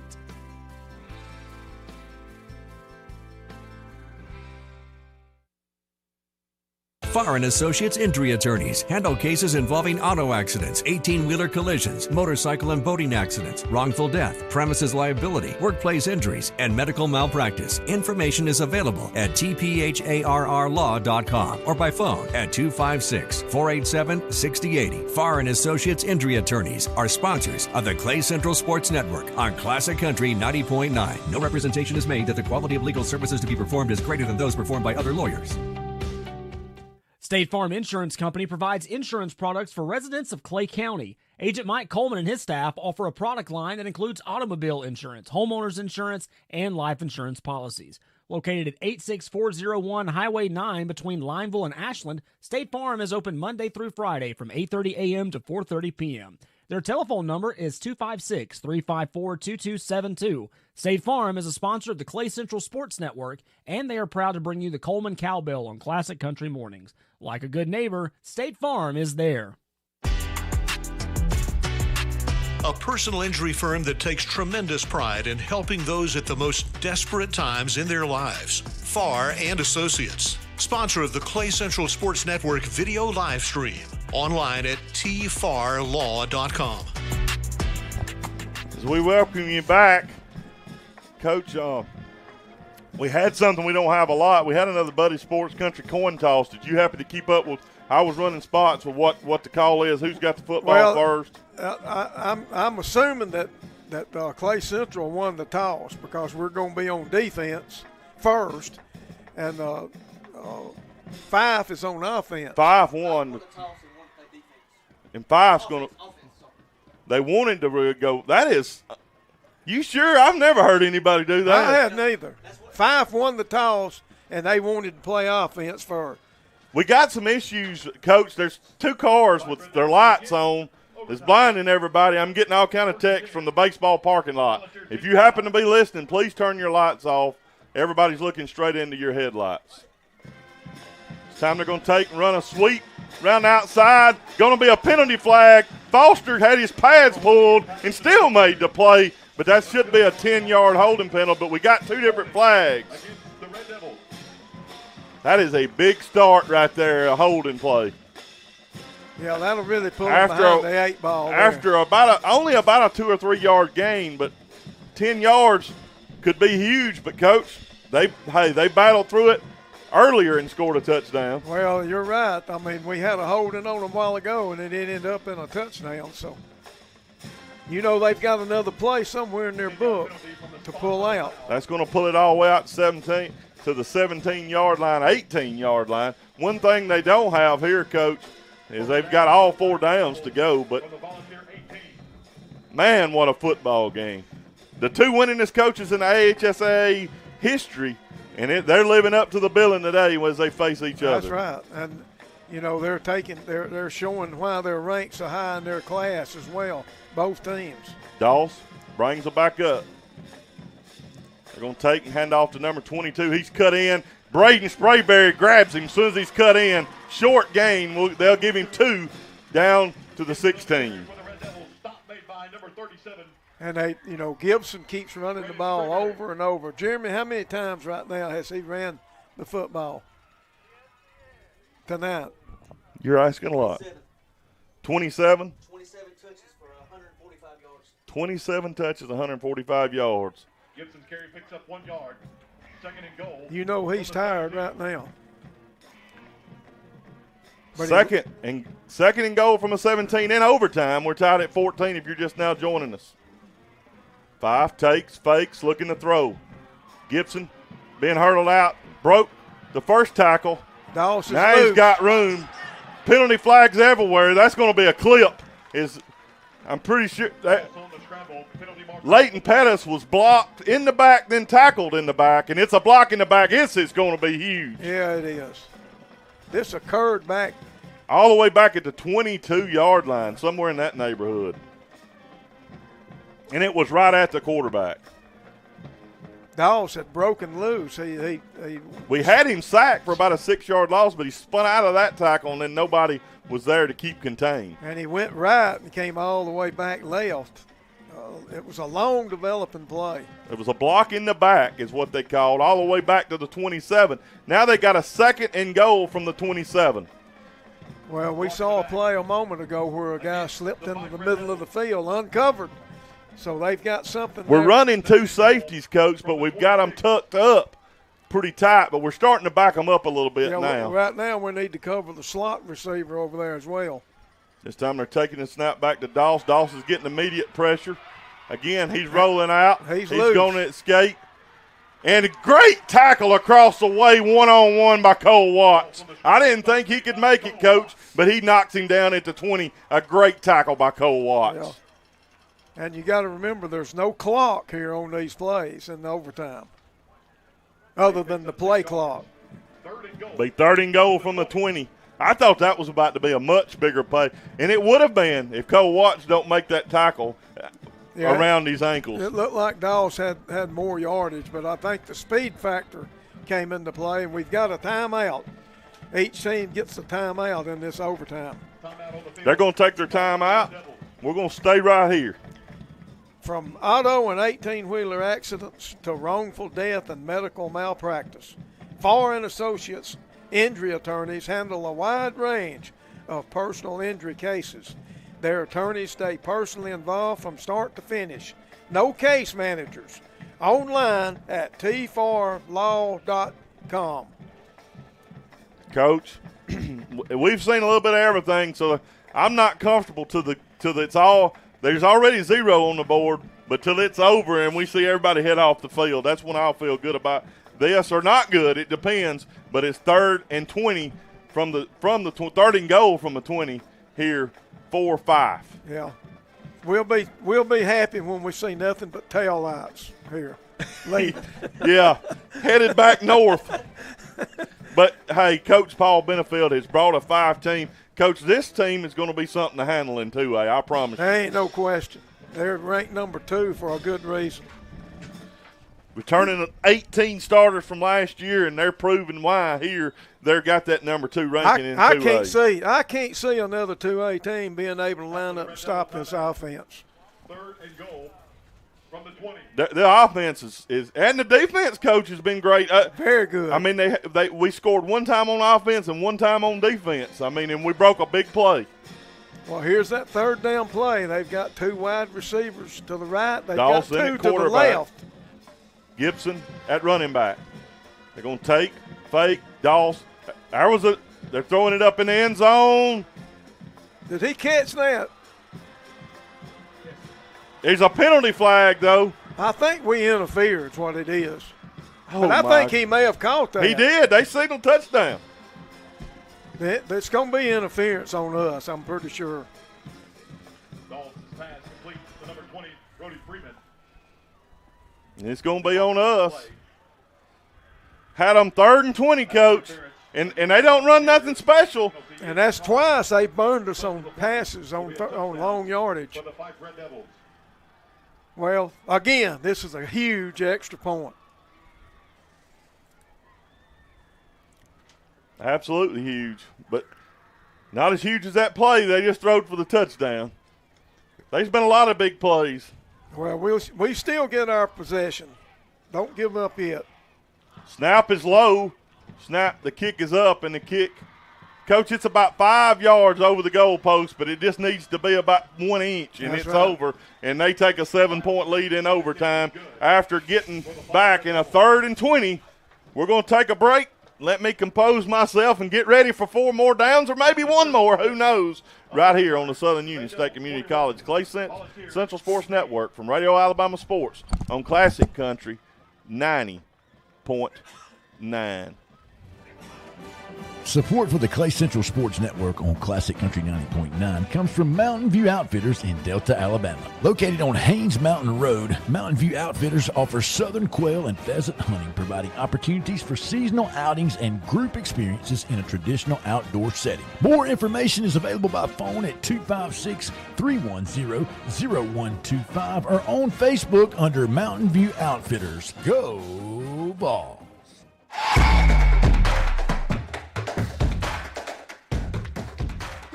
Volunteers got to score. Got to score at least 7. to keep this thing going. And Looks like we're going with Hall at quarterback. We're going to take the fake. Hall's going to take it, bounce it outside. Hall's at the 5. Hall's at the 4. Hall's knocked out of bounds at the 1 or 2 yard line. And you know, Coach Chase Horn, this is some high leverage pressure right here on this play calling. Well, it's fixing to get easier with 2nd and goal at about the 2 yard line. But that was a good play to get the ball in Hall's hands to 9 yards on first down. Actually, we're going to only call there. They gave him a little bit less. We're down at the 3. We'll take and run the power to Jackson Fry, and he's going to gain 1 down to the 2. Well, now this 3rd down becomes critical. You don't want to get to 4th down where it's all riding on that. 3rd and goal. 3rd and goal from a 2. They're going to slant. Too tight, right wishbone. We're going to take and run it. Well, Houston's fighting. And they're going to call him down. We're at that 4th down now. 4th down and 6 inches. Inside the 1 yard line. We either score or lose this game on this next play. 4th and goal from inside the 1. I don't know that I call timeout, but we might do it. I think we Look, are. we are. Because then they get a plan to what to do here. But, Coach, let's stick right here. We're a football length maybe out of the end zone. Well, these last 2 play calls, I'm not sure about them. Well, we've got 2.5 yards on 2 plays.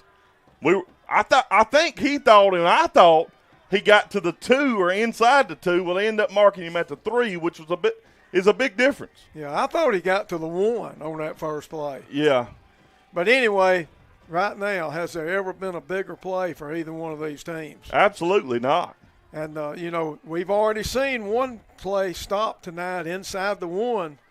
Fyffe tried to score from inside the 1 and didn't. So, if it happens again, we're going to go out of here with a loss tonight. Coach, do you run the quarterback sneak? Do you run the fullback? Do you run the power? I mean, I think that's pretty much the 3 options that you could consider. Well, if you run the power, you're giving them a little extra time. You're giving them time to get a man through a gap. You need to run something quick, I think. But you're going to have to win the point of attack if you're going to score. Well, here you're going to have here to have it comes. some push. We're about to huddle up. The Sugar huddle. Offensive line is challenged right here. We're going to tackle over. We're going to hand it off. Jackson Fry's in. He's in. We went tackle over. Jackson Fry's in. But now what do we do? Do we kick the extra point? I think Coach Horn's going to go for it. We've missed an extra point. We went for 2 and got it. I think we're going to go that 1 play. Well, we'll probably call our timeout if we do. We've already called it. Well, we better hurry because the play clock's about to start. We've already called our timeout. If we're going to kick, a penalty won't hurt right here. We're not kicking. This game's fixing to be over on this play. All right, we're going for 2. We're either going to win it or lose it, and we're in the wishbone formation, tackle over. Going to take and hand off to Fry. Fry's not going to get in, I don't think. He stopped short. By about a football length. Fyffe is going to win this game. And they are going berserk as they should be. Huge upset. Stop at the 1 foot line, Coach. Look where they're standing. Huge up.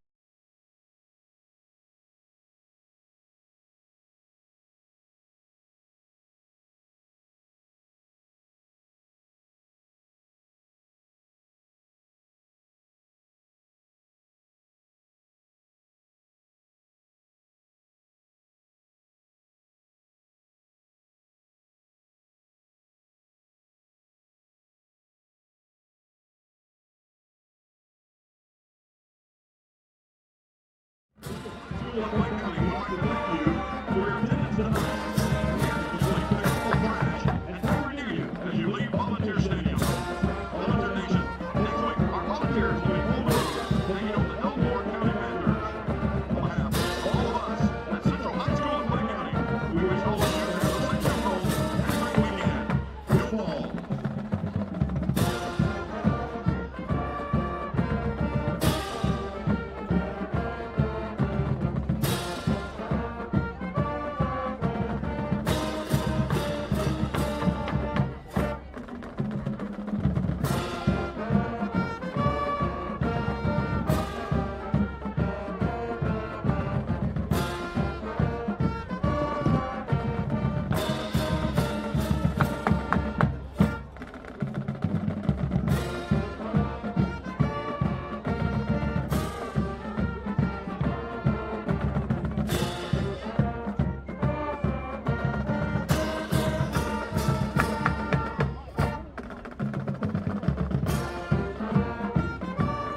microphone. That was a good one.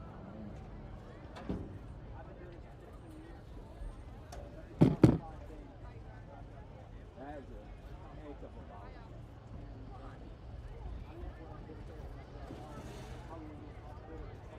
Oh, God, I love it. That's what I do. For those two to go out like this, wow. Y'all gonna get these problems.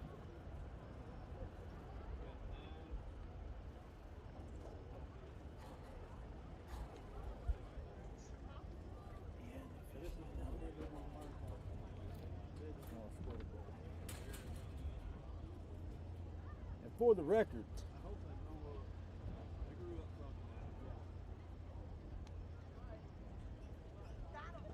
never mind.